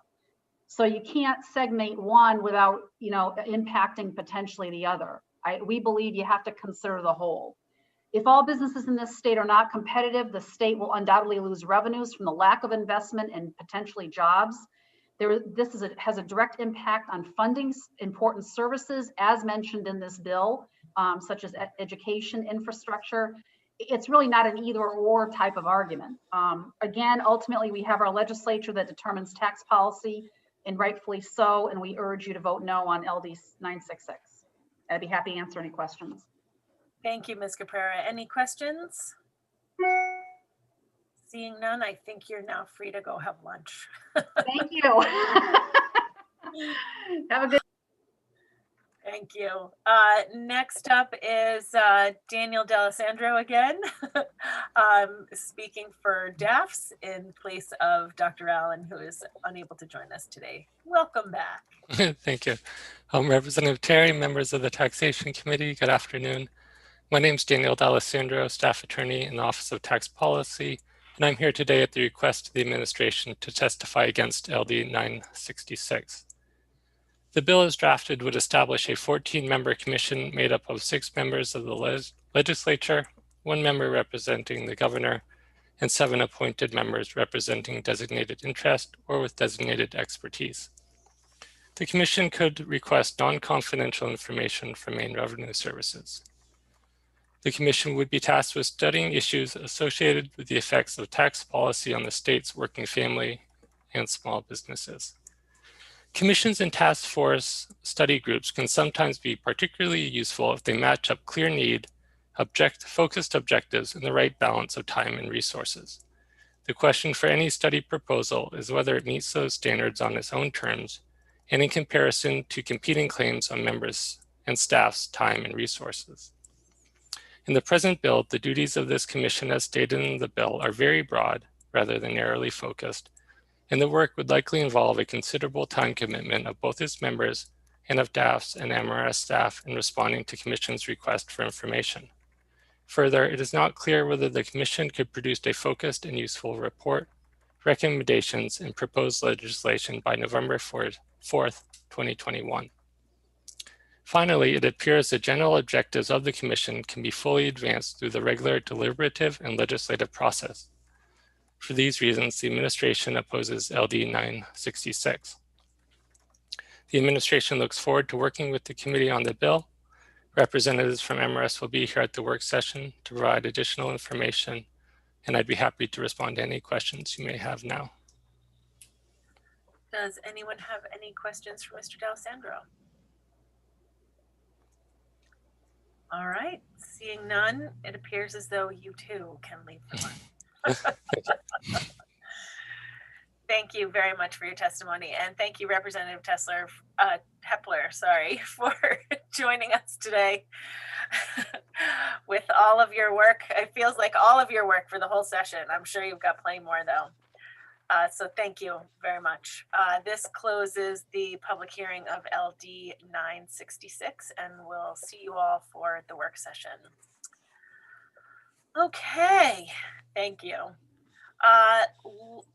Next on our list of goodies for the day, I think Julie has some work for us to do on the parameters for OPEGA, for a couple of OPEGA reports. I had asked if everybody could peruse through the notes that we got from Lucia a couple of days, I guess late last week, early this week. And I guess I'll start off with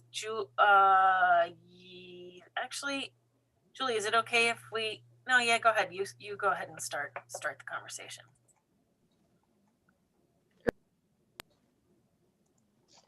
Forgot for a minute there the difference between the mute and the unmute. Yes, I also sent copies of the information that Ms. Nixon sent. I emailed it out last night as well. And it has also now been posted online on the Taxation Committee material page under tax expenditure review, which is way down at the bottom of the page, which is getting quite long now. I should also mention that I noticed there's an email just went out from the executive director of the Legislative Council that the heat is not working in the State House. So you'll all be glad that you're not there tomorrow when it snows. Now, she actually hopes it's going to be fixed by the end of today and that the heat will be back by tomorrow. But I can't imagine that the heat not working this afternoon would be a problem at the State House. Okay, the tax expenditure review parameter process. Well, I talked a little bit last week, I guess it was now, about the how the tax expenditure review process works.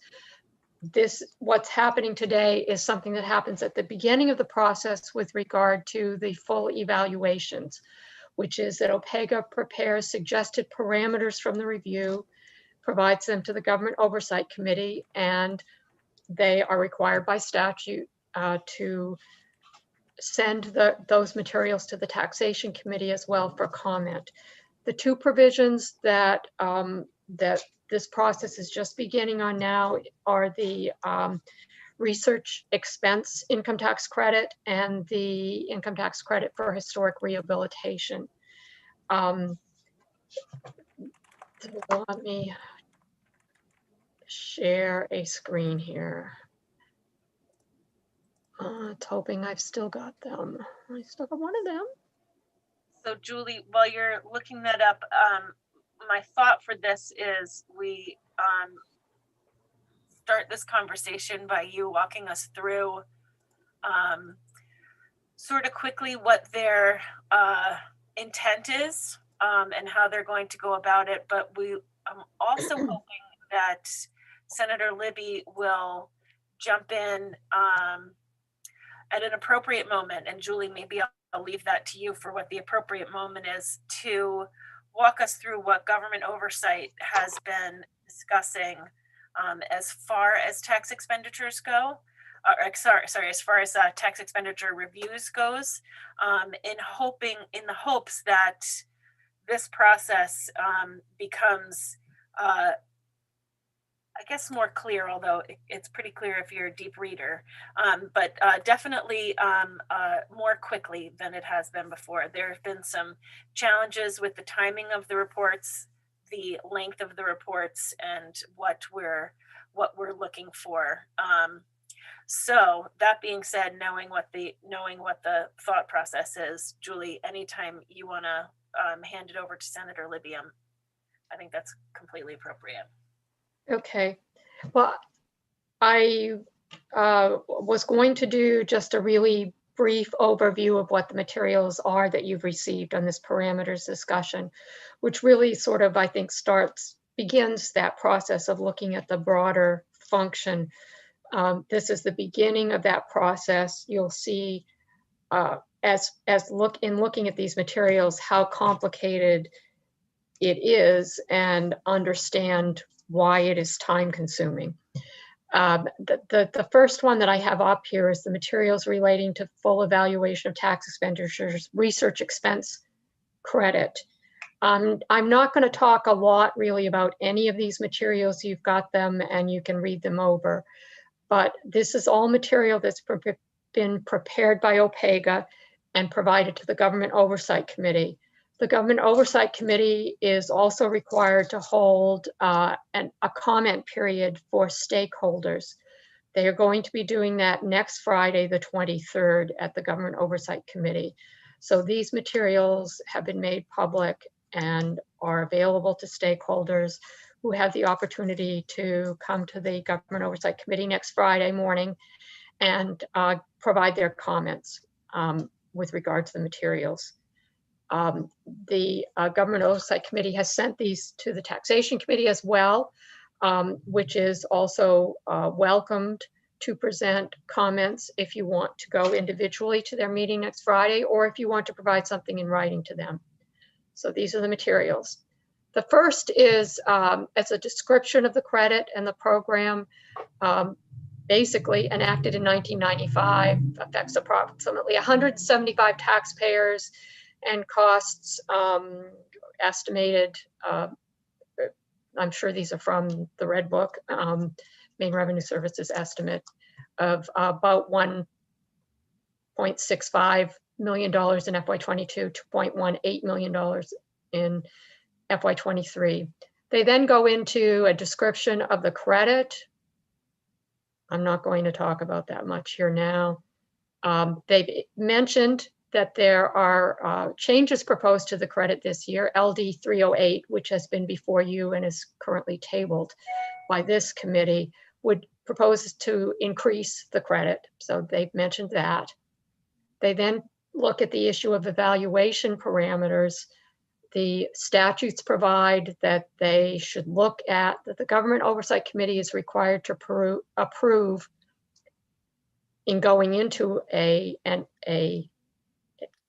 evaluation, the purpose, intents, and goals of the tax expenditure, which I frequently heard described fondly as the PIGS, PI, purpose, intents, and goals, the abbreviation for. Anyway, it's really not referred to that often, but it's an amusing thing in the tax expenditure world. It's been a long day. In addition to that, the intended beneficiaries of the tax expenditure, and to identify evaluation objectives and performance measures. So OPEGA has then gone on to suggest what it has been able to determine as the purpose, intents, and goals. Both of these credits that they're looking at right now are ones that were enacted 10 years or more ago now. In those days, the legislature enacted credits, incentives, without much of any indication of what the legislature was identifying as purpose, intents, or goals.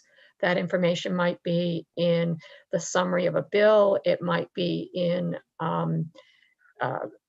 debate on the floor of the House or the Senate, but it was rarely explicitly set out.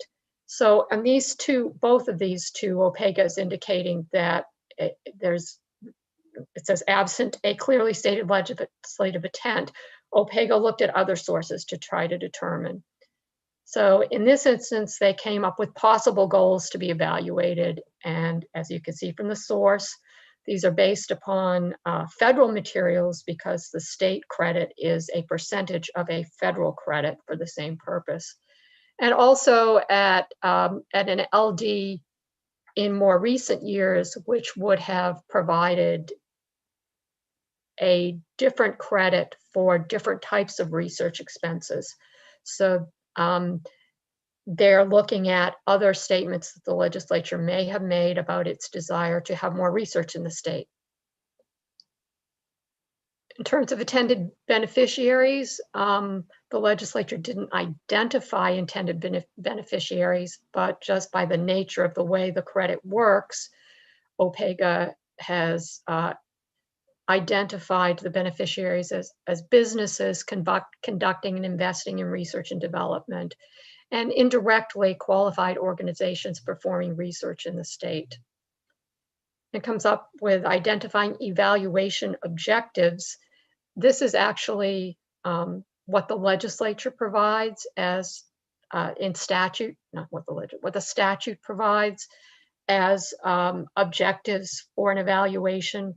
They relate to physical impact, the extent to which the design is effective in accomplishing the purposes, intent, and goals, the extent to which the expenditure is achieving its purpose, intents, and goals, the extent to which those actually benefiting are the intended beneficiaries, extent to which it is likely that the desired behavior might have occurred without the tax expenditure, taking into consideration similar expenditures in other states, tax expenditures, extent to which the state's administration of the tax expenditure is efficient and effective, the extent to which there are other state or federal expenditures which have similar purposes, intents, and goals, and the extent to which those similar initiatives are coordinated, complementary, or duplicative.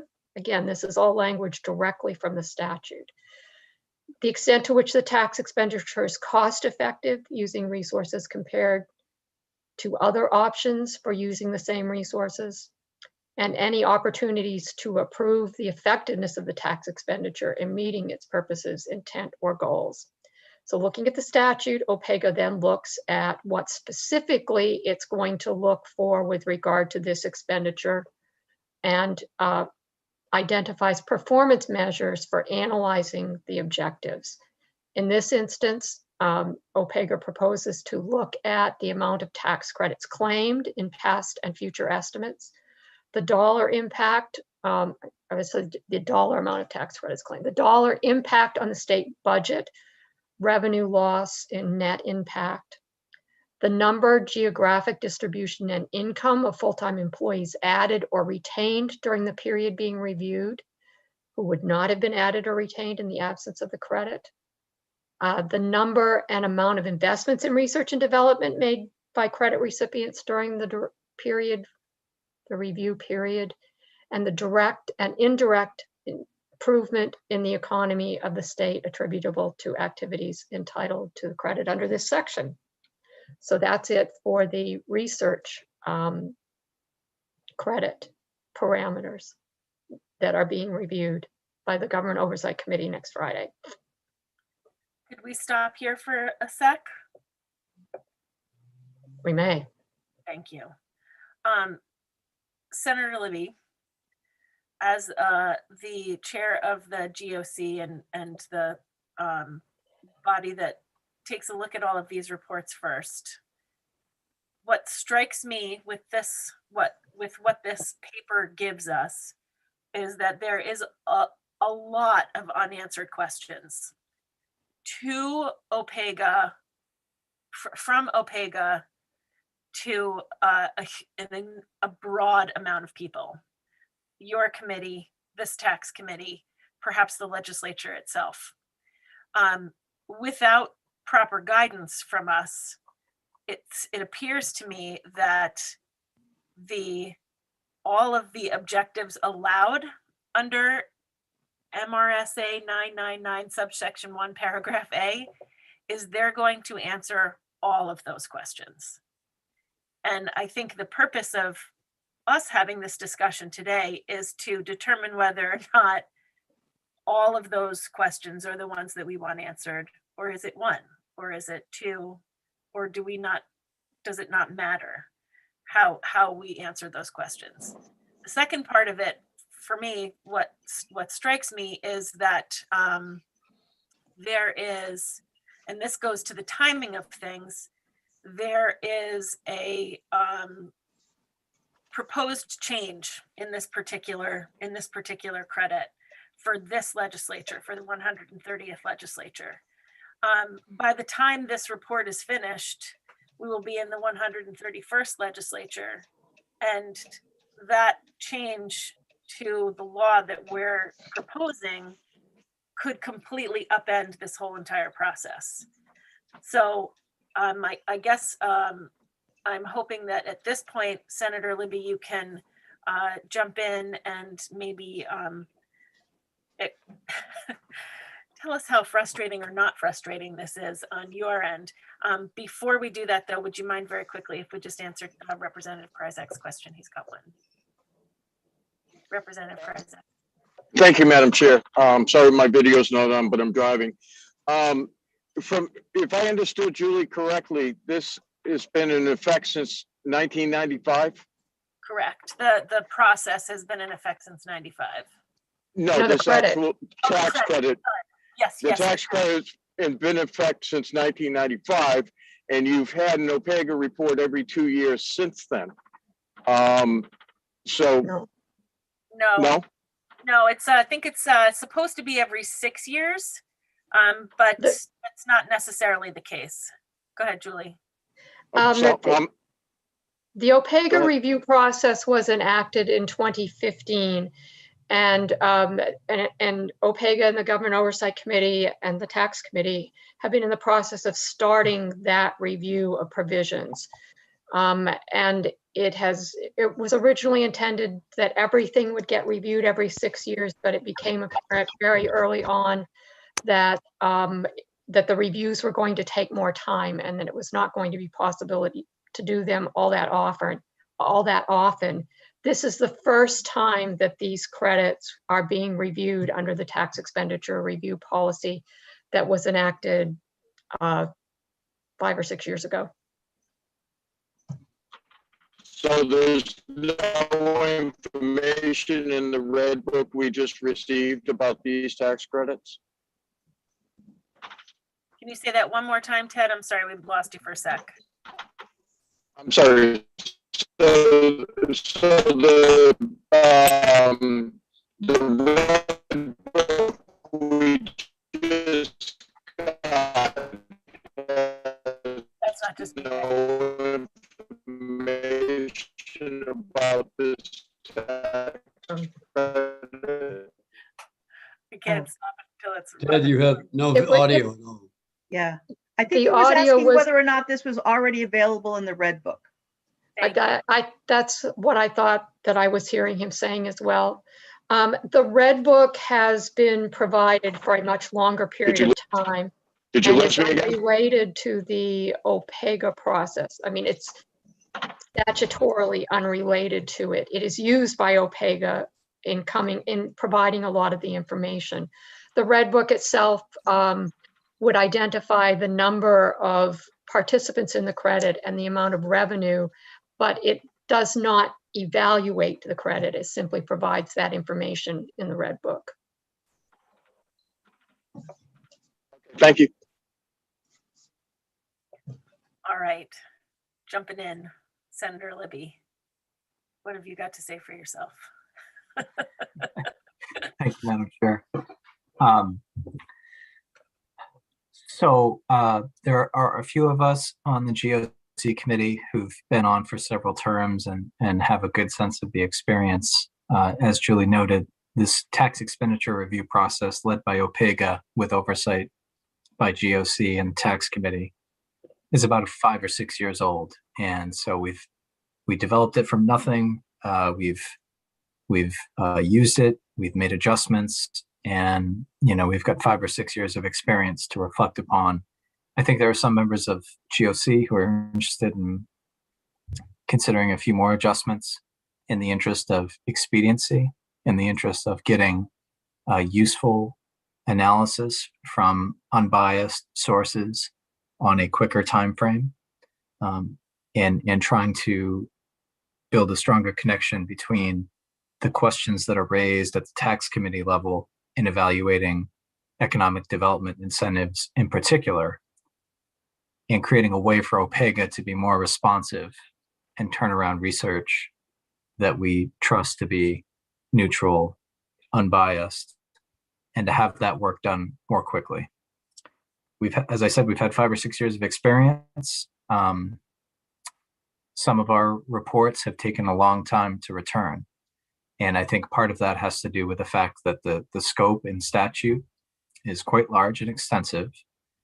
And OPEGA typically has sought out to answer each scope question in extraordinary detail.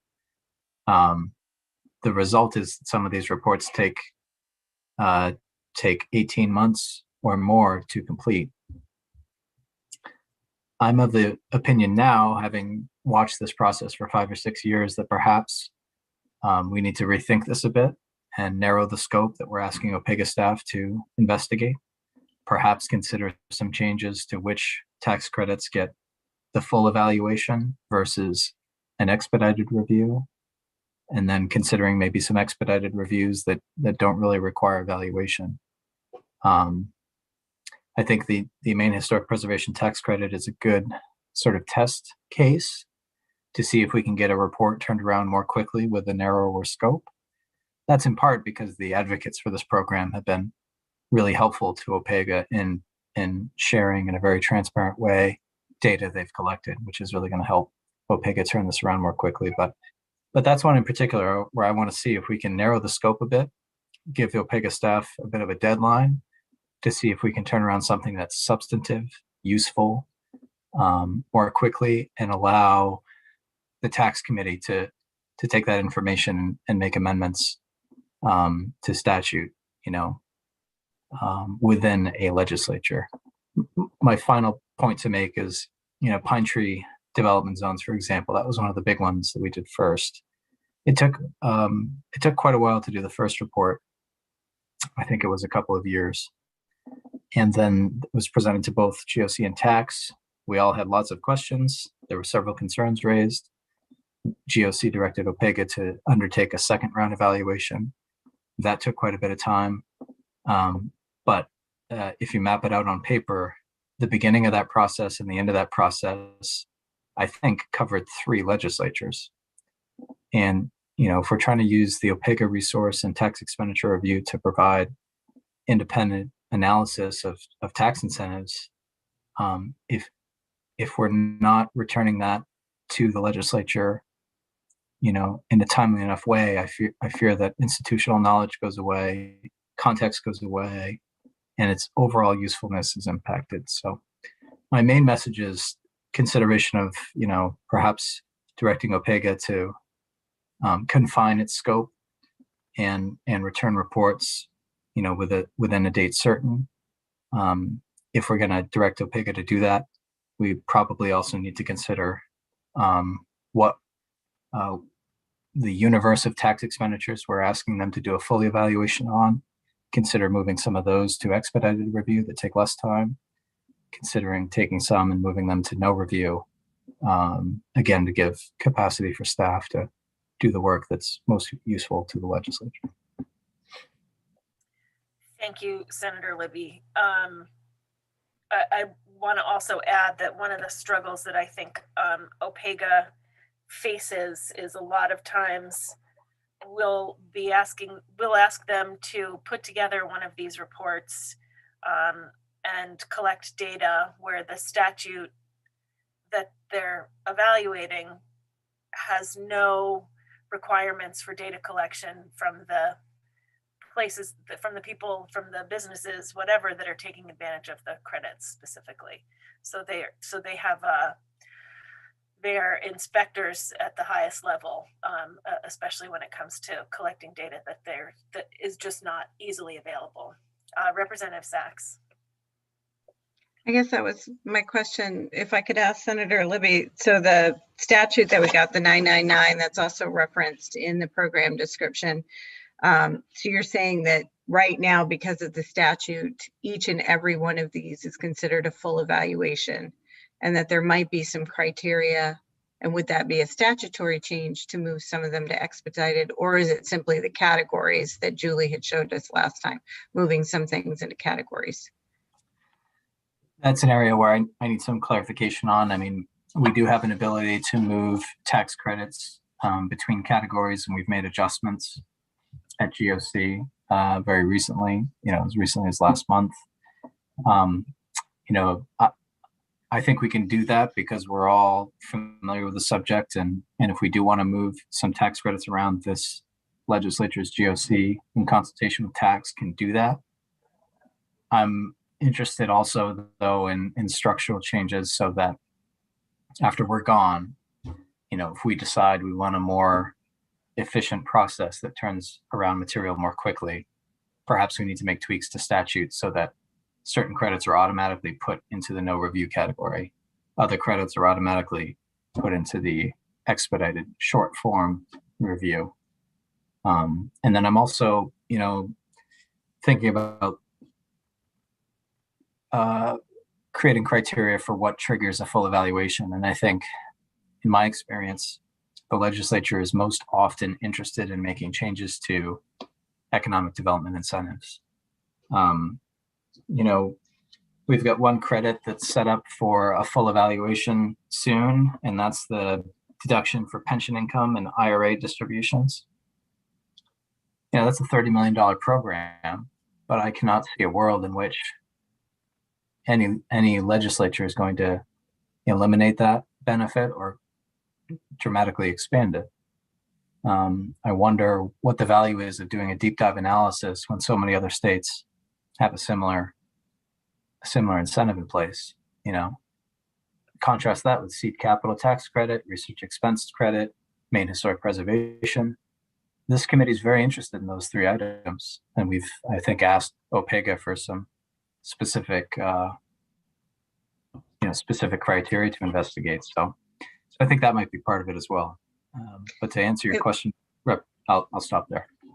Well, thank you for answering it. And so also moving forward, I noticed, for example, for the research one, that was first put forward in 1995 before this review process was put together. So some of the criteria or language that we could have put into it to help OPEGA with their job in terms of very clear goals might have been very helpful. And so moving forward, when we have these slew of bills that are before us, for me, I'm thinking, wow, I need to really be honing in on the purpose, and that each and every bill, it would seem to me, needs to have some of these objectives if we are indeed going to pass a credit. Is that the direction this committee is moving? I will tell you that that's the direction that we've taken for the last 2 terms and have been so far this year as well. It's been an ongoing discussion over the course of the past few years, and especially with these bigger credits specifically, we'll go in, if we haven't already, go into the work session looking for answers before they're asked, for that very reason, to make it so these reports are that the data is actually there for OPEGA to actually collect. So, what's the purpose of it, and what do we need to determine whether or not it works? Right. And so, Madam Chair, is that language for some of these bills you just talked about adding a requirement that if you exercise your option with this particular credit, that you are required in X amount of time annually, whatever it happens to be, quarterly, to give OPEGA these data? Okay. Yes. Yep. Thank you. This from the last couple of years that have that exact criteria. I promised you this was like Christmas for me. It totally is. Thank you. Excellent. Okay. So the question today, let's see. Julie, do we want to, okay, it's late, so it's 1:40. I'm thinking, go ahead, Nate. Thank you, Chair Terry. I think the memo from Lucia at OPEGA with the research scope is not too expansive. A couple of the items are required by a recently enacted statute. So I don't know that there's a lot of items we could pull out of that. I think if the committee wanted to send a communication to OPEGA saying we're favorable, we have a favorable opinion of the scope. We're interested to see if this review can be done more quickly than past reviews. That might be a good step in the right direction. Yeah, perhaps actually asking the specific question of all of the parameters that they sent, what would make the most sense for them to be able to get something to us within the next, say, 6 months or so, or 3 months preferably, so we can get some work done in the fall. Julie, is that something, let me just check, make sure that everybody's comfortable with that. Is everybody comfortable with that, having reports? Is there anything specific in there that we want taken out, put in? Melanie, your hand is not up, correct? Okay, gotcha. Representative Kryzak, you got something? Well, I can't put my hand up, so I just put my face up. I see your face. I just have a question for Senator Libby, if I might. Sure. So, Senator, we have 3 bills this year so far that have been tabled waiting for an OPEGA report. And now I'm hearing it's probably not going to come until the 131st. Where these have already been enacted since, well, this one particular since 95, does it make sense to you that we do not act on this bill until this report comes out? I mean, I would imagine if something was wrong with this particular one, the legislature would have ended it, by this time. Thank you, Representative. I just want to clarify one thing. I believe 2 of these reviews can be completed within the 130th legislature. Okay, great, thank you. Yeah, and then secondly, I think part of this effort that I'm trying to generate some interest in is getting taxed and GOC to talk about quality versus time commitment and effort. And we've had outstanding quality in our OPEGA reviews. Outstanding quality where every scope question is investigated extremely thoroughly. I'm now feeling like perhaps we rein that in a bit, try to get a report done more quickly so that within the 2-year term of the legislature, we might be able to look at 3 or 4 substantive tax policy evaluations as opposed to 1 every 2 years. So I hope that helps.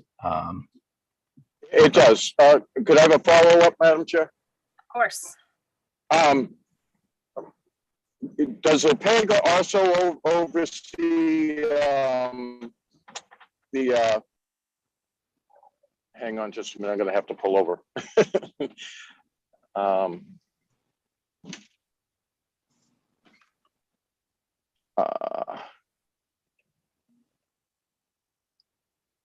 The Maine Seed Capital Tax Program, do they oversee that also? All the tax expenditures get a look at by the OPEGA, and then the legislature makes decisions about which get reviewed under the full evaluation criteria. So those are the big reports. The expedited review, which are the 1 or 2 pagers that are sent to tax to review. Yeah. And then no review. But seed capital is on the list. I don't know when it's coming up. I'll try to look through my sheet here to see if I can find it. It's soon. The reason I ask is I'm concerned about putting the reason for the increase is the fiber insulation made from wood that has the equipment that they brought in still sitting on a ship in port and getting ready to go in. And I'd hate to see us lose that to the the Northwest if they decide to offer them money and we're not. So I'm hoping that we can also address that one in this legislation. Yeah, thank you, Representative.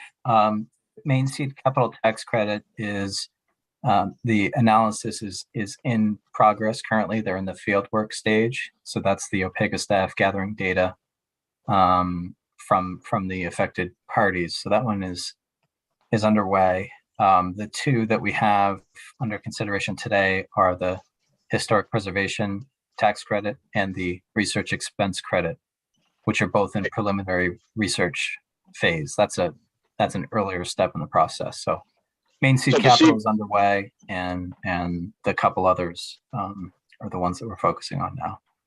So the seed capital is further along, and do you see that one being done in the 130th? It's my hope. I have to be honest. I don't get involved in the day-to-day management of the staff. That's not our role. That's left to the professional administrators of the office. But my hope is that the conversation we're having this spring is going to help sort of nudge in a different direction how the analyses are done, and that we can get things turned around more quickly. Okay, thank you.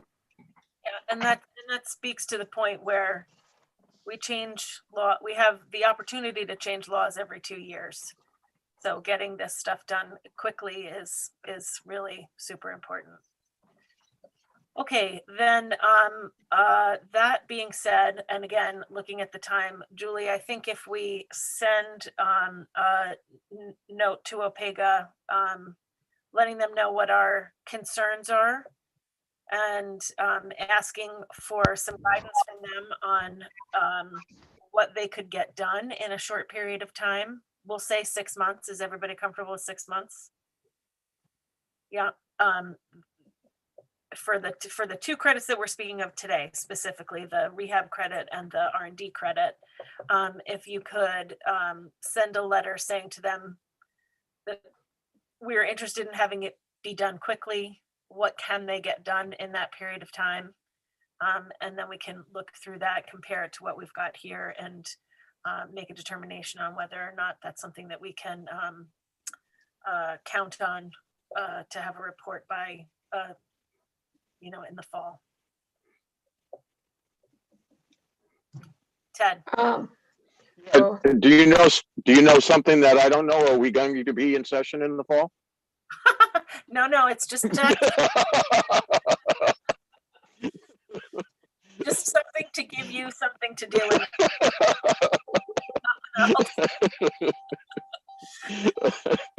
No, nothing. I'm not sure I feel safe sharing. Julie, I'm sorry. Did you have something? Well, the first question that occurs to me is that one of the two that we're looking at today is the historic rehabilitation credit. And I don't know if we have legislation that's affecting that credit.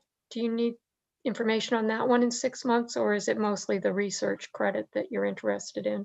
Yesterday would be great, but I think 6 months is a fair amount of time. And if they could do it faster, that would be terrific. Okay, but is it on both rehab and historic on both of them? Yeah. Okay. Julia. And do you want me to mention seed capital? Yes, please. I think we're going to hear about the seed capital on Monday, correct? Or is that... No. Go ahead, Nate. No. So okay, I believe the scope for seed capital has already been approved because they're in the field work stage. Right. We are looking at the scope for historic rehab and research expense. Julie, I brought a bill to this committee last month. It's probably the best bill this committee's seen to expand the historic preservation tax credit. Oh, okay. Yeah. Sorry. No, Pulitzer Prize winning testimony, and but anyway, Madam Chair, if I could, I might suggest that in our letter to GOC that we ask for the staff to work towards a deadline of something like January 1, just to be, I think, cognizant of the 3 that are in progress and potentially additional work we might ask of them this year. It's a little longer than the timeline you suggested, but I think if we ask that, that be a goal, less prescriptive, but more suggestive, I think that might be a good way to proceed. That's where, okay, if you feel like that's where they would be most comfortable. I think so. Yeah, that's fine for me. Is that okay with everybody? Yeah. Okay. When we're making these recommendations, what I'm hearing is that the parameters that are set out in statute are broader than necessary for individual research. Are we going to ask them to pare it back? Is that what's going to happen? Or are they still going to be, and how do we pare it back? Well, that's what we're asking for them to give us that in order to fit in the time guidelines that we Right. for them to do. I mean, personally, Yeah. for me, I don't know what it takes to get through all of this stuff. So for them, be able to pull things out that they are, they've got the experience in doing this. So for them to pull the parameters out that they feel are not necessary for this particular thing, and then we can review that and make sure that that's the case. Okay, so they're being requested to tell us what would make life simpler for them to produce the quality research needed in a more timely fashion. That we need, and to give us the information that we need. Yeah. Yeah. Representative Carmichael. Thank you, Madam Chair. So the one for the seed capital, that's something we may get back in this session? Because I think that project in Madison is really hinging on that. And I'd hate to lose 200 jobs there if there's something we can do to make it work. Yeah, absolutely. Senator Libby. Representative Carmichael, I think the goal is to try to complete the main seed capital tax credit evaluation in this calendar year. That's my goal anyway, and that's what I'll try to help encourage to be the outcome at OPEGA and GOC. But I don't believe that's going to be returned during this spring session of the legislature, just to be clear. Ted, do you have another question? I'm guessing no. I think his hand is just still up. Okay. No, I'm sorry. No worries. No worries. Okay. Does anybody have anything else? Julie, are you set? I'm afraid not. Okay. That's okay. I'm still very confused. We've talked about the 3 different credits, and Senator Libby, I do remember your bill. In fact, I was looking at it because I was looking at the LD number 201, which I was thinking was the seed capital credit, but it's your bill. So but I am confused by the fact that we've been talking about the 3 credits, all 3 of which we have bills related to this session. You have voted on LD 201, Senator Libby's bill already.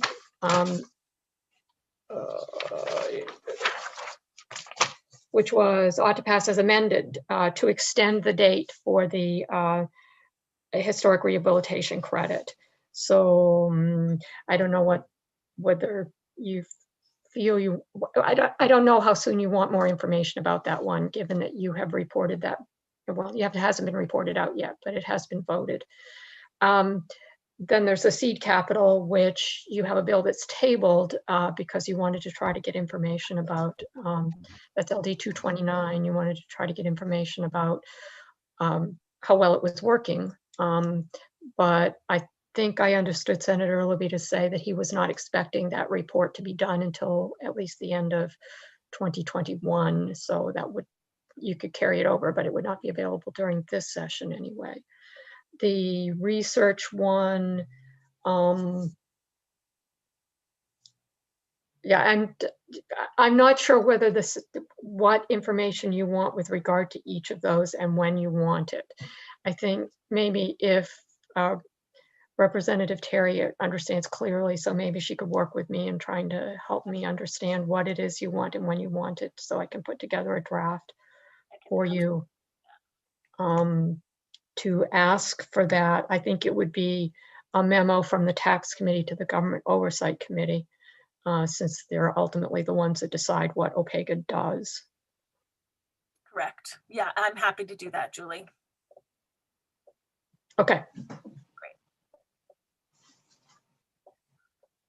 All right, I think that we're good. Anybody else?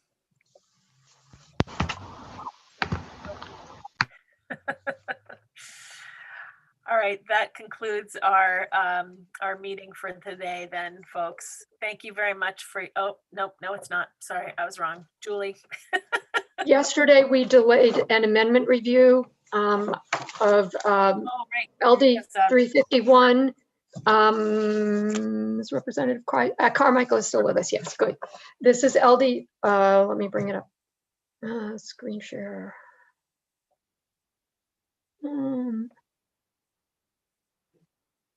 Shoot.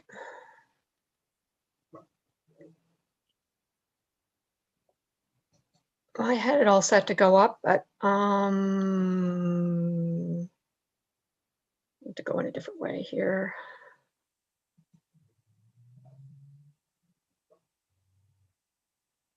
Have it in a second.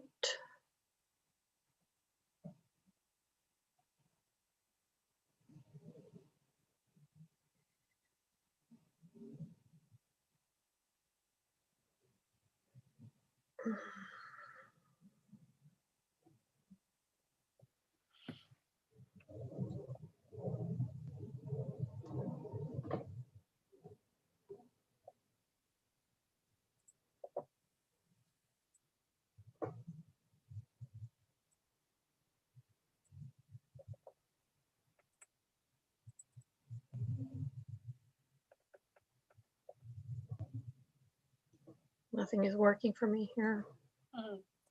I'm just gonna look for the amendment review too. And if I can share it, I will.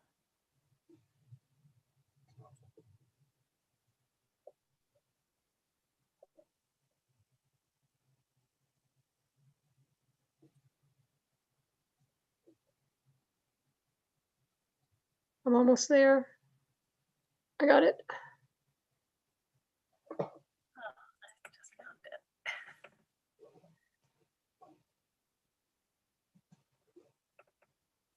it. Okay, I think I got it here. Yes.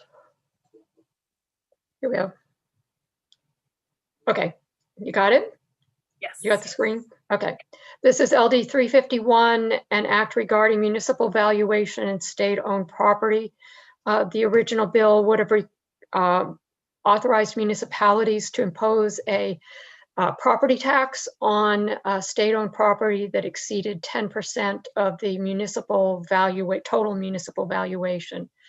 The bill was a a majority ought not to pass, with a minority ought to pass as amended, proposed by Representative Carmichael. And this is that amendment. So it, the beginning part is simply adding in the responsibility for or information which would permit an appeal to the State Board of Property Tax Review if a municipality was unhappy with the state's determination. But what this amendment would require is it would not permit municipalities to tax state property, but it would require the state to reimburse municipalities in the amount of property tax that would be due if they were subject to a property tax on the value of state-owned property that exceeds 10% of the total equalized value of the taxable property in the municipality. And it provides the statutory structure that would be necessary to do that. And it would permit the municipality, for instance, to appeal a decision to the State Board of Property Tax Review if it felt that the state was making an inappropriate determination of how much the municipality should be being paid. Maine Revenue Services has indicated that because this is a whole new activity of them needing to determine the taxable value of state-owned property, because where it's exempt now, nobody has to assess it or decide how much it actually would be valued at if it were going to be taxed. So Maine Revenue Services is saying they would need a new position in order to do that, and related costs to process the payments in lieu of taxes. And they've indicated that they would need appropriations in FY22 about $254,000 to get started up, a little bit more than the ongoing costs in 2023, which would be $113 million. They have indicated that there would need to be, they believe there would need to be approximately $10 million appropriated for the state to make these payments to the municipalities. So that's it. The total is the administrative positions that they would need, plus the amount they would need to reimburse municipalities. That's the amendment. Mickey, does that look like what you had expected? Actually, I thought we were doing a payment in lieu of taxes, Yes. but the language is different than, you know, the 10% and all. I didn't realize the cost. I didn't.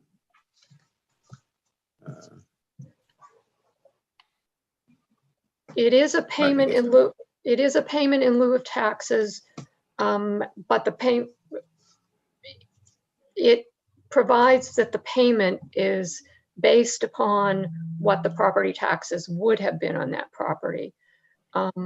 If you want a different measure, I might have misunderstood what you were looking for in terms of what the payment would actually be or how it would be calculated.